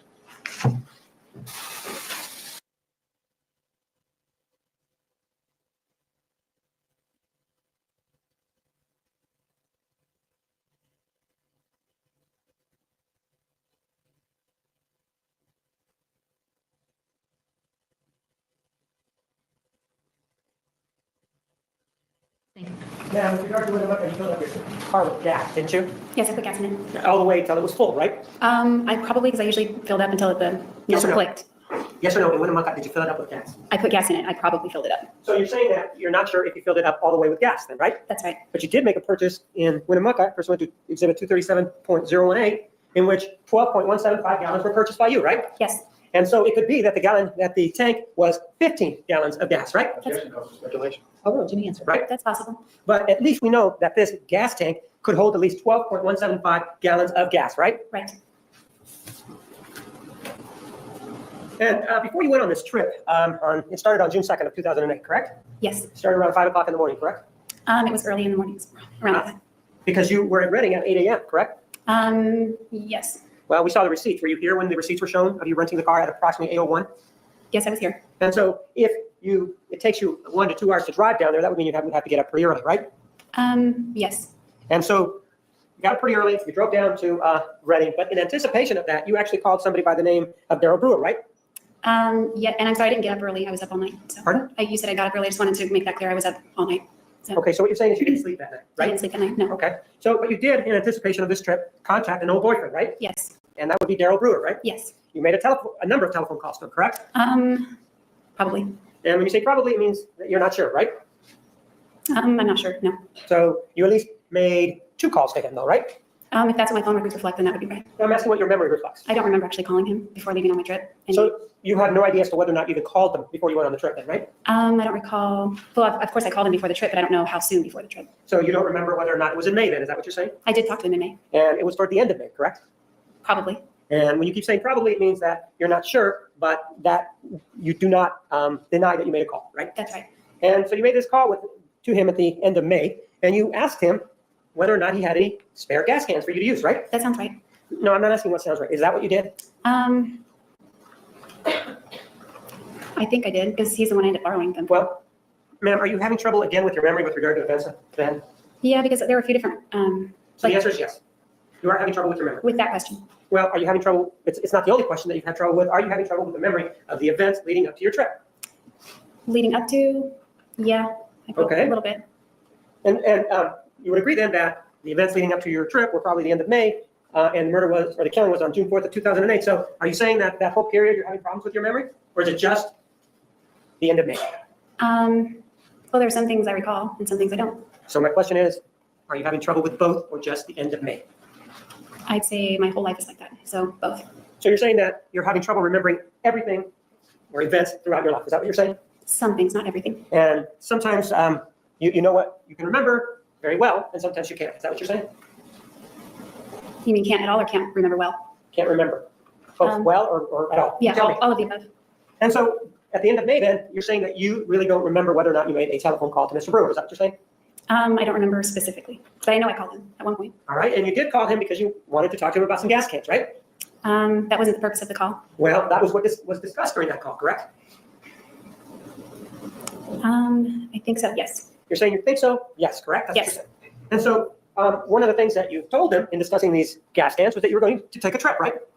Yes, And the purpose for the gas cans was so that you could put gas in it, right? yes, And the other thing that you told him was that the trip that you were going to make was going to be to Mesa, Arizona, right? no, You were here when he testified, correct? yes, And he's somebody that you've had a long-term relationship with, correct? yes, about 4 years. Pardon? About 4 years, we were in a relationship. Right? And then even after that, you have had, if not a close friendship, you've had a friendship after the two of you split, correct? It was more distant, but it was still a friendship. Sure. And in fact, you felt comfortable. You still remembered his number, right? Telephone number, right? Yes. And you felt comfortable enough to ask him for a favor, right?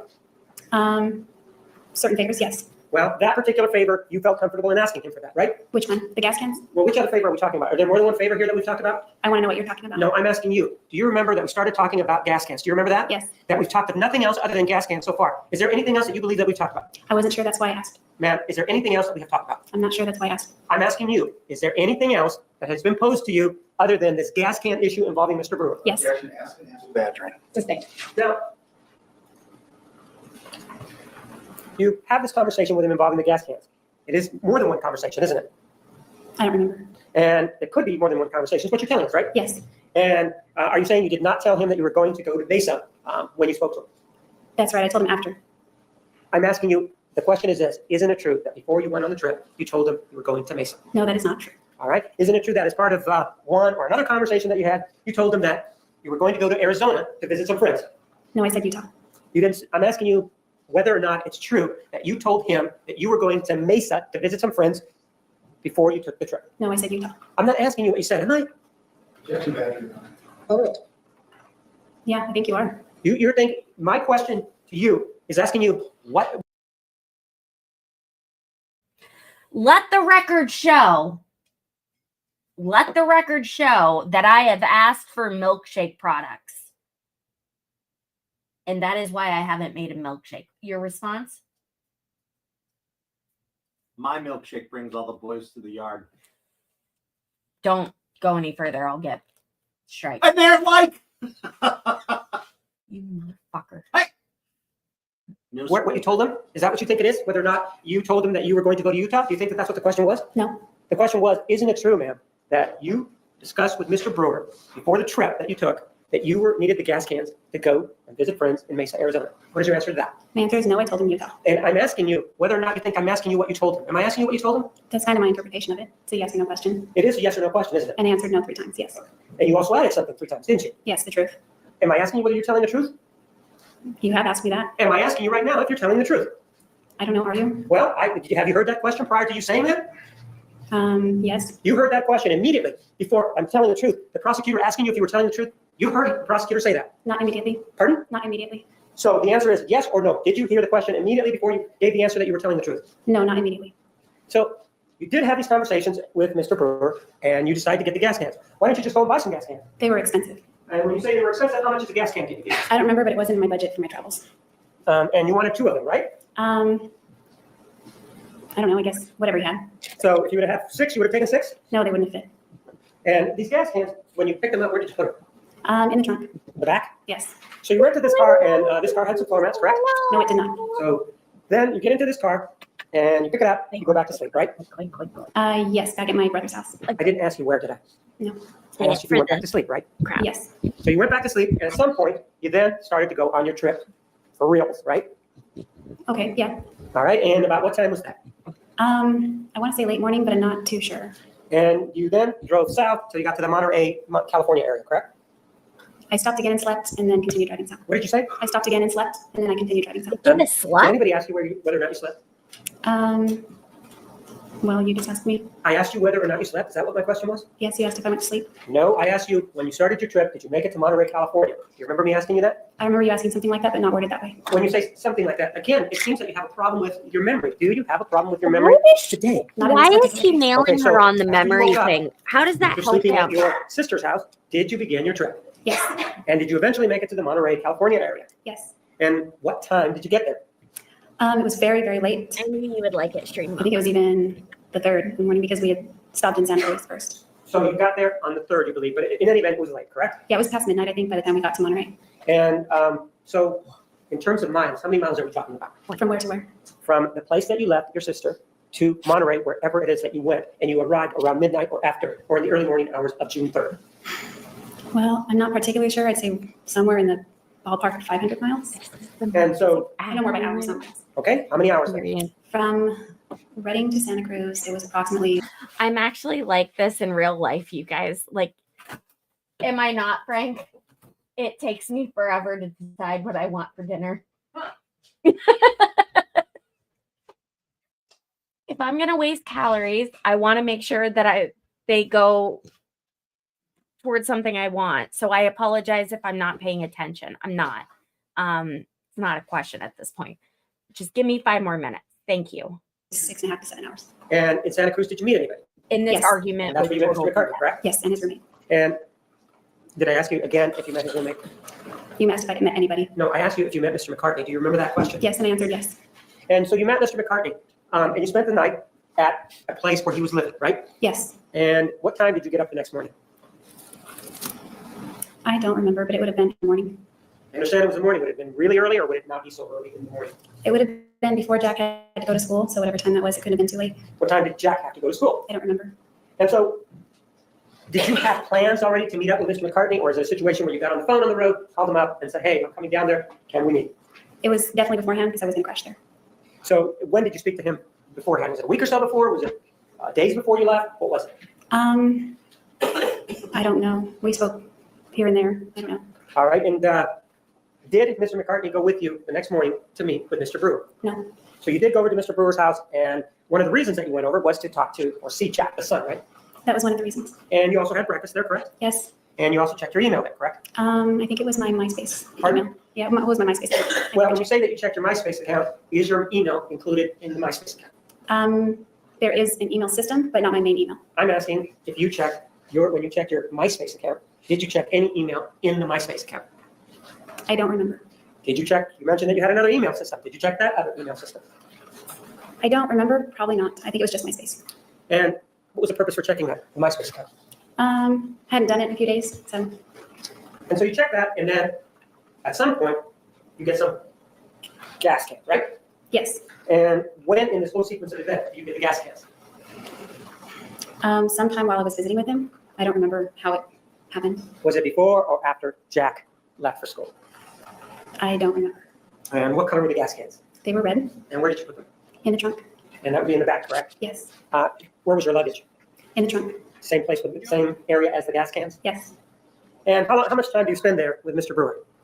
I don't know. I think it was somewhere like a half hour, it felt like. I don't really remember. And then you come back again, right? Yes. My bad, guys. To return a remote, right? Right. What kind of remote are you returning? It was for either his TV or his DVD player, I think. How is it that it found its way into your car? I don't know. I think that. Well, don't speculate. You don't know, right? No, it was already with him. I drove away with it on accident. I don't know how I got it. All right. And then after you returned it, you drove to Salinas, right? Yes. And in Salinas, you did a number of things, right? Not really. I just did a few things. Pardon? I just did a few things. Right. You did your nails, right? Yes. And you said it took quite a while, right? I had to wait for a while. Yes. In other words, the doing of the nails didn't take a long time. The fact that you probably didn't have an appointment is what took some time, right? Yes. Yay, we figured it out. And then you left you. Salinas and continued your trip, right? And this would be on the 3rd, right? That's correct. About what time was it? It was afternoon, but I don't know what time. You told us about the gas cans from Mr. Brewer, right? That's right. But you forgot to tell us something else, didn't you? You haven't asked me yet. Well, isn't it true that there was more than 2 gas cans involved, right? Yes. And you testified on direct examination involving the gas cans, didn't you? Yes. And you never testified about a 3rd gas can, did you? No. And this 3rd gas can, you actually bought it in Salinas, didn't you? Yes. And you bought it from Walmart, didn't you? Yes, I did. And not only do you have 2 5-gallon gas cans, you have another gas can. How many? What's the capacity of this one? It was the same size. No, I think it was, I don't know. It was the same size, I think. You think so? Now you have a capacity of 15 gallons, right? At that moment, I did. Well, you're saying like at that moment. Did the size of these gas cans change so that it would go from a 15-gallon capacity down to a lesser capacity? You guys like With regard to, you keep saying that at that point you had a Subtract. capacity. Was there something Please do. involving these gas cans that would not allow you to fill them up to their capacity later on? Yes, there was. And what is that? I returned the gas can. You returned it back, right? Yes. So that you now have a capacity of still 10 gallons, right? Yes. Maximum, right? Yes. So then why is it, ma'am,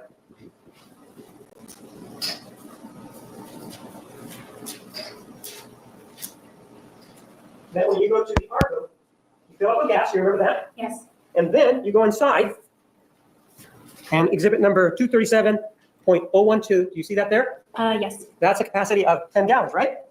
Or Um, approximately, it's 9.5494 gallons, right? yes. And then 237.013, it's 2.77 gallons, right? Where does it say that? Oh, yeah, I see that. So you're saying that these gas cans then have a larger capacity now? I don't know what the capacity was. Well, you remember Mr. Brewer saying they were 5-gallon gas cans, right? I don't know if he said that or not. You were here when he testified, right? I was physically here, yes. Sometimes I space out. Pardon? I was physically here, yes. Sometimes I space out. And so you're saying that throughout the trial, you may have spaced out and not paid attention to what's going on? During other people's testimony, sometimes my mind wanders. So the answer is yes. Yes. And you don't remember then specifically what Mr. Brewer may have said. Is that what you're saying? I remember some things he said. Almost all. But not everything. Not every single thing. Well, 237.011. Do you see that it says ARCO and it's in Pasadena? Yes. Do you see the address there? Yes. What's the address? Read it for me. 3706 East Foothill Boulevard, And the city and state? Pasadena, California, 92553. And it does talk about a debit account. You see that? Yes. Talks about a date of June 3rd, 2008, right? Yes. And a time of 8:42 p.m., right? Yes. And then it talks about being at pump number 2. Do you see that? Yes. And then it talks about the amount of gallons that are involved, right? Yes. 8.301 gallons. And there's a price there, right? Yes. That is for you filling up the car, isn't it? I don't know. Well, you were there though, right? Yes. And this is first in the sequence at 8:42 p.m., right? Yes. And you don't know whether or not this is part of filling up the car with gas then? I don't remember what order. I filled All up. right, well, you remember that we're talking about 2 5-gallon gas cans, right? Yes, 5 plus 5 is 10, right? that's right. This is 8.301. Do you see that? Yes. So this is not the capacity, if you will, of the up to 10 gallons for those 2 gas cans, correct? It has that capacity, so that's not correct. It's not the maximum capacity. No, it isn't, right? So there's no reason to believe that this could be the gas cans. If you're going to take these gas cans, presumably you're going to fill them up to the top, right? Restate your question. You were taking those gas cans for a reason, right? Yes. And that was to have extra gas, right? Originally it was. Yes or no? Was it to have extra gas available to you? At one point, yes. At another point, no. Well, and if you want to have extra gas available to you, don't you want to have the maximum amount? I guess. Well, no, you were driving. You're the one that asked to borrow these gas cans. If you have 5, let's just say 10 gallons of space available, and you want to make sure that you have enough gas, wouldn't you fill it up to approximately 10 gallons? Objection, what's the relevance of this? It's 8.3 gallons. I don't know. Ma'am, what's going on is that exhibit 237.001 is you filling up that Ford Focus with gas, isn't it? I don't remember what order I filled up. And this was at 8:42 p.m., right? Yes. And you went and you pumped your own gas, didn't you? Yes. And then and you paid with a debit card. Do you see that? Yes. You had a MasterCard back then, right? I don't remember what it was, MasterCard or Visa. But you paid for that with a credit card or Visa or MasterCard, whatever it was, right? Yes. With regard to the gas that you purchased inside, which is 237.012, you paid cash, right? That's right. And cash is harder to track in terms of sales than a credit transaction. Wouldn't you agree? Not if you save the receipt. Not if you save your receipt. What if you don't save your receipt, ma'am? Wouldn't you agree that a cash transaction is harder to keep track of than a credit transaction? Yes, I would agree with that. And in this case, you initially said, I want to pay $40, right? Yes. And then it's the amount of gallons that you got for that was 9.594 gallons, correct? Yes. And that was the $40, right? Yes. Do you see the time there? That would be 10:53. Well, how about 8:46:50? If you see the 20:46:50, wouldn't that be 8:46:50? Oh yeah, I'm sorry. That's correct. And that is 4 minutes after the transaction in 237.001. Do you see that? Yes. Wait, what was the other time? I'm sorry. It's 8:42. Okay. You see that? Yes. 8:46:50. Do you see that? Yes. I was sorry. I was looking at the other time on top. Do you see that right there? Yes. It's 8:46:50, right? Okay. So that's 4 minutes after the transaction. That's the debit transaction, right? Yes. And then you have 237.013. It's the same article, right? Yes. And this one is at what time? This one is at, what time is it? How about 8:53? 53, yes. And that's 5 minutes later than the transaction involving the approximately 10 gallons of gas, right? Yes. And during that time, that 5 minutes, that would allow you to go from the inside out to your car again, wouldn't it? 5 Yes. minutes. It was that close, correct? Yes. And the time span between exhibit 237.001, which is He's gonna grab her. 8:42, to the next one, which is 8:46, which is 4 minutes, that would give you time to go back between the car and the register or inside the store, correct? Yes. And so now, we know that at that particular gas station, you spent 237.011, I'm sorry. It's $35 there, right? Yes. And 6 cents, but let's leave the cents aside. And 237.012, that's $40. So far, you spent $75 in gas, right? Yes. And then if you add from 237.013, if you add 9, because we're rounding up, you're now talking $84 in gas that you spent, right? I don't know. I'm not good at math, but okay. Assuming the math is correct, Assuming the math is correct. it's between $80 and $84 in gas that you spent, correct? Yes. And so you've now driven all the way down there. And one of the reasons that you told us on direct examination that you wanted these gas cans was that gas was cheaper in Arizona and Utah. Do you remember telling us that on direct? No, I said Nevada and Utah. All right, gas is cheaper in Nevada and Utah, right? Yes. You weren't filling up in Nevada or Utah, were you? No. You were filling up in California, right? Yes. Where the gas is as expensive there as it is probably throughout the state, right? No. Or well, it was expensive in California, isn't it? More than Nevada and Utah, yes. And so you had actually, and California is kind of a progressive state in the sense that it has gas stations almost everywhere, doesn't it? Objection, foundation, relevance. Restate your question. On your travels on that date, Nicely done, Frank. you went from the Monterey area down to Salinas. Any trouble seeing any gas stations there? No. From Salinas all the way down to Pasadena. Any problem seeing any gas stations there? No. So it seems that your fears about gas in California were not well founded then, right? There was gas in places that you were traveling in California, right? I didn't have any fears in California then, so no. You had fears somewhere else, correct? Yes. Arizona, for example, right? No. Well, you did end up going to Arizona, right? Yes, I did. And so presumably, is that where the fears were, in Arizona? No, I've driven that highway many times. I knew where the gas stations were there. So you didn't really have a need for gas if you're going to drive through Arizona, right? No, that's right, yes. Pardon? That's right. And you were telling us, though, that approximately every 150 to 170 miles, your car was running out of gas. Do you remember telling us that? 150 to 170 miles? Yes, ma'am. I don't remember saying that. Well, do you remember that you said that you had problems with that your Ford Focus had problems with gas, that was using too much gas on direct examination? I remember running out quickly. Yes. Your Well, you told us that disinfectant. this car, the Ford Focus, was using an inordinate amount of gas, correct? No, that wasn't my thought. Well, It ran out of gas quickly. you told us that from Pasadena, then you filled up at Desert Center, right? Yes. That's approximately 170 miles down the road, right? I don't know. Well, you drove it. It sounds right. Objection, foundation, yes, man. Restate, ask another question. And after that, you then said that you drove out to Buckeye and you filled up there, right? Yes. That's approximately another 170 miles, right? Objection, foundation. I guess. Well, you did drive that though. You Yes, did I tell did. us that, right? Yes. And you told us that both of those times you filled up, right? Yes. And you filled that car up with 12 gallons of gas approximately every time, right? Whatever it would have been, I filled up, I think. Well, if you were running low, we've already seen the capacity, then it would be approximately 12 gallons, wouldn't it? Yes. Sustained. Ma'am, you said that you filled up in Winnemucca, right? And your car was low, ran out of gas, right? It did not run out of gas. I was low. Oh, so it did run out of gas, and yet you were able to put over 12 gallons worth of gas in Winnemucca, correct? That's correct. And so if you are running low on gas in Desert Center, that would mean that you would put approximately 12 gallons worth of gas, right? Approximately. And then from that point over to Buckeye, you said you put gas into the car again, right? Yes, I did. So that would mean that you would put another 12 gallons worth of gas in the car if it was running low, based on the previous computations. Overruled. You may. Been fighting too long. If you base it on those computations, but I stopped in Buckeye because the Shell station there always had cheap gas. I'm not asking you whether or not I had cheap gas, right? Am I? No. You remember that on direct examination, the way you processed this was that, oh, this car used an inordinate or a lot of gas. Do you remember telling us that portion? Yes. And that as a consequence of that, do you remember telling us that you stopped at Desert Center, right? And Yes, put gas in I it. did. And then you also said, and because of this problem that it was running low on gas, you also stopped in Buckeye, right? You told us that, Yes, I right? did. So if this car is running low on gas, that means that it's close to empty, right? Yes. And so that would mean that if it's close to empty, it would be around 12 gallons that you put at Desert Center inside the car tank, right? Approximately. Approximately. And then it would be another 12 gallons worth of gas there at Buckeye, right? Presumably, yes. Well, given the computations that we have going. And then you made your way over to Mesa, right? Yes, I did. And how long did it take you to get to Mesa? That hour of the morning, not long because there was no traffic. And how much gas did you use? I don't know. And all the while you have these gas cans full of gas, right? Yes, I did. And because you filled up in Pasadena, correct? Yes. And where did you put these gas cans? They were in my trunk. And again, in the back part of the trunk? Yes. And you maintain that this third gas can, that you did not have a third gas can, right? No, not at that time. When you keep saying that at that time, I'm asking after Salinas, you did not have that gas can, right? That's correct. Take a look at 237.008. Do you see that?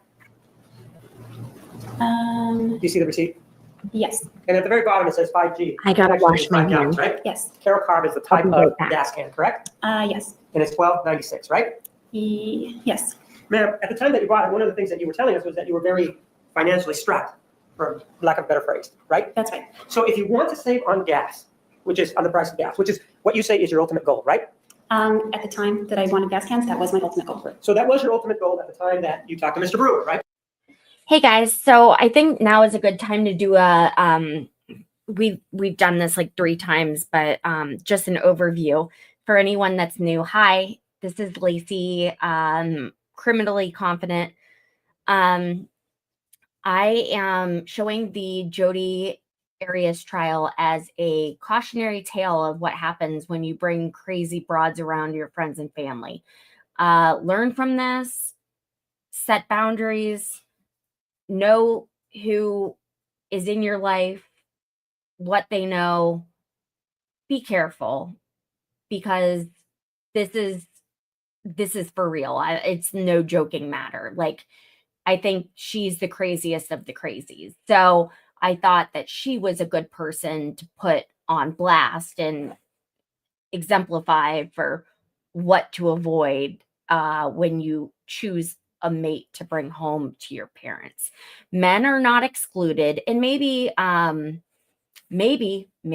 in Stream Mama, that's something that we should look into, like the opposite of Jodi. But you get where I'm going with that, I hope. With that being said, if you could please do me a very big favor, I would like to get to 800 subs today. If you could check and make sure that you are subscribed to this channel, and if you could check and like the channel, that would do me and my mods so much. And I will expand upon that later, but you would be helping not just me, you would be helping several people. So I appreciate that so much. The goal is 1,000, but we're taking it one day at a time, right? So we're going to get back to the trial. Scott Peterson, that is a great option. Can I just really quickly tell you guys how many friggin' years I've gotten Christmas cards to Lacey Peterson because it was on the news and people were like, oh, I need to send Lacey a card. And it was, they didn't mean to do that, but I have received several cards to Lacey Peterson. My last name doesn't even start with a P, but I digress. Make sure you are subscribed to the channel. It's free. Make sure to like the stream, please. That's also free. And if you want to show support for the channel, you can join as a member. You can send a super chat. Just so you know, it will be 30% of proceeds for super chats are taken out by YouTube. So I do have my PayPal and my Venmo, depending on which layout you are watching.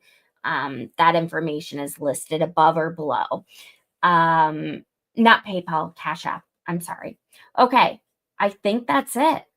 Let's go ahead and continue on. And that is the last time tonight. I want to do like a full stop. I might ask about subscribe and likes, but I'm done. And mods, if we get any more of those, just tell them to rewind to the very first part of the video. Please and thanks. That's correct. So if you want to save on gas, why is it then that you're willing to pay $13 for a gas can, which would increase, if you will, the price of travel Well, by $13? that wasn't a calculation that I made when I bought it. That's why I returned it. Do you have the receipt that you took it back? I didn't get a receipt. So Walmart did not give you any documentation whatsoever when you took that gas can back. I don't think so. Well, I'm asking you just whether, I just want to be as clear as we can about this. You believe that when you took that gas can back, Walmart did not give you any written document evidencing that or showing that? I don't recall having to fill anything out or any documents regarding that, no. You weren't even given a printout or anything at all, right? I'm not saying that, I'm just saying I don't remember. And you would agree, though, that if you bought the gas can and it was approximately $13, it would not make any financial sense if you were looking to save for gas, correct? I do agree with that. And the other thing is, if you're looking to save for gas and you're trying to do this, wouldn't it have made more sense to have filled up in Pasadena than driven up to Nevada, if that's where you were going, and once you get to Nevada, fill up the gas cans? Wouldn't it have made more sense then? Yes, it would have, if that was my goal. Well, your goal at that time when you were filling up was to travel up to Utah. Didn't you tell us that? Yes, So you didn't do that, though, right? I did not end up going directly to Utah. I'm not saying whether or not you ended up going directly to Utah. At the time that you filled up these cans, your plans were to go to Utah, weren't they? Yes, Because of the time on there, correct? yes, Previously, you had told us that you didn't speak to Mr. Alexander until after that, right? that's right. In fact, you were at getting some coffee or something, right? At Starbucks, something like that, or some drink at Starbucks, correct? Yeah, strawberry drink. Right, at Starbucks, right? Yes, And so if you are going to go from Pasadena to Nevada, you can make it on a tank of gas, can't you? I've never driven that freeway, so, I mean, this is the USA, so I would guess yes, but I've never driven that road, especially not at night, so. You didn't think that perhaps all that way from Pasadena to Las Vegas, there wouldn't be a gas station? Did you believe that that was the case? No, I didn't believe that was the case. So if you did trying to save gas, you would continue driving through California and filling up in California until you got to Nevada, and then you would have been able to purchase the cheaper gas, right? That was a long question, I'm sorry, we say it again. Well, it would have made more financial sense for you to keep driving from Pasadena northbound, northeastbound, until you got closer to the border, right? That's right. And then when you got to Nevada, then it would have made more sense to fill the gas cans, right? Financially, yes. And that was your goal, correct? At the time I got the gas cans, that was my goal. Your goal changed, apparently, is what you're saying, right? I still wanted to save gas, but my priority changed. And so with regard to exhibit number 237.012, this is the one that's approximately 10 gallons. And then 237.013, it's approximately 2.7 gallons. You see that? Yes, You were the person that actually put the gas into the gas cans, right? that's right. And you know that one of the gas cans was 5 gallons, right? Yes. The other was 5 gallons, right? Well, I believe it was because that's what Daryl said. They were the same size, weren't they? They were the same size. And so if that's the capacity, the most that each can carry is about 10 gallons, right? Yes, I guess. Yet you were able to put 10 gallons plus 2.774 gallons in containers, weren't you? No, that the other one, the 10 gallon was probably the car. Was what? Probably the car, I would guess. What did you, tard? Car. So you're saying that this one right here, 2.237.012, went to the car. That's very possible. And you're saying that this one right here, 237.001, went into the gas can. Is that what you're saying? That sounds right. Okay. Why are you breaking it up then, this purchase? If you're going to put 10 gallons in the gas can, what you're saying is you went to the pump, went to the gas cans, and you put 8.3 gallons worth of gas in it, right? Yes. Then you made that debit transaction, right? Yes. And then you put gas in the car, according to you, right Yes. here, Mhm. at 8:46, right? Right. You went inside to do that, right? I think so, yes. Well, no, it says initial payment. You can't pay at the pump, right? Sometimes you can, but I don't Well, know you about think you can pay at the pump there, right? If I remember correctly, I don't know about ARCO. So, I mean, I prepaid is what I know. Yeah, you did prepay, and you prepaid inside, didn't you? Objection has been answered. Well, ma'am, let's just get to the bottom of this. You say that you don't know. It's 237.012. You see right here. Oh, yes. Well, let me just ask the question. It's clerk, 2525, right? Yes. That means you went inside, right? I don't know. I would guess. Well, did you go inside? I know I went inside at one point, but I don't know which payment I went inside for. So, And 237.011. You see a clerk there anywhere? no. And then, 4 minutes later, I'm sorry, it's 2046 and 2053, which is 7 minutes later. So 237.012, you see the time there, right? 2046, right? Yes. And then 237.013 is 2053. You see that? Yes. 7 minutes later, you go back inside, right? 7 minutes later from 7 minutes later. the 8 gallons? From Is that what you're saying? 2046. I'm just looking at times here. Okay. Well, no, do you have any reason to doubt the authenticity of these records? No. So 7 minutes later, first of all, you go in at 8:46 and you pay for the gas, right? With cash. Yes. Then, you then go back and you pay for more gas, right? Yes. And then, before that, at 8:42, you pay for more gas again, right? Yes. What you're doing now is actually filling up the 2 5-gallon gas cans first. Aren't you doing that first? I don't know if I filled them, but I don't remember what order I did. And after you filled that, you filled up a third gas can, didn't you? I didn't have a third. And before you did all of that, you put gas in your car, right? I don't remember what order I did it. After that, well, still in Pasadena, you decided to go to a Starbucks, right? Yes. And that was around 9 o'clock in the evening, right? Somewhere that sounds right. Well, that's what you told us. Can you give us a closer approximation? No. So you go there, and one of the things that you said is that you got a what, strawberry drink, something like that? Yeah, strawberry frappuccino. And while you were there, you call Mr. Burns, right? I don't know if I called him from Starbucks, but I know we talked a few times that night. And the plan was still for you to go up to Utah, right? Yes. And if you were to leave Pasadena at about the time that you said that you were going to leave, you would have arrived up in the West Jordan area at about maybe 10, 11 o'clock the next morning, right? If I drove straight through, I think that's right. It's about a 12-hour drive, I think is what you testified to, right? That sounds right, yes. But in talking to Mr. Burns, you never told him that you were not going to go straight to Utah, did you? Objection. That question don't make it. No, because I was going to go. So the answer is no, you didn't, right? No, I didn't tell him that. In any conversations prior to arriving in Mesa that night or the next morning, you never communicated to Mr. Burns that you were going to take a detour, did you? No, I didn't. And you never contacted Matthew McCartney to tell him that you were going to take a detour, right? I attempted to contact him before I decided to drive out to Mesa, I The think. answer is you didn't let him know, right? No, he didn't answer. The bottom line is he didn't know either, right? That's right. And Mr. Brewer, you didn't call to let him know that either, right? I think I called him too. I called both of them because I couldn't find my car charger or my phone charger. It was a phone charger. You called both of them, but you didn't let either of them know of the change of plans, correct? Say that again. You called both of them at whatever time, but you never informed either of them of the change in plans, your supposed change in plans, right? Yes, that's correct. One of the things that you took on this trip, of course, was the gas cans, right? Yes, I did. Right. The other thing that you took when you took this trip was that you also brought a gun, didn't you? Absolutely not.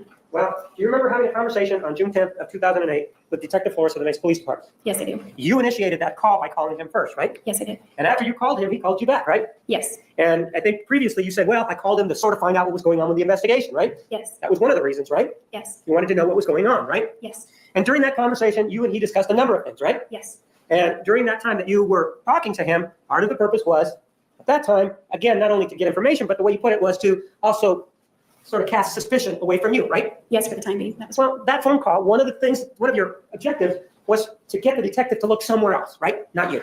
yes. And we know the reasons, but some of the reasons was that you didn't want to be incarcerated or be involved in the prosecution for this particular killing, right? That would be accurate. And so what you were doing, part of this telephone call, was in your best interest. In other words, you were trying to do things that benefited you, right? I wouldn't put it like that. Well, you were doing things so that he wouldn't see you as a suspect, right? Yes. So if he didn't see you as a suspect, that would benefit you, right? I guess it depends on how you look at it. Well, no, I'm asking how you would look at it. If you don't want him to think of you as a suspect, that's the goal. That's part of the goal, right? That was part of the goal for the call. Right. yes. That was part of the goal for the call. And so you wouldn't say anything, at least in a planned way, you wouldn't say anything that would make it look like you were a suspect, right? I would attempt to not say anything. Right. And that's, it would be based on the world of knowledge that you had at that time, right? I guess. Well, no, you wouldn't call up and say, oh, I was the person that killed Mr. Alexander. You're not calling to say that, right? No, I wasn't ready to say that. No. And you're not calling to say, you know, you really should look at this part of the desert because that's where I threw the gun, right? No. No, what you were trying to do is you were trying to say, look, I'm giving you all the information that I know so that you can look at somebody else, right? I wasn't thinking of somebody else, just I was thinking not me. All right, I'm giving you this information so that you don't look towards me, right? Yes. So when you are doing that, you wouldn't purposely say things to hurt you, would you?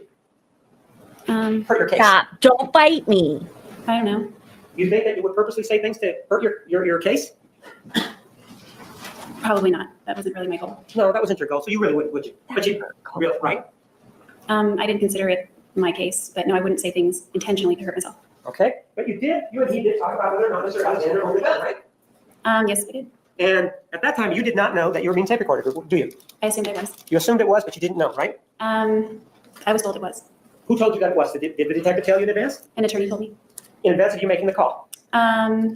Yes. So you knew before you made the call that your conversation with the detective was going to be taped, right? They said they are. Yes. So all the more reason then, knowing that it's going to be taped, it's all the more reason for you to be on the lookout, if you will, or be careful to not say anything to, you know, I got a check-in for my flight.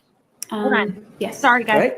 And so knowing that, you still made a statement about a gun, didn't you? Yes, I didn't follow the attorney's counsel. I'm not asking you whether or not you followed anybody's counsel. I'm just asking you, ma'am, whether or not you made a statement involving a gun. Yes, I did. And it isn't like Detective Flores came looking for you, right? You mean He was physically? going to. No, called you. He never called you first, right? First, no, he didn't. No, you were the one that actually sought him out, right? Yes. And he returned your call, right? Yes. At that point, for all you knew, he didn't even know that you even existed, for all you knew, right? No, I already knew that he knew. Well, how could you possibly know what he knows, ma'am? I was going on hearsay. Well, but you don't really, it's what people tell you, but you don't know what he really knows, do you? Do I know what he knows inside his head? No, I don't. But I knew that he knew about my name. No, that's what you believe, but you don't know that, right? That's what I had a strong belief. All right, and so you made a statement, and that statement is Exhibit 273. Let's listen to it.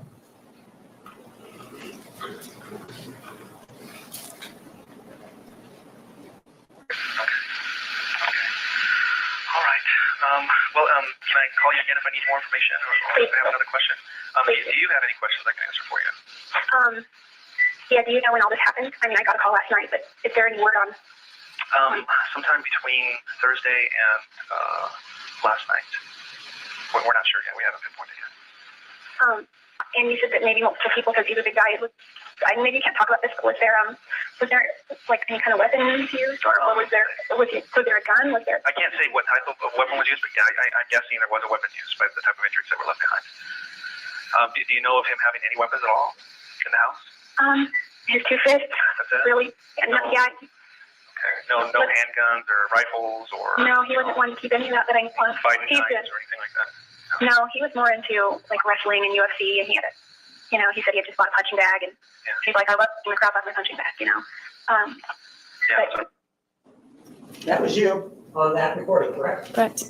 And that was you talking to the detective about whether or not Mr. Alexander had any handguns, right? That's right. And that was you saying at that time, the day after you were notified that his body was discovered, that's you saying, no, he doesn't have any guns, right? Yes, that's right. And that was the truth, wasn't it? No, that wasn't the truth. Are you saying that you lied to him again? Yes. So whenever it doesn't suit you, it's a lie, right? That's not true. Well, let's review. When you spoke to him back then in June 10th of 2008, you talked about a lot of other things, right? You talked about what was going on with the case, right? What little he could tell me, yes. And what little you could tell him, right? Yes. You talked about your relationship with Mr. Alexander, right? Somewhat, yes. Right. We didn't get into a lot of detail. Right. You talked about potentially when his body was found, right? Or when it happened, right? Yes. And it's clear from what the detective was saying that at that point, he didn't even know when the killing had occurred, right? He gave a time range. Actually, he said Thursday. Do you remember him saying Thursday? Yes. It wasn't Thursday that it happened, right? That's correct. So when he said Thursday, you knew he was wrong, right? I thought he was lying, but yeah. Well, but you knew that was wrong, I knew correct? that was not true. You had all the cards when you called, or you had all the information when you called the detective. Isn't that true? Barring my memory gaps, what I knew, yeah, I had information. You knew that you had been the person that had killed him. You knew that, right? Yeah. You know that you had been there on June 4th, right? Yes. You know what had happened when you arrived there, right? Yes. So you knew all of that when you were talking to the detective there, right? That's right. And one of the things that you didn't know at that particular time was how the case was going to eventually unfold, how the matters were eventually going to unfold, right? Well, I had a good idea. Just What, details. you're saying you had a good idea, but you're not a prognosticator of the future, are you? No. No one is, right? I guess not. I don't know. And so you really didn't know how things were going to unfold. So at that point, you didn't know what was going to be important, right? I wasn't thinking along those lines. Well, you said you had a goal to point the investigation away from you, right? That was one goal, right? For the time being, yes. And then on the 15th of July, when they spoke to you, you said you weren't even there, right? Yes, I did. And then on the 16th, you said it was some other people a man and a woman that had come in and done it, right? That's correct. And for the longest time, that's what you maintained, right? For a couple of years, right? Yes. So the point being that back then, you didn't know what your defense was going to be back on June 10th of 2008 when you made that comment. I don't really know what you mean by that. Well, you didn't know it was going to be important back then in 2008, this issue involving the gun. And that's why when he asked you about it, you said, no, he doesn't have any guns because it wasn't important at that point because you couldn't foresee the future. That's not why I said that. Well, you said it though, right? Yes, I did. And there was no indication that, for example, that it was a lack of sophistication on your part in saying that. It was a calculated statement. It was a calculated statement, wasn't it? Yes. And it wasn't a situation where it was a technique by the police officer, was it? Well, one of the things that were you here when Detective Flores testified? Yes. And the issue of techniques was discussed, correct? Yes. At that time, when you called him, you were the person that was actually, for lack of a better term, running the conversation. I wouldn't. Speculation again regarding techniques. I wouldn't say I was running the conversation. You could have stopped that at any time, right? Yes. If we compare it to July 15th, on July 15th, you couldn't have walked out, right? I could have stopped the conversation, but not walked out. Right, you could have stopped it, but you could. Whereas in this case, not only could you stop the conversation, but you could have walked and done whatever it is that you wanted, right? That day, yes. Right, and that's the day that we're talking about, right? Yes. And if you would have wanted to ask him more questions, it's clear that he would have talked to you more, right? Yes. And on that date, on June 10th of 2008, if you would have wanted to tell him that you knew more about it, he would have listened to you, wouldn't he? Yes. Do you think, ma'am, that if, in your opinion, that based on what you feel about the conversation, do you feel that if you were going to tell Officer Flores about what you knew had happened on June 4th, do you think that you would have been stopped from talking? No, I don't think so. Right, he would have listened to you, right? Yes. Yeah, you made that particular statement on that day, right? Yes. And it's because it is the truth, right? No, it's not the truth. You and Mr. Alexander never went shooting any guns, right? No. And you never saw Mr. Alexander with that gun in his hand, ever, did you? Any gun in his hand, right? That's not true. So you did see him with guns in his hand when you were with him? At one time I did, yes. And were the guns his? It was not guns plural, it was one gun, and it was his. So he had a gun back then? Yes. When was this? I discovered it in the fall 2007. No. I'm asking in terms of Mr. Alexander being the owner of a gun. When do you say that you knew he was the owner of a gun? The fall 2007. Is this the gun that we're talking about that you claim was used in the shooting? It is the one. That's what you claim, right? Yes. And with regard to that particular gun, you said that you supposedly found it somewhere. Where was the ammunition for it? Inside the gun. Inside where? I guess it was inside the gun. Do you even know if it was loaded? He told me it was not loaded. But So you don't even know if it was loaded, and you claim that he told you it wasn't loaded, right? in the fall when I found it, he said it was not loaded. Okay, so you believe it's not loaded, and you haven't received any statements to the contrary, right? No, he took it one night when he was. So you haven't received any statements to the contrary, right? From him, I did receive statements to the contrary. But knowing that then, according to you, now you say that he had a gun in 2007, you got on the phone and you said, no, Mr. Alexander didn't have any weapons, or no, any guns. You said that specifically, right? Yes. And now you come in and you tell us that, yes, he does have guns, or at least one gun, right? At least one night, yeah. Right. Your grandfather also had guns, didn't he? Yes, he had rifles and shotguns. And he also had smaller guns too, didn't he? I don't think so. Not plural.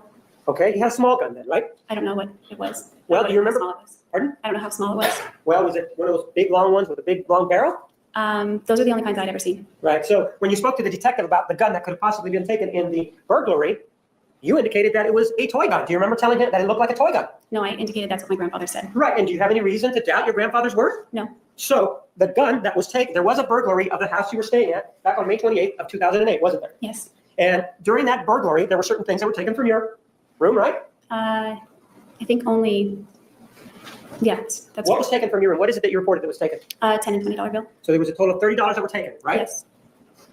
Yes. And wasn't your laptop wasn't taken, right? No, my laptop was with me.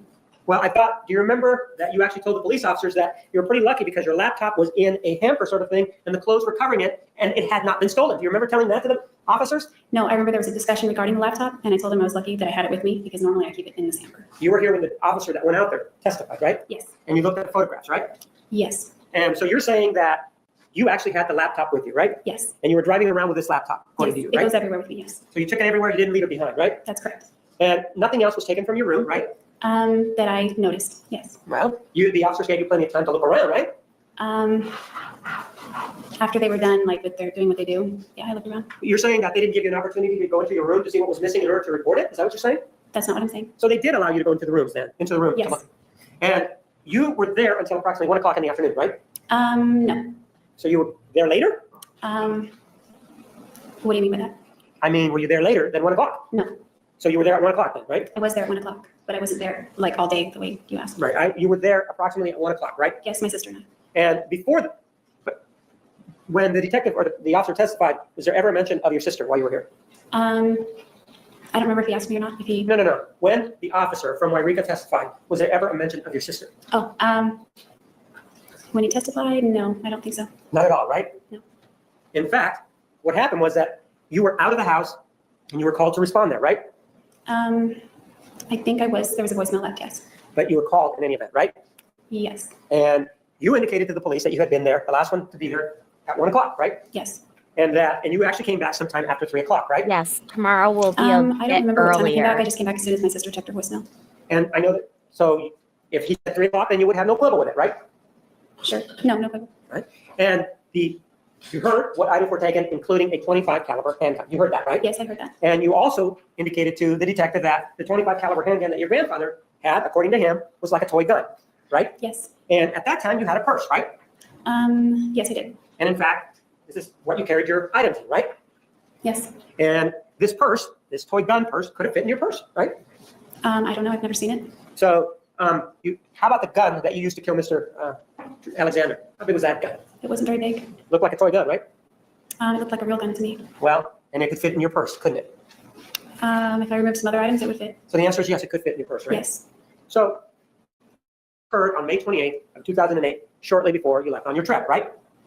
The burglary, yes. And this is during the time, 10 days after you had this telephone conversation with Mr. Alexander, right?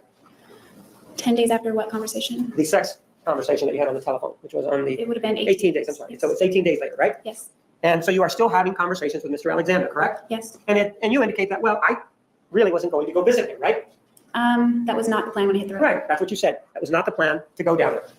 Yet, when you get to Southern California, you're now at the Starbucks, right? Yes. And you're at the Starbucks and you are sitting around drinking your strawberry frappuccino, right? No, I just went in and then came out. Okay. And in the time that it took for you to go in and come out, something happened to your car, according to you, right? Yes. There was another series of coincidences here, Well, I right? think it was that time that happened. Well, no, that's what you sort of indicated on direct examination, that that's when you think it happened, right? Yes. How long were you inside of Starbucks? I'd say 5 to 10 minutes. I used the restroom. There was a long line, and then after I got my drink, I waited for it to be made, and then I went back up to my car to get on the road. And according to you, then you came out to your car, right?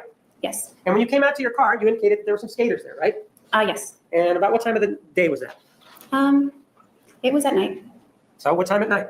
I don't know. It Was was, I don't know, sometime between 9 and 10. I don't know. It wasn't too late, but it was at night. And while you're there, when you come out, you see that there are these skaters laughing near your car, correct? Not like laughing loud, just kind of snickering. So they were snickering near your car, right? As they were skating away from my car. Right.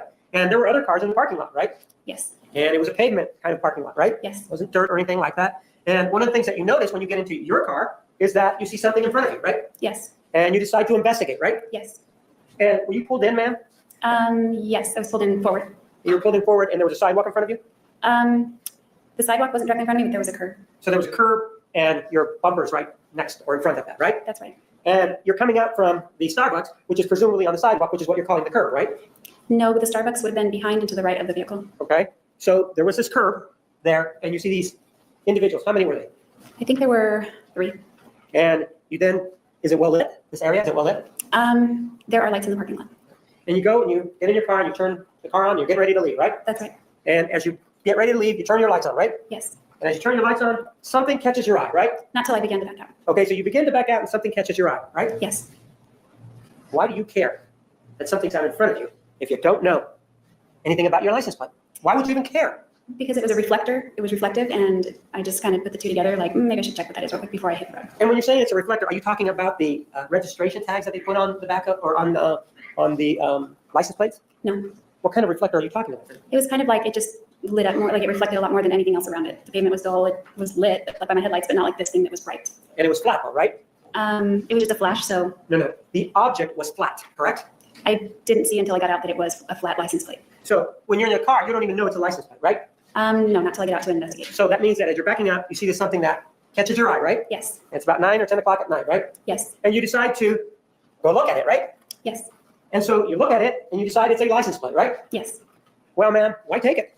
Because I looked right, well, I pulled back in, turned my car off, and then I looked at my license plate, had bugs all over the front, minus where the license plate was, and I just driven some 500-600 miles from Wairika, or Right. Reading, and then the license plate that I was holding had a ton of bugs of the same kind of like Sure. amount. So Right. I just kind of threw it in my car and left. Right.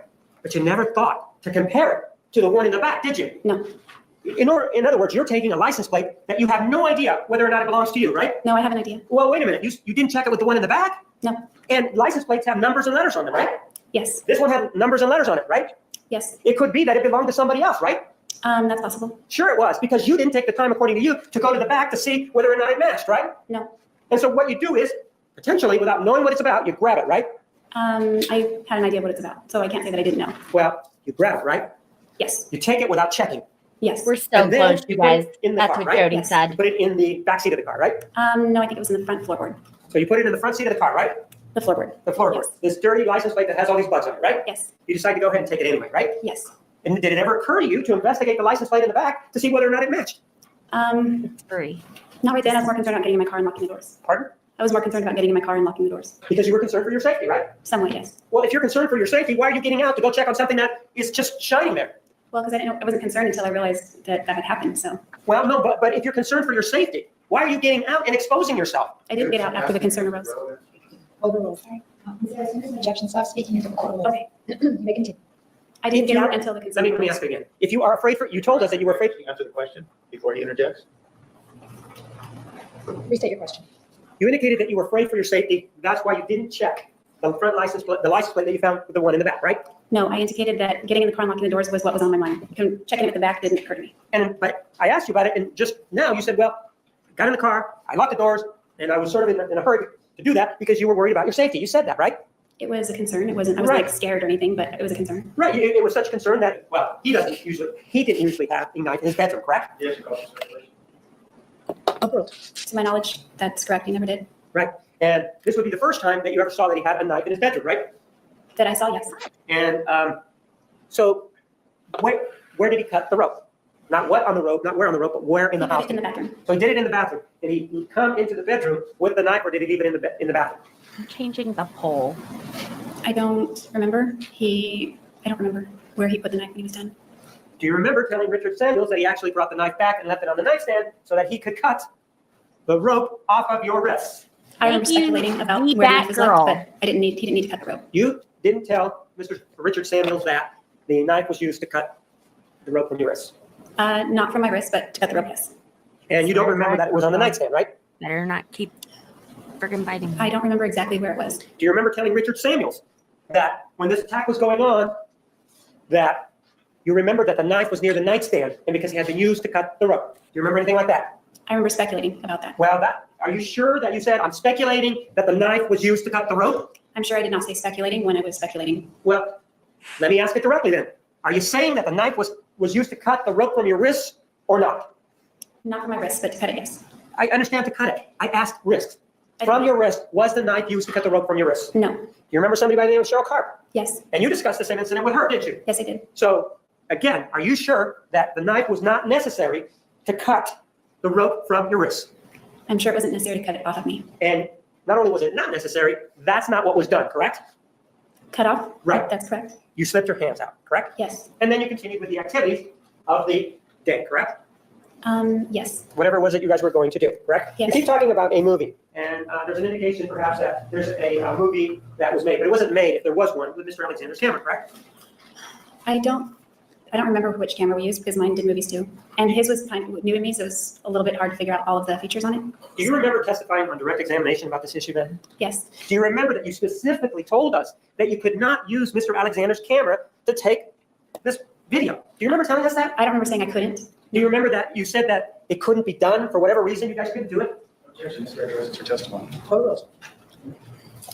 No, I think I was talking about the timer. Ma'am, do you remember, let's just take a look at Exhibit 167. Remember talking about this particular photograph and saying, I was trying to set up the camera so that we could take a video, but it didn't work because you didn't know how to do it. Do you remember telling us that? Yes, I remember that. So now you remember, right? Yes. Well, you said couldn't. It doesn't mean I couldn't. I just couldn't figure it out. It doesn't mean I couldn't take a video if I didn't sit and try to figure it out. But we were in the mood and didn't want to sit and tinker with it. What are you saying in terms of the camera? Did you attempt to use Mr. Alexander's camera to videotape the sexual activity? Yes or no? Yes. Remember just now you told me that you didn't? Or that you couldn't remember? That I couldn't. Use his camera. I couldn't remember which camera we ultimately used. So, but do you remember that previously in this hearing, in this trial, you told us that you could remember? Could remember what? What are we talking about again here? We're talking Oh my about videotaping the sexual activity in which camera is involved. Do you have any problem understanding that? No. So, do you remember on direct examination that you told us something Okay, different than new what you're telling us poll. now?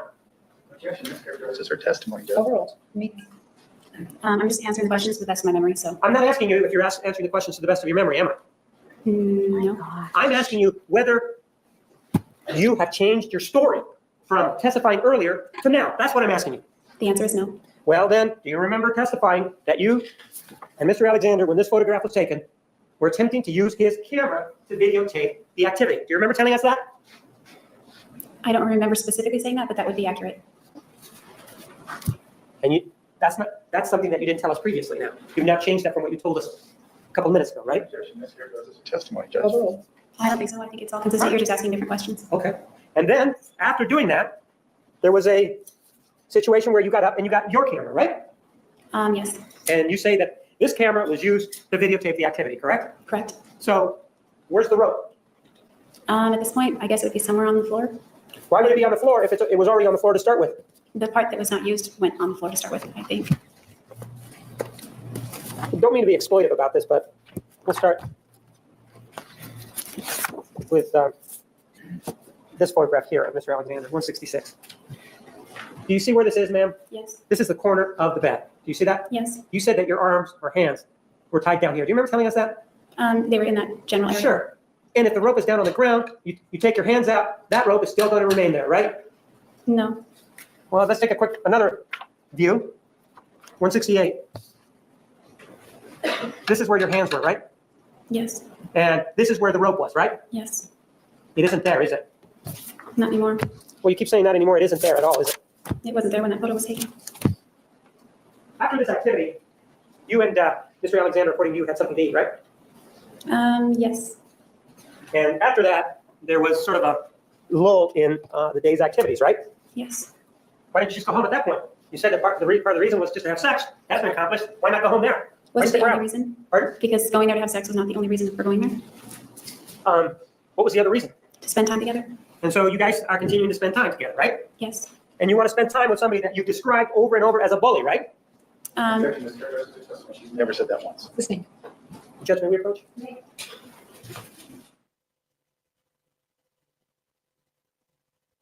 Oy vey.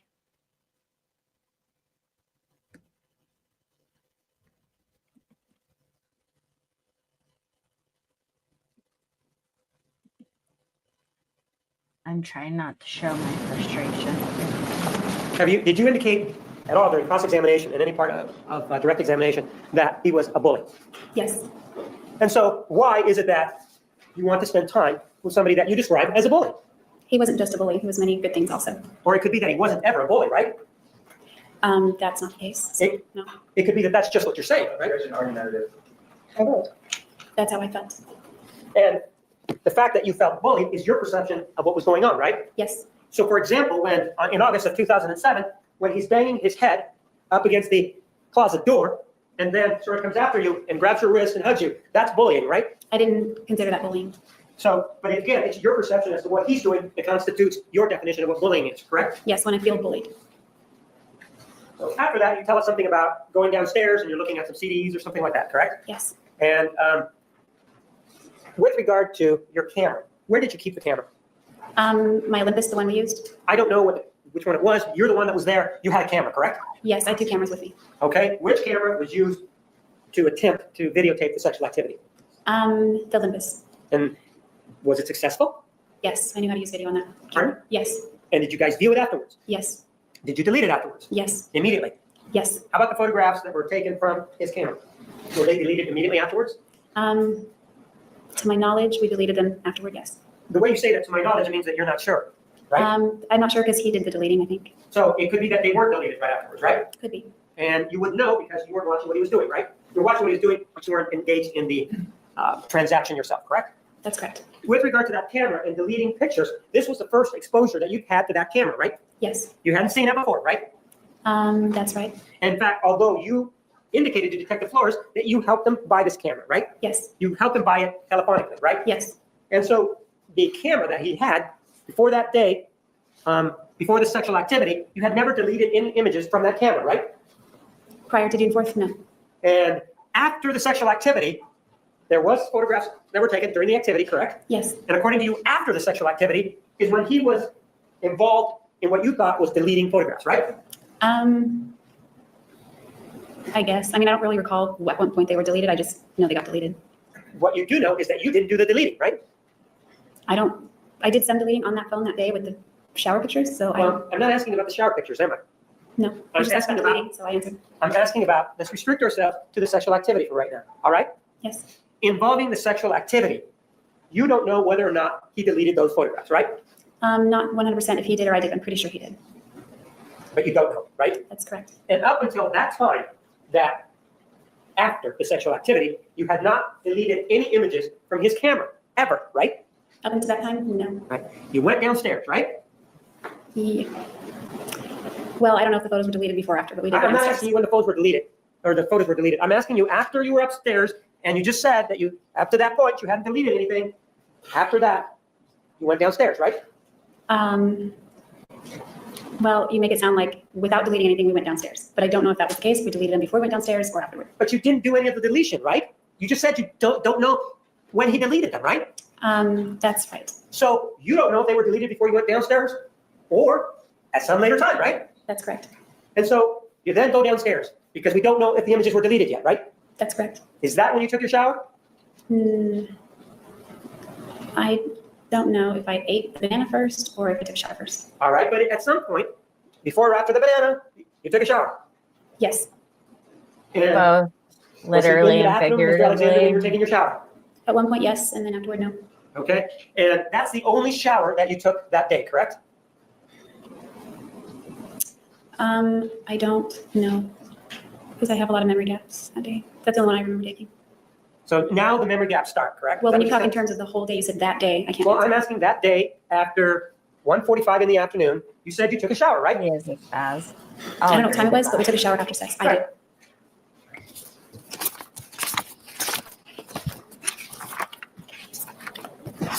Take a look at photograph number 165. 9 people. Recognize that? Yes. I do. What is it? It's my stuff down there. Is that a picture of your rear end, right? Yes. And it does have a time on there, doesn't it? Yes. What's the time on it? What's 1:44 stuff? p.m. So my question to you was, after 1:45 in the afternoon, did you take a shower? Yes. After that point, yes. Okay. Not immediately after necessarily. All right, and you told us that it was perhaps before or after you ate the banana, right? Yes.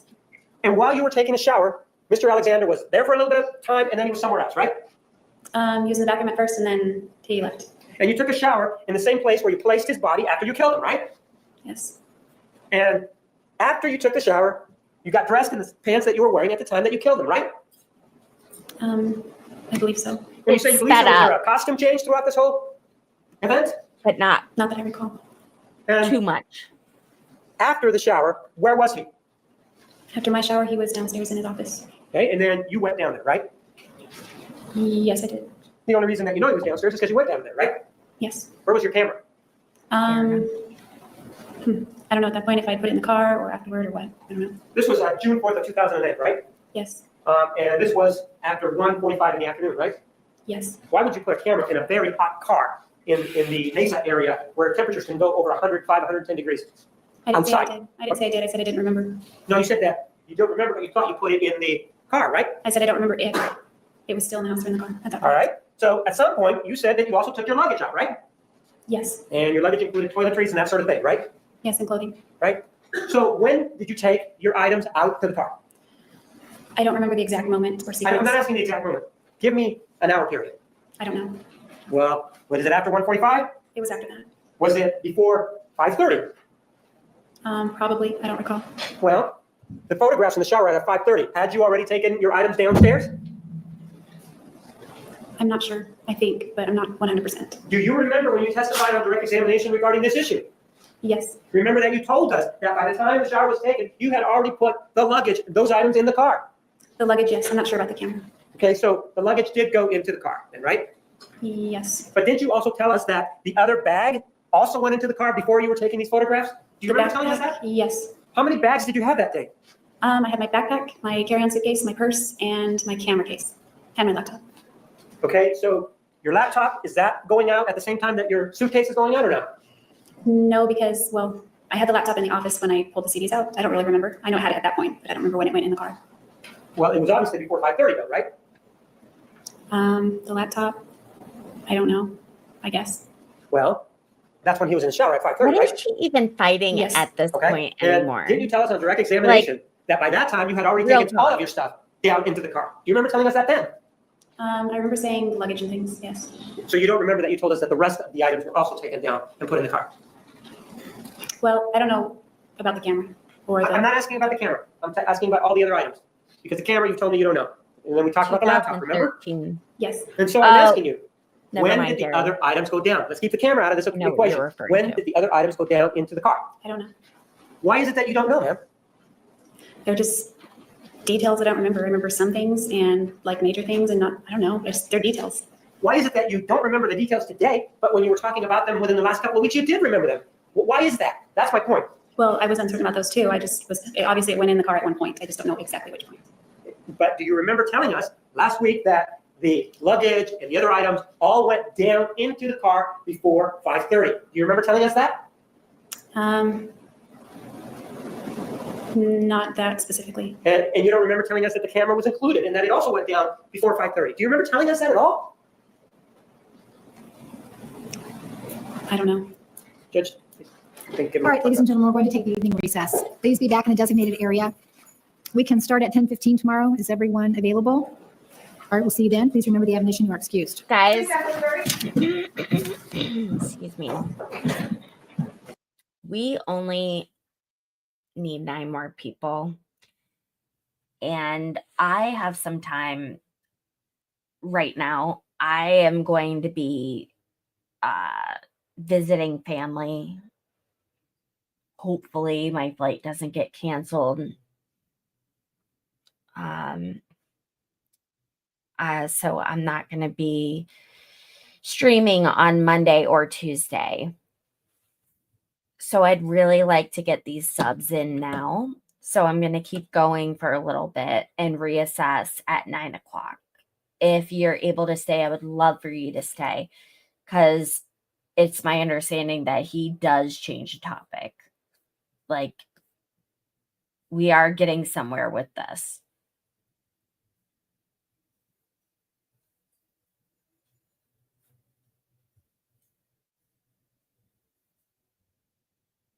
Yeah, so it's day 25. Oh, wow. Wait, what? All right, so this video had, the one that we saw was annoying. That had 511 views. this. Oh, this is her last day of testimony with what's his face. There's going to be Cross, but oh yeah, I'm definitely starting this. Let's freaking go. This is the most watched day.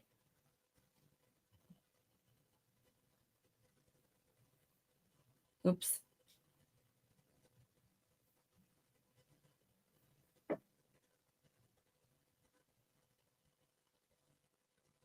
I really don't either, but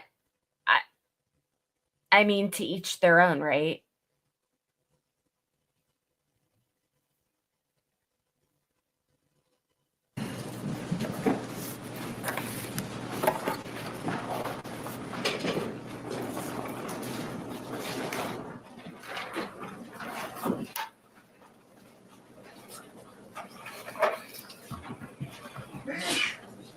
Oh, God bless you.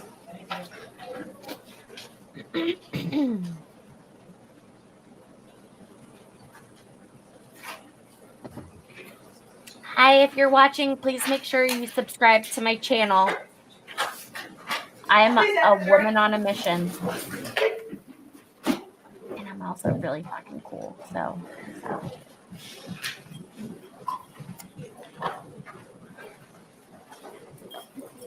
I like Peggy coming in with the real talk from the assisted living facility. She's such a badass. Please be seated. The record will show the presence of the jury, the defendant, and all counsel. Jodi put Ms. Arias, you out. are still under oath. Do you understand? Yes. Mr. Martinez, you may continue. Say go to the addition exhibit 470. Any objection? 470.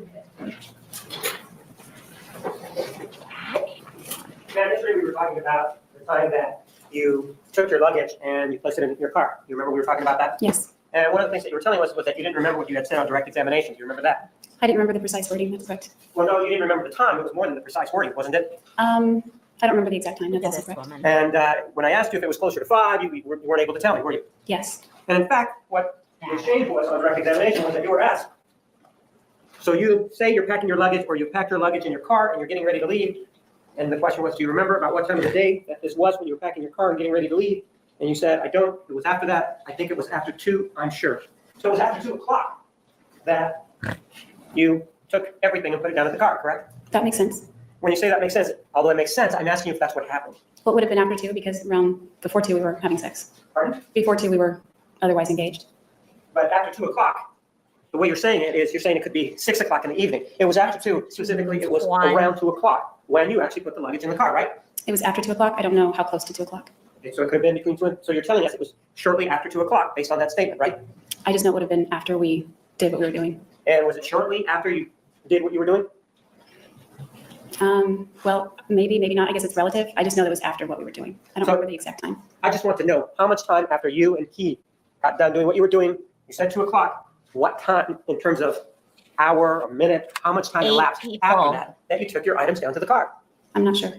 And so when you say you're not sure, you were a little bit more sure on direct examination, weren't you? Not on exact time, no. But you were more sure about the time. You want me to read it back to you? Objection, ask and answer. Overruled. I was more, wait, you asked me 2 questions. Well, answer the first one then. You're ready to answer that. I was sure that it happened after we were done having sex. And you mentioned 2 o'clock, didn't you? That would have been after 2 o'clock, yes. So then you were asked, so after your car's packed and ready to go, you said you were dressed, right? Did you ask about that? I was dressed, yes. Unless we were engaging in other things, I was always dressed. And it was after you packed your car that you and he then went downstairs to the study, right? Or the office, however you want to call it. We did go downstairs after the bedroom stuff, but I don't know about packing the stuff in the car. Well, when did you pack your stuff then? You seem to have a hard time telling us when you packed your stuff. Yes, the precise moment. I don't remember when I put it Am I in. asking you for the precise moment then? You said when? Right. When means, if I wanted the precise moment, I'll ask you for the precise moment. When, in the sequence of events, did you pack your stuff and put it in the car? As far as sequence of events, the most precise I can tell you is after 2 o'clock and before leaving. And you can't get any clearer than that. It's not there, maybe it's somewhere there, but I don't remember. So again, it's an issue with your memory as to when it was that you actually put the stuff in the car, correct? That's correct. And when you put the items in the car, did you do it alone or did Mr. Alexander help you? I did it alone. Do you remember telling us that perhaps Mr. Alexander helped you? Yes, it's possible to help me with it downstairs, but usually he let me get my own luggage. So it usually means that you're telling us that you don't remember whether or not he helped you on this occasion, right? I don't know. I'm pretty sure that he helped me bring it downstairs, but I don't remember him walking me out to the car to put my own luggage in. So you went outside and you put it in your car, right? Your car was parked out front in the driveway, correct? It was parked in the driveway, yes. And would it be fair to say that if your car didn't have a license plate affixed to the back, that it would make it more difficult for people to know who was driving that car? If that were true, I guess so. That would be the case though, right? If there were no license plate, that would be true. And we know that you hadn't put back, at least the front license plate, you hadn't put that back, correct? That's correct. I drove from Pasadena to Mesa with it in the floorboard. So the answer is that's correct. It was still in the car, correct? Yes. And so you're inside and you're in the study and you're looking at some CDs or something, correct? Correct. How long does that take in terms of time? That one took a while because it took him some time to bring up some of the images or find the disk drive on his computer. I don't remember the exact time, but it seemed to take forever. So how long is a while to you? I don't know. It just seemed like it dragged and dragged while he went looking for the disk drive and I was just laying on the floor with Napoleon. Are we talking hours? What are we talking about here? I wouldn't say hours. It just felt like a lot longer than it should take to pop a CD into the computer and bring up some photographs that are on the CD. So it was just one CD that was popped into the computer, right? There were 2 CDs. And there was this issue involving the 2 CDs, and then you and he had some sort of intimacy after that, correct? Yes, And the intimacy that you had after that, it was not a situation that was unwanted by you, correct? that's correct. It was something that you participated in willingly, correct? Yes. And then after that, at some point, Mr. Alexander goes to take a shower, correct? Yes. What did he do after the intimacy was done? Did he go anywhere? Did he do anything before he went up to the shower? I'm not sure what he did because I left the room to go to the bathroom across the hallway.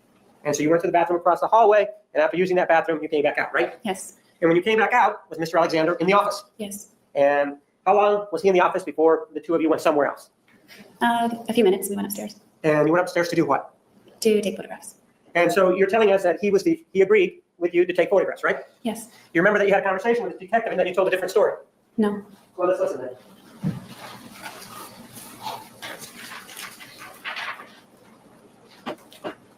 We're almost there.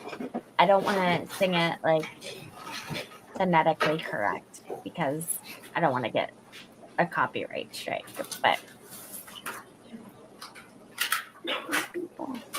what? Strawberry shake. Okay. Move for the original exhibit 503. I would resubmit it.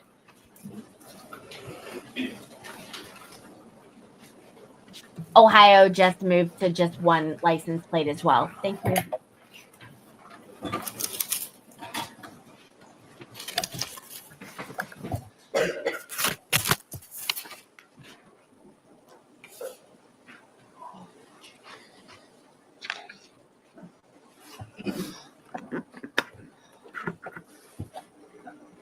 Afternoon. I just, he had been cleaning his house. Well, hi, Candy.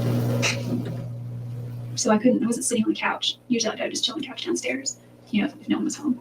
But he had like chairs and all that stuff all over the couch. He was cleaning the floors. And Napoleon, I don't know if he made phone calls or not, or what he was doing on the internet, but Napoleon was going to go up and take a shower. It took a lot of convincing prior when he was shaving. I was like, I got some ideas, and they didn't turn out good at all, not like I wanted to. But I thought that I could get some cool pictures of him shaving. Because he does the whole old-fashioned thing with like this little, I don't know how it works. He liked it though, apparently, because he used it for his profile picture on MySpace. So those intros goes, and I do that again later, but I asked him if I could take pictures in the shower, and he's like, no. I was like, I just have an idea. I have a couple ideas. And he's like, well, what do you mean? And I said, I saw this thing in a Calvin Klein hat once that looked really good. And so he was, you're right, he wasn't very comfortable at first. He's standing there and he's all, I feel gay. And so it took a lot of convincing for you to get him to take those photographs, right? Yes, I was talking about a prior incident. Ma'am, it does indicate that it took a lot of convincing for you to take those photographs of him, correct? Yes, but not on June 4th. Ma'am, the photographs that I was asking you about in the shower were the ones involving, or that you were asked about on direct examination, involved him taking the shower on June 4th. Do you remember that? Yes. That's the same thing that we're talking about here on June 4th, isn't it? No, that's the distinction. We had discussed the shower photos long before this. So you're saying that when you told that to the detective, you're talking about something totally different other than June 4th? A conversation that occurred before June 4th. Ma'am, Yes. I'm asking you if the conversation that you're having there with the detective, is it in reference to the June 4th, 2008 photographs? Yes or no? Yes, in an indirect way, it obviously is because the photos Ma'am, exist yes or no? because he agreed to Ma'am, it. yes or no? I said yes. So it does refer to the photographs on June 4th, 2008 then, right? Yes, but not the And conversation. ma'am, my question is, after that, it does say that it took a lot of convincing to get him to have those photographs, right? Yes or no? That's correct. And it also indicates that at the time he was shaving, right? No. It doesn't indicate that he was shaving before he took the photographs? No, that was another incident. Well, let's take a look at what it says again, all right? Afternoon, I just, he had been cleaning his house. So So I wasn't sitting on the couch. Usually I would just chill on the couch downstairs, if no one was home. But he had like chairs and all that stuff all over the couch. He was cleaning the floors or something. Had Napoleon.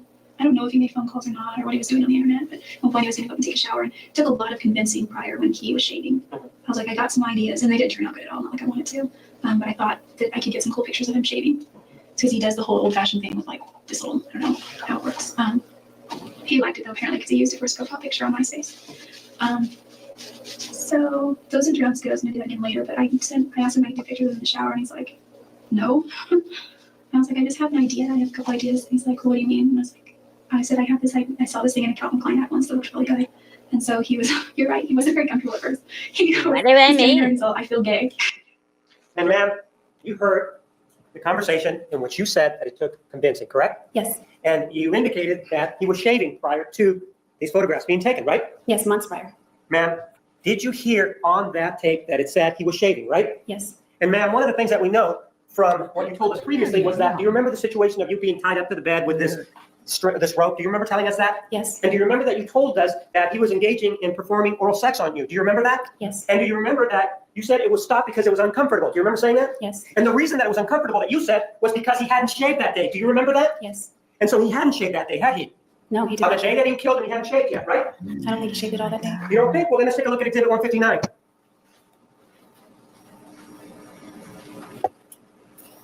It's not going up there. Just switch it.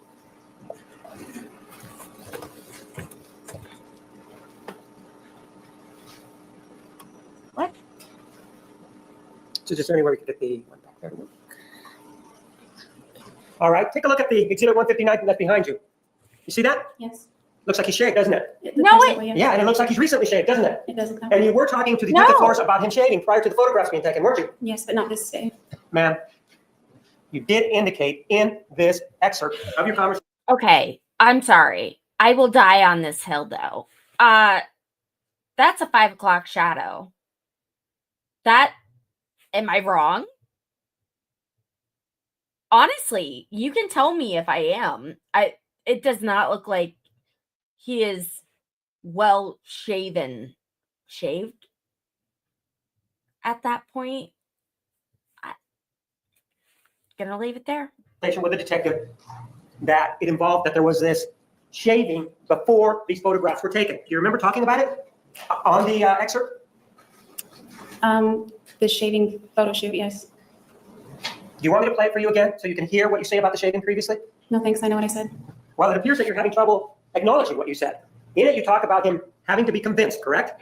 Yes. And one of the things that you said was that you convinced him while he was shaving, correct? No, that's not correct. Well, let's listen to it again, okay?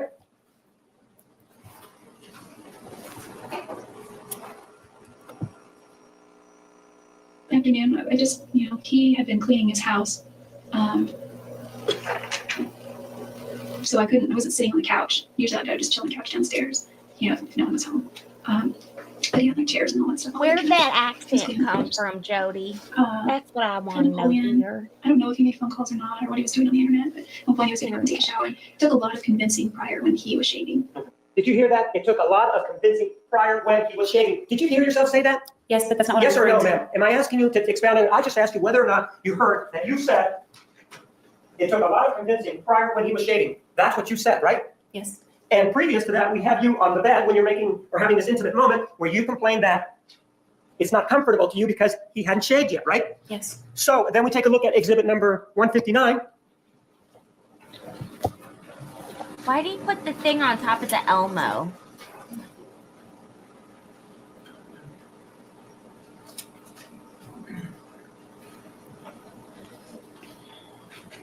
And he is recently shaved, correct? It appears that way. That's because he just shaved afterwards, right? After you I didn't see him shave that day. Pardon? I didn't see him shave that day. You did say, though, to this detective in that interview on July 16th of 2008, that it took a lot of convincing while he was shaving. You did say that, I right? said when, not while. And it was actually a run-on sentence because I was referring to another day. So you're saying that you had a rattle-on sentence. You did hear yourself saying that it took a lot of convincing when he was shaving then, right? It sounds that way, but when is the new sentence? Let's hear it again then, okay? So we can really understand what it said, all right?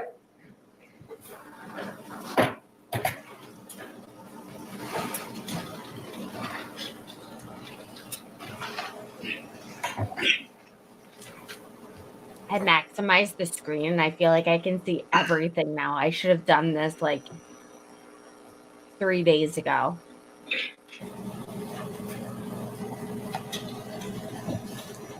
Afternoon. I just, he had been cleaning his house. Listen to the country accent. So I wasn't sitting on the couch. Usually I'd just chill on the couch downstairs, if no one was home. But he had like chairs and all that stuff all over the couch. He was cleaning the floor or something. And Napoleon, I don't know if he made phone calls or not or what he was doing on the internet, but at one point he was going to go and take a shower. And it took a lot of convincing prior when he was shaving. I was like, I got some idea. Did you hear that? That, according to you, he was going to go out and take a shower. And it took a lot of convincing prior when he was shaving. Isn't that what you said? Yes or no? That's all I'm Yeah, asking. but you stopped it before the sentence was over. Ma'am, isn't that what you said? Yes, part of what I said. Isn't that what you said? Yes, that's part of the sentence. Well, then let's hear it then, all right?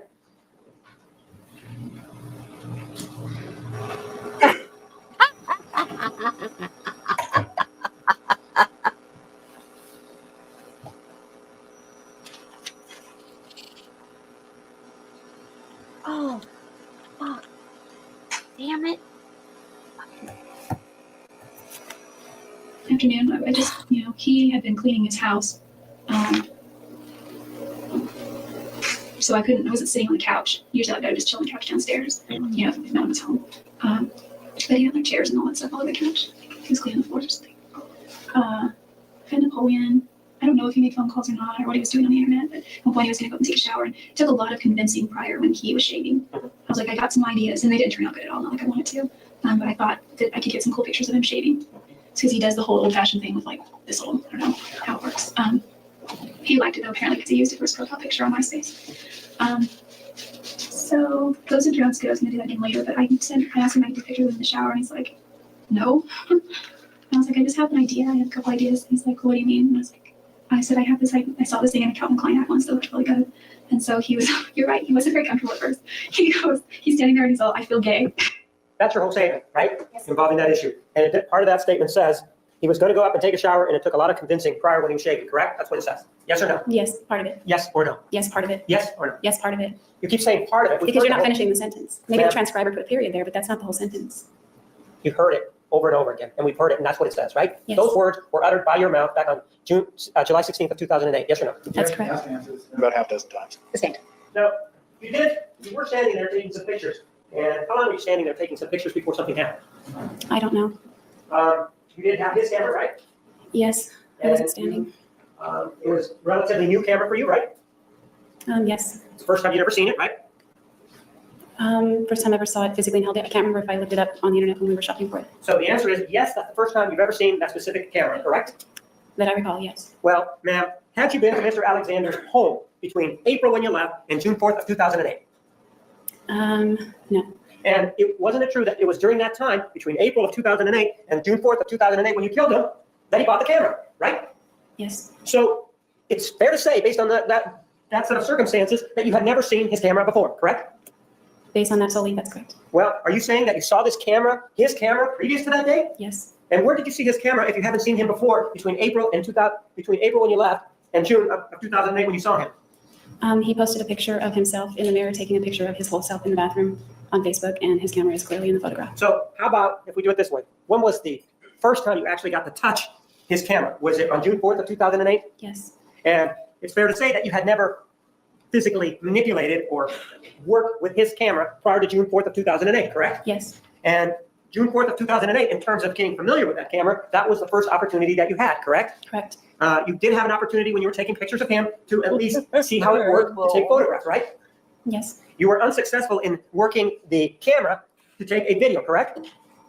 Correct. And that was partly because you were unfamiliar with the camera, right? Yes. You hadn't read the instructions, right? I had not.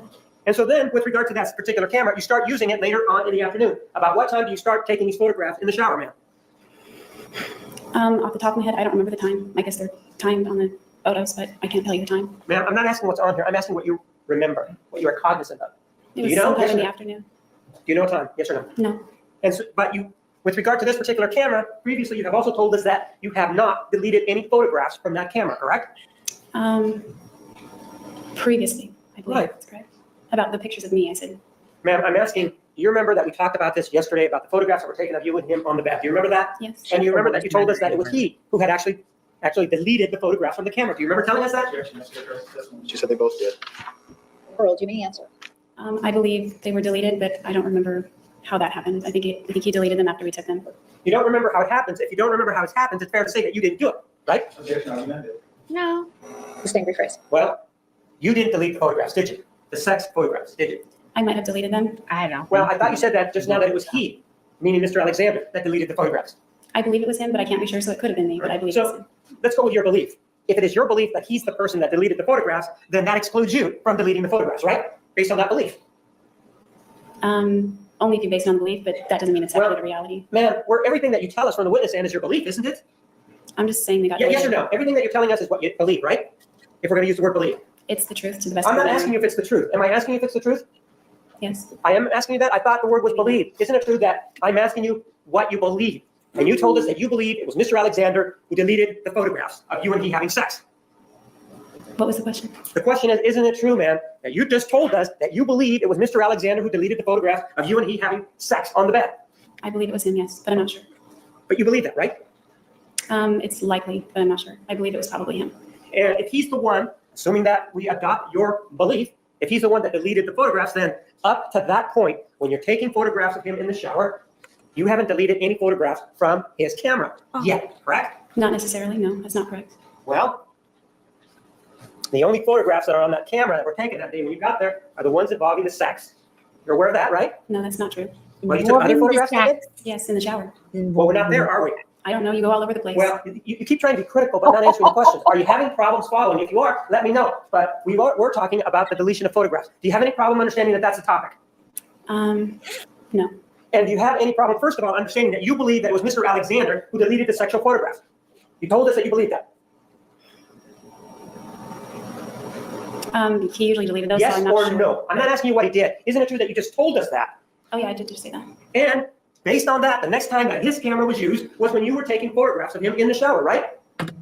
That's correct. And if that's the next time that you are using the photograph, or that the two of you are using the camera, then before that time, when you are taking photographs of him in the shower, you, based on your belief, have never deleted any items from his camera, right? No. You think that you deleted something else even though there were no other photographs taken? I believe it's possible, and I can't say definitively. There were only 2 instances of voluntary photograph taking with his camera that day, correct? Correct. There was the one involving the sex, right? Yes. There was the one of him in the shower, right? Yes. There were the involuntary photographs, right? Yes. And you just told us that between the sex pictures and the shower pictures, you did not delete any photographs from his camera, correct?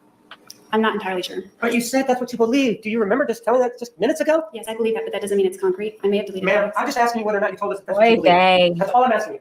In other words, did you just tell us minutes ago that that's what you believe? Yes or no? Harold, you may answer. Yes, I think I said that. So if that's the truth and we're going on your belief, when he was in the shower, you began to snap photographs of him, correct? Yes. And you wanted to get the Calvin Klein look, right? Yes. And before this time that you were taking photographs of him in the shower, you had not, based on your belief, ever deleted any images from that photograph, from that camera, correct? No. That's not correct? That's not correct. All right. Tell me when you deleted any images from that photograph between the time that he deleted the sex pictures and after he deleted the sex pictures, Frank, and you began to take mute the photographs of him in the shower. Between that period of time, when did you delete photographs from that camera? I can't say definitively when. Thank you. Or even if, but I can't say whether Travis did either. No, I'm going from the time that from your belief, just from your belief, man. Immediately, seconds after, he's deleted those images, according to your belief, seconds after, and to the time when you first started taking the photographs. When did you delete anything from that camera? Either of us could have deleted it. I'm sorry, I didn't hear you. Either of us could have deleted the picture. I'm not asking that. You keep avoiding the question, man. The question is when. Give me the circumstances when you, starting at the point that I just mentioned, to the time of taking the photographs in the shower, when did you do anything to delete photographs from his camera? Sometime after they were taken. That's all I can say. So sometime after what was taken? The photographs that were deleted. So you didn't delete the sex photographs. Now we have the photographs that you're taking in the shower. Are you saying now that you deleted some other photographs in between? No, I'm not saying that. That's what I want. So you're not familiar with the camera in terms of how to delete photographs, are you? At what point? Because I did At not the come point through before here. you had deleted any photographs. That's correct. And so that if you needed to delete it, go through the process of deleting a photograph, it would then be a first time for you, wouldn't it? Yes. And so you then tell us that you take this photograph, 160, Wrong, and that Robert. this is at 5:30 and 30 But I seconds. appreciate you That's on being June 4th, 2008, right? Yes. You were the person that was handling the camera when this photograph was taken, right? Yes. The door was open, right? Yes. And Mr. Alexander was seated there, right? Yes. And what you told us on direct examination is that that's also an inadvertent photograph, correct? It is. What you're saying is that the camera was twirling and coming down at the time that this photograph was taken, right? No, Overall, to me, answer. that's not correct. Well, what was the camera doing when this photograph was taken? I have no idea. Well, you were there, right? We were looking at him, so I must have moved it because I kept showing him and then moving back and showing him, moving back, and then we would delete the ones he didn't like. Do you remember on direct examination indicating that there was a fumble sort of movement with regard to this photograph, and that's why this is also an inadvertent photograph? Not this photo. This is the last in the sequence. This is at 5:30 before the other shot. This is the last in the sequence. Oh, Phantom. If you only knew. This trial lasted 75 days, for which she was on the stand for, I believe, 14 days. So I am just covering the highlights. This isn't even the whole thing. Like, this is just like the 10,000 feet looking down level. Yeah. I know. Welcome back. Isn't this the last in the sequence before there is the other shot of the ceiling, which is at exhibit number 161 of the ceiling? That's correct. So, You're not in Are you here. saying Wait, now that this was wait, not wait, an wait, inadvertent wait, photograph? wait. You're not in here by choice. Are you being held at gunpoint? Blink twice if you need help.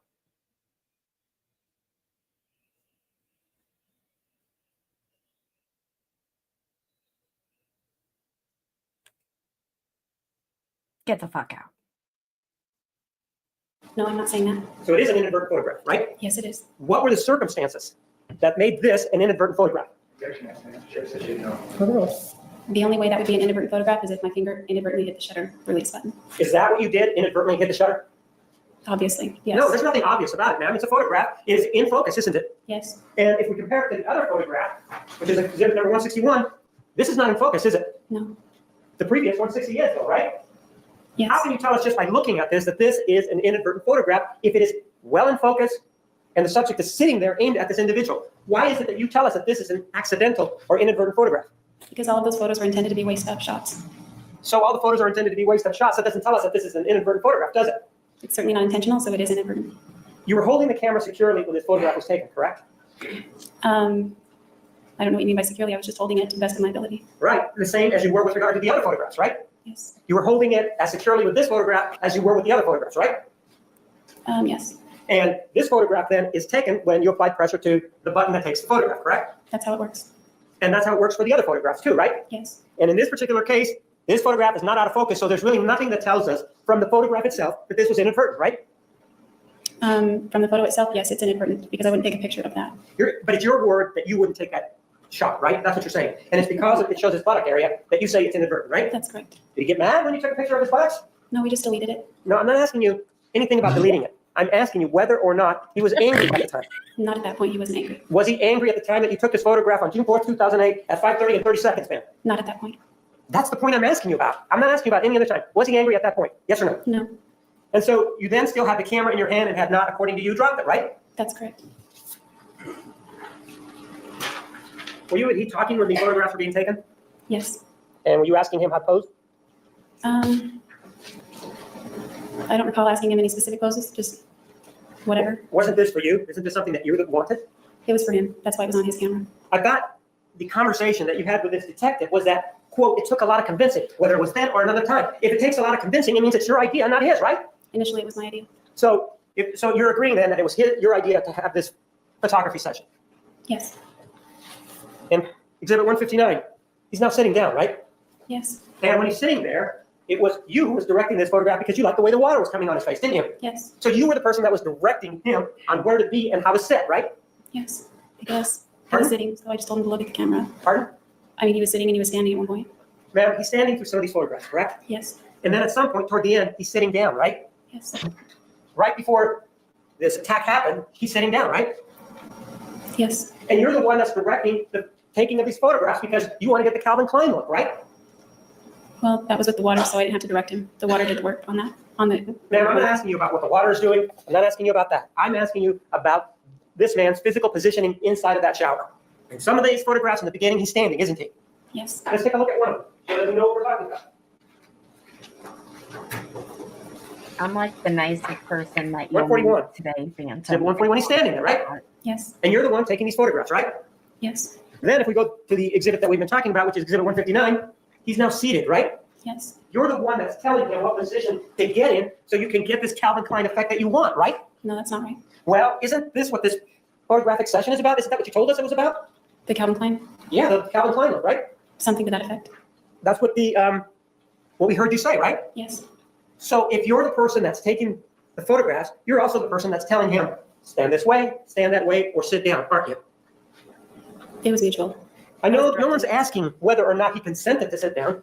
I'm asking who was directing him in these poses. It was you, wasn't it? Yes, and him, both of us. Well, it was you who was behind the lens, and it was you who wanted to get a certain look, right? Yes, with the water. And it was all about this Calvin Klein thing that you wanted, right? Yes, I thought on direct examination you told us something about him wanting pictures because he's going to go to Cancun. Which one is it now? not because he was going to Cancun, when his body was cut the way it was in this photo. So which one is it? The Calvin Klein Okay. sort of ambience, or is it he wants these pictures for Cancun? Pick one. It's not for Cancun.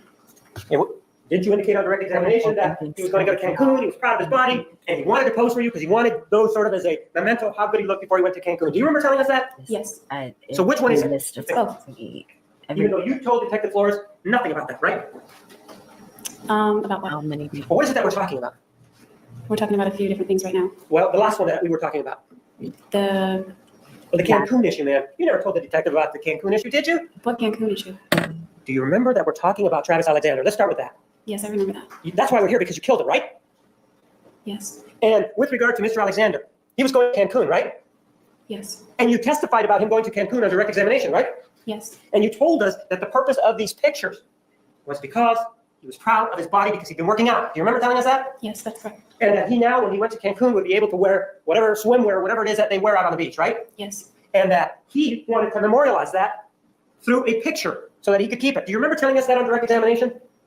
it wasn't worded that way, but that's more or less correct. Sure. And in fact, though, what you told the detective back on June 16th of 2008 is something entirely different about these photographs, right? Just another aspect of the same thing. Pardon? It was another aspect of the same thing. Well, you do tell the detective that it takes a lot of convincing, right? Yeah, in January it did. Sure, it took a lot of convincing. If it takes a lot of convincing, then why are you telling us that he really wanted the photographs? On the one hand, can you see that you're telling us he wanted the photographs, and on the other hand, you're telling us, no, he didn't want the photographs. Which one is it? Pick one. Objection, comment, question. We're talking about two different incidents, one in January, one in June. Restate your question.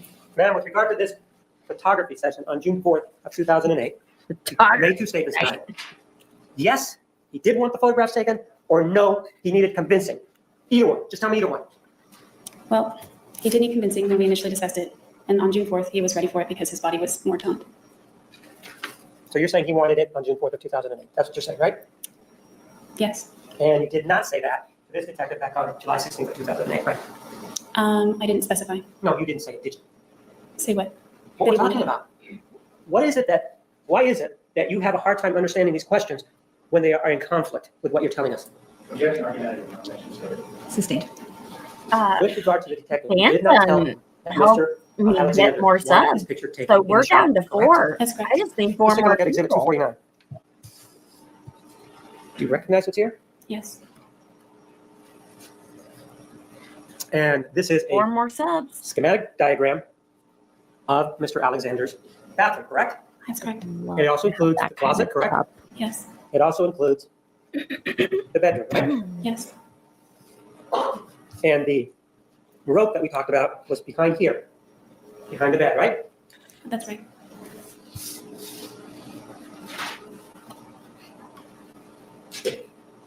All right, now, these photographs that you were taking, at some point, Let's take a look at exhibit number 161.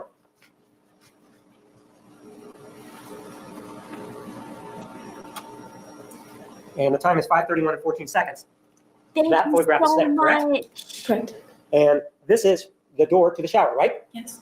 This is the light above the shower, right? Yes. And Mr. Alexander is seated down here, isn't he? Yes. And we saw a picture of him seated, correct? He hadn't moved from that position, right? Yes. You were standing, right? I was kneeling at that point.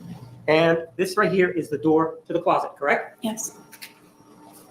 We go back to exhibit number 249.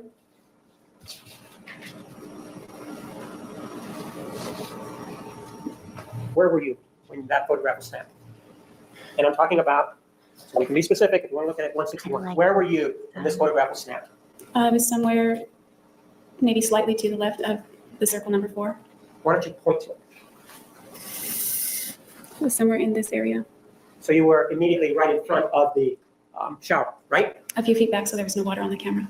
And Mr. Alexander was still seated, correct? Yes. And you said that you were kneeling, right? Yes. So that the distance between you and the floor was not that great, correct? No, that's correct. And this photograph here, 160, the last one before that, were you also kneeling on this one? Yes. You were? Yes. And this would show the distance between, obviously, the lens and the subject. Are you saying that that's 2 feet? It's not necessarily the distance because the lens had a zoom. Right, so I'm asking you how far away you were you? I was a few feet, not 2, maybe a little bit farther, so the water didn't splash on the camera. You hadn't moved from this position when you took this photograph, when the other photograph was snapped, right? No, that's not right. We were looking at photos. You what? We were looking at the pictures, reviewing them. So when you took this photograph, which is the one of him at 5:30, and then there was this other photograph of 161, were you in the same position? I'm not asking if there was any deletion of photographs in between. I'm just asking if you were in the same area when these 2 photographs were snapped. That's all I'm asking. I was in the same general spot, but there was some adjusting. All right? And you pointed to that general spot for us, correct? Yes. And you said that that was a couple of feet away, right? Yes. And that was right around there, right? Show all the photos. And so I'm willing you to say you admit, dropped the camera, I'm a right? freak. Show them. I did. Where did the camera go? I dropped it when I was facing this way. It landed on the mat right about here and sort of did a little double bounce onto the tile right there. Well, you said For the record, I do not believe it is hard to believe that he was disbarred. I think he was living his best life, handing out tips of information in exchange for sexual favors. Like sorry, Juan, a mile away. Like some character traits you can just, or the way that people present themselves. I have worked alongside lawyers my entire career, and there's just a lot of flags there that went off in my head. And when I found that out during this trial, I was like, oh, yeah, I can see that. Yeah. But thank you for sharing. And we all agree, like, he did a great job.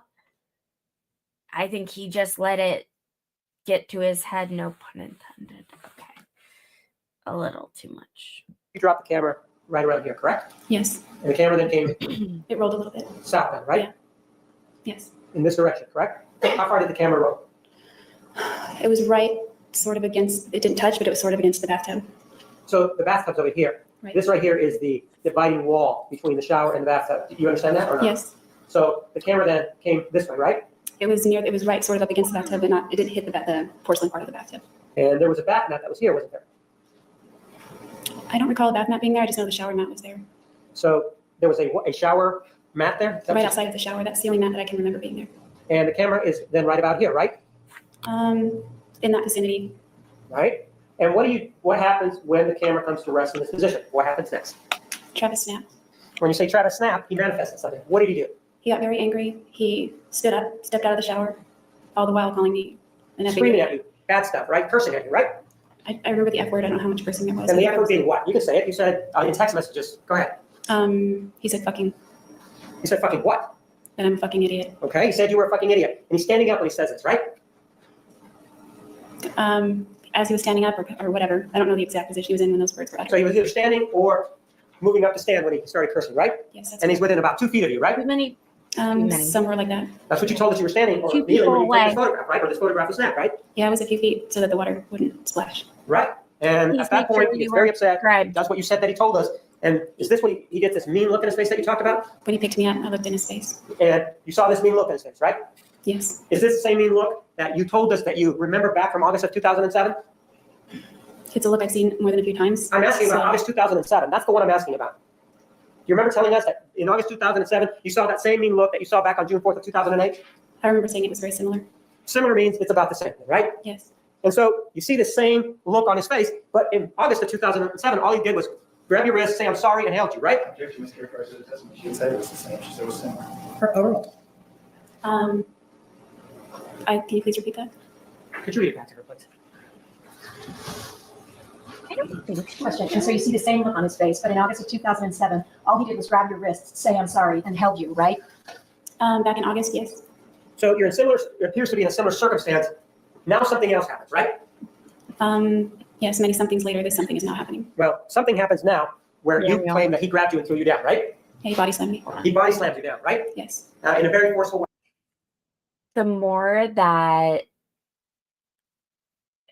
I don't want to use the word popular, but the more people join the community, it's inevitable. There's going to be a difference of opinion. There's going to be sides taken. There are going to be egos that are hurt. Once again, I've worked in politics and with lawyers my entire career. I am prepared for anything. It's like Teflon. Where did he body slam you down, ma'am? Right in the same area on the tile. Pardon? In the same area on the tile, my head would be facing south. So in other words, right here in this area where you were taking the photographs, right? Kind of more like Pardon? that. Right around there? Whole area, I'd say. And you said your head was facing south, right? Yes. So you, even though he slammed you really, really hard, you were still cognizant enough to know that your head was facing south, which would be in this direction, right? That's where I whacked my head on the tile. Yeah, and so your head then is facing south, and you're remembering all this, even though he slammed you down really, really hard, right? I wasn't thinking south when it happened, but here it But is. you remember the direction of your head, whether it was whatever the direction you're giving us now, you remember that your head was in this direction, right? Yes, I do. It wasn't a circumstance that you hit your head so hard that it made you lose at least any memory at that point of what had happened, right? I don't think so. Well, no, you were there when you said you don't think so. It sounds like you did. You remember your head being this way, right? I do. She can't testify the numbers that she lost, how does she know that? Overruled. You may answer. Yeah, I just don't know about head injuries, but I just remember being in that direction. I'm asking whether or not whatever happened, you remember enough to know that your head was facing in this direction, south, which is south, right? More or less, yes. My body was somewhat parallel with that area. I'm asking about your head. I'm not asking about your body. Your body is, your head is facing this way, right? Yes. And so that happens. And is the camera still down here next to the tub? I would assume. I don't remember the camera at that point anymore. You don't remember the camera anymore. You're focused on Mr. Alexander. And now he's standing over you, right? Yes. And he's standing over you and you're down. Tell me what happens next. I roll to my left. You roll to your left, which would be in this direction. Yes. And Mr. Alexander would be in front of you, correct? He was somewhat to my right a little bit, but just outside the shower. And I ran down the hallway. Well, I'm not asking you anything about that. Mr. Alexander is out of the shower, correct? Yes, he is. Or he stepped out. I don't know if he has 1 foot in, 1 foot out, but he stepped out. Well, he needed to have been out of the shower in order for him to grab you and body slam you, didn't he? Not necessarily. Oh, so you're saying that he was in the shower, and from the shower he kind of reached over and grabbed you and body slammed you sideways, even though he wasn't out of the shower? No, I said he definitely stepped out, but I don't know if he had both feet out or 1 foot out. So when he is in the shower, he at least takes one step out, and you're far enough away so that the water's not going to be getting on the camera, right? Right? Yes. And in this position where his legs are open, potentially, right? Right? Yes. You're saying that he reaches over with one leg still in the shower, and he body slams you. That's what you said, right? No, that's not what I said. All right. Your objection is noted. Overruled. You may answer the question. That's not what I said. Well, when he body slams you, isn't it true that he was out of the shower? Well, yeah.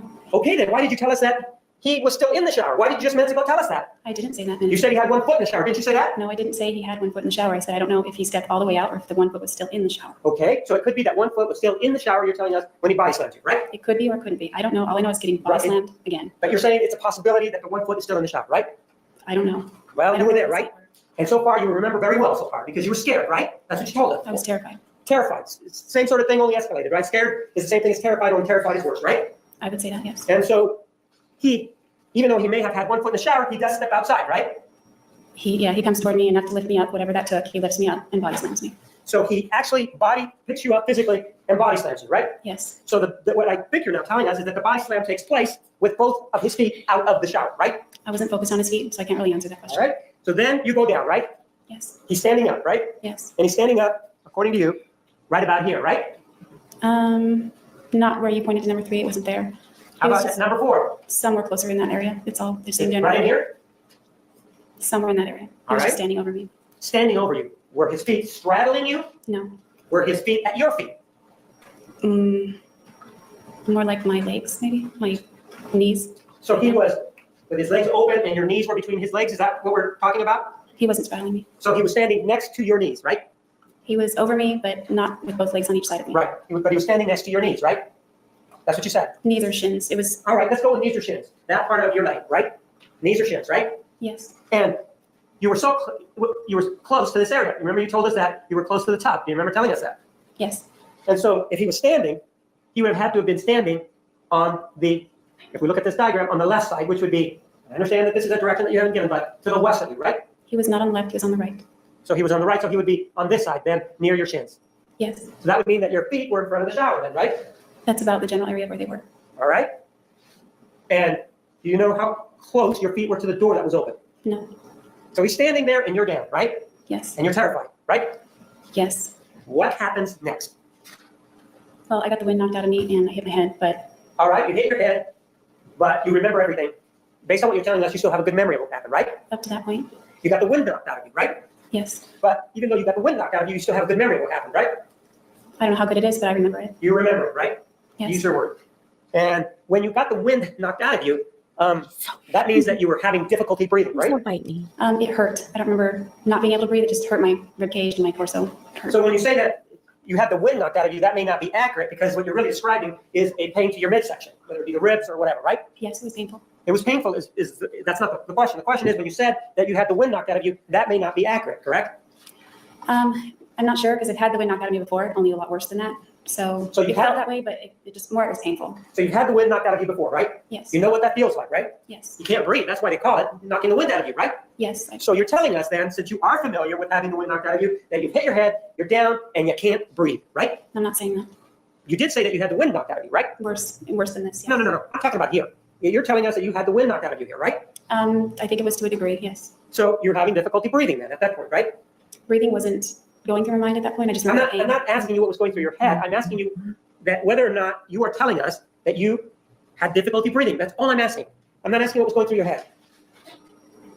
I don't remember that as being a priority in my mind at that moment. I'm not asking you to prioritize your pain. You understand that, right? I'm asking you whether or not, because you tell us you had the wind knocked out of you, you were having difficulty breathing. That's all I'm asking you. I don't remember. If you don't remember that you were having difficulty breathing, and based on your previous experiences with having the wind knocked out of you, you didn't have the wind knocked out of you, right? I think the wind was knocked out of me partially or somewhat because that's the sensation that I felt. All right, but it didn't involve breathing, though, is what you're saying. Did you say did or didn't? Did not involve a breathing difficulty. I can't say for sure because that wasn't the immediate problem that I was worried about in that moment. And so you're down. What happens next? I rolled and ran down the hallway. Well, you rode. Rolling is a little bit different than running. Wouldn't you agree? Yes. So even though you're having this wind knocked out of you, and you, according to you, have had your head smacked on the floor, you are able to roll to your left, right? Yes. I'm sorry, to the left, correct? Yes. And you are clothed at this time, right? Yes. He does not have any clothing on, right? No, he doesn't.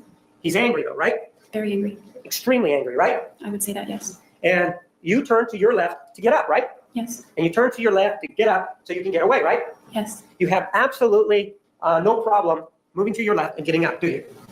I don't know. Well, you were there. I just know I did it. And I did it as fast as I could. And he didn't stop you from doing that, did he? I perceived that he was trying to get on top of me. So you thought that he was trying to get on top of you. You say you perceived, which means that it may or may not be something that actually happened. So did he get on top of you at that point? I rolled away before that could happen. So you rolled away before that could happen means that you're saying that he then tried to go down to grab you. Is that what you're saying? I don't remember him getting down, but I remember him just coming at me and coming at me and coming at me. I understand that he's coming at you, but you're down on the ground, right? Yes. So if you're down on the ground, isn't he going to have to, by necessity, stoop over? If he were to get on top of me, yes. And so was he stooping over? Did you see that?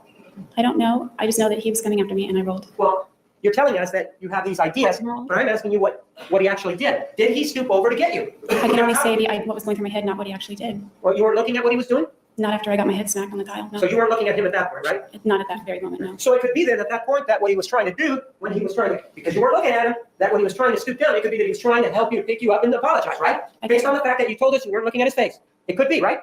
Objection calls for speculation. No evidence. Overruled, give me an answer. I can't say he was stooping down, so I don't even know how to answer that. Well, you said he was trying to get on top of you. I perceive that. Yes, and perception is your eyes, you're looking, hearing, right? Part of that is perception. Sure. And you're telling us that hearing and looking, you believe, or you think, whatever term you want to use, that he was going to get on top of you, right? I'm not saying hearing or looking, I'm just saying that was my perception. So the way you keep backing away from it, it appears that what you're telling us, it could be that he's stooping down to help you to get up, right? Rephrase your question. You tell us that he was going down at some point, so that causing you to move away, right?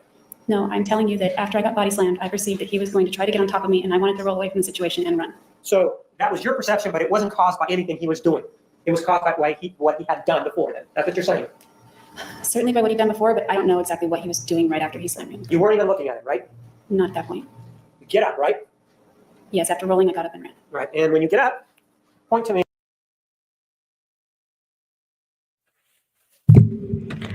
Hell yeah. Hell yeah. 800 of Yinzal. Hell yeah. Guys, this has been a fucking ride this week. Pearl's running, mostly because Coco's chasing her, but we're all excited in our own ways. Mostly because the cat's evil. But I am so thankful. Thank you guys. Thank you, thank you, thank you. I appreciate it. I know that the numbers will probably fluctuate a little bit. It's fine with me. I am the goal is 1,000. That's like that is the last goal there is. There's nothing else to do after that. Like period. This has been crazy. This has been wild. For those of you who have been here the last couple months even,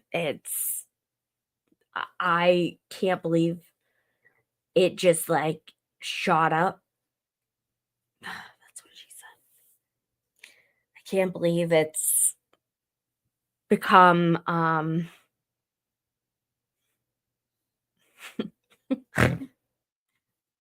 you can go to bed now, Peggy.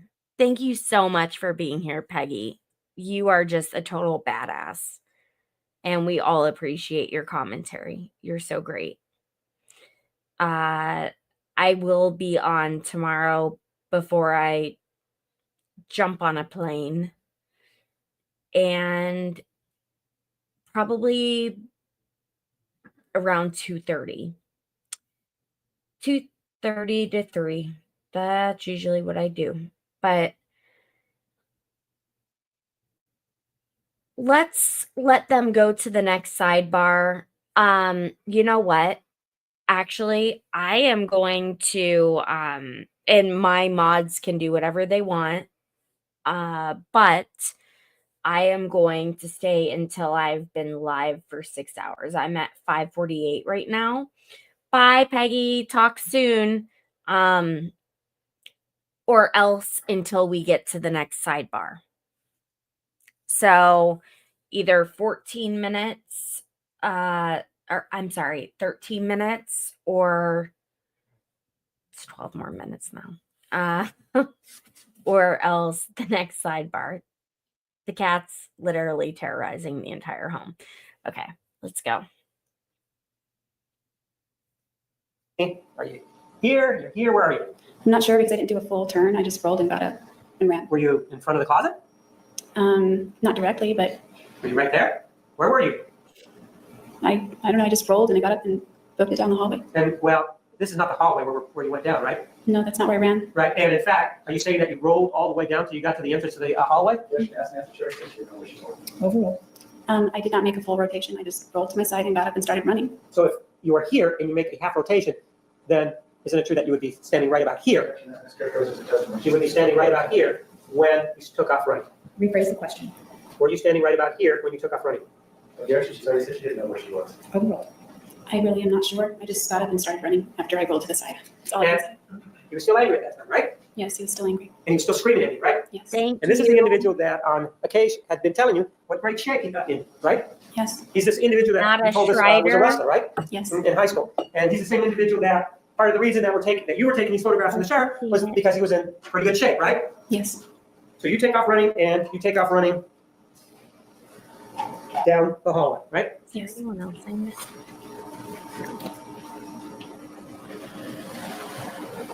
And you go in this direction here, is what you're telling us, right? Yes. And then you pivot and take a right in here, which is the closet, right? Yes. And you're telling us that this individual that's standing and you're down, that's in really good shape, that's in really angry, and you're running down this hallway, you're telling us he can't catch you because you're way faster, right? That's not what I'm saying. Well, you're saying he didn't catch you. You're telling us he didn't catch you here, right? No. He didn't catch you here, right? No. He didn't catch you here, right? No. He's running after you, though, is what you did tell us, right? I didn't look behind me, but I zoomed. Well, if you didn't look behind you, does that mean he wasn't coming after you? No, ultimately that doesn't mean that because that's not what the reality ended up being. So this individual that's in this great, or in the shape that you described, you get here before he does, right? Yes, I do. And he doesn't catch up to you here. When you're here, he hasn't caught up to you, right? That's correct. And there's a door there, right? Yes. According to you, you're able to close that door, right? I slammed it. But that door doesn't have a lock to it, right? Not that I recall. Well, you were there, right? Yes. Let's take a look at exhibit number 78. That was a big win. Not a Schreider. Thank you.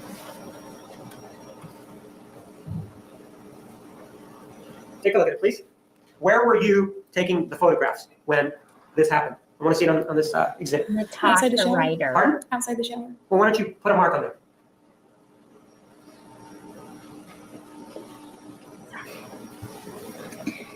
I see it now.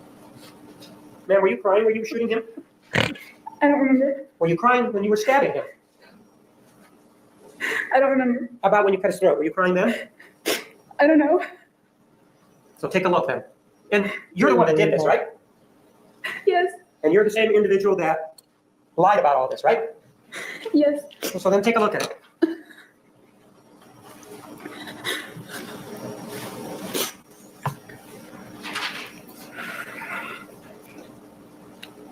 All right, we're going to take a new recess at this time. Ladies and gentlemen, be back in the designated area at 1:25. All right. Please remember the admonition, you are excused.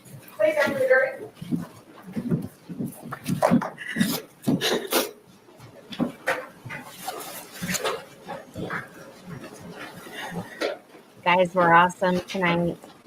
Thank you. Tomorrow I will pick up where we left off, and I'm gonna go eat dinner now and enjoy my shake. So I appreciate everyone's support. Whew. What a night. What a week. It's only Thursday. So shut things down here. Kat's looking at me like she's gonna fucking kill me. So have a great night. Make wise choices. And I will see you tomorrow. And if I don't see you live, make sure to jump in for the replay and just comment, like it. That helps a ton. So thank you guys. Thank you so much. Thanks to my mods. Thank you, Stream Mama. Appreciate you all. I greatly appreciate you all. So we are going to do something magnificent here. And I can't wait to embark on the future with everyone. Okay, seriously, it's time to go when the cat tells me to get the fuck off the computer so she can go look at her own shit. connect with her relatives, her Parisian roots. Okay. Please don't bite me. I need to log off. Okay, bye everyone. Bye. Oh, don't. No. Stop. Don't bite me. I'll bite you back.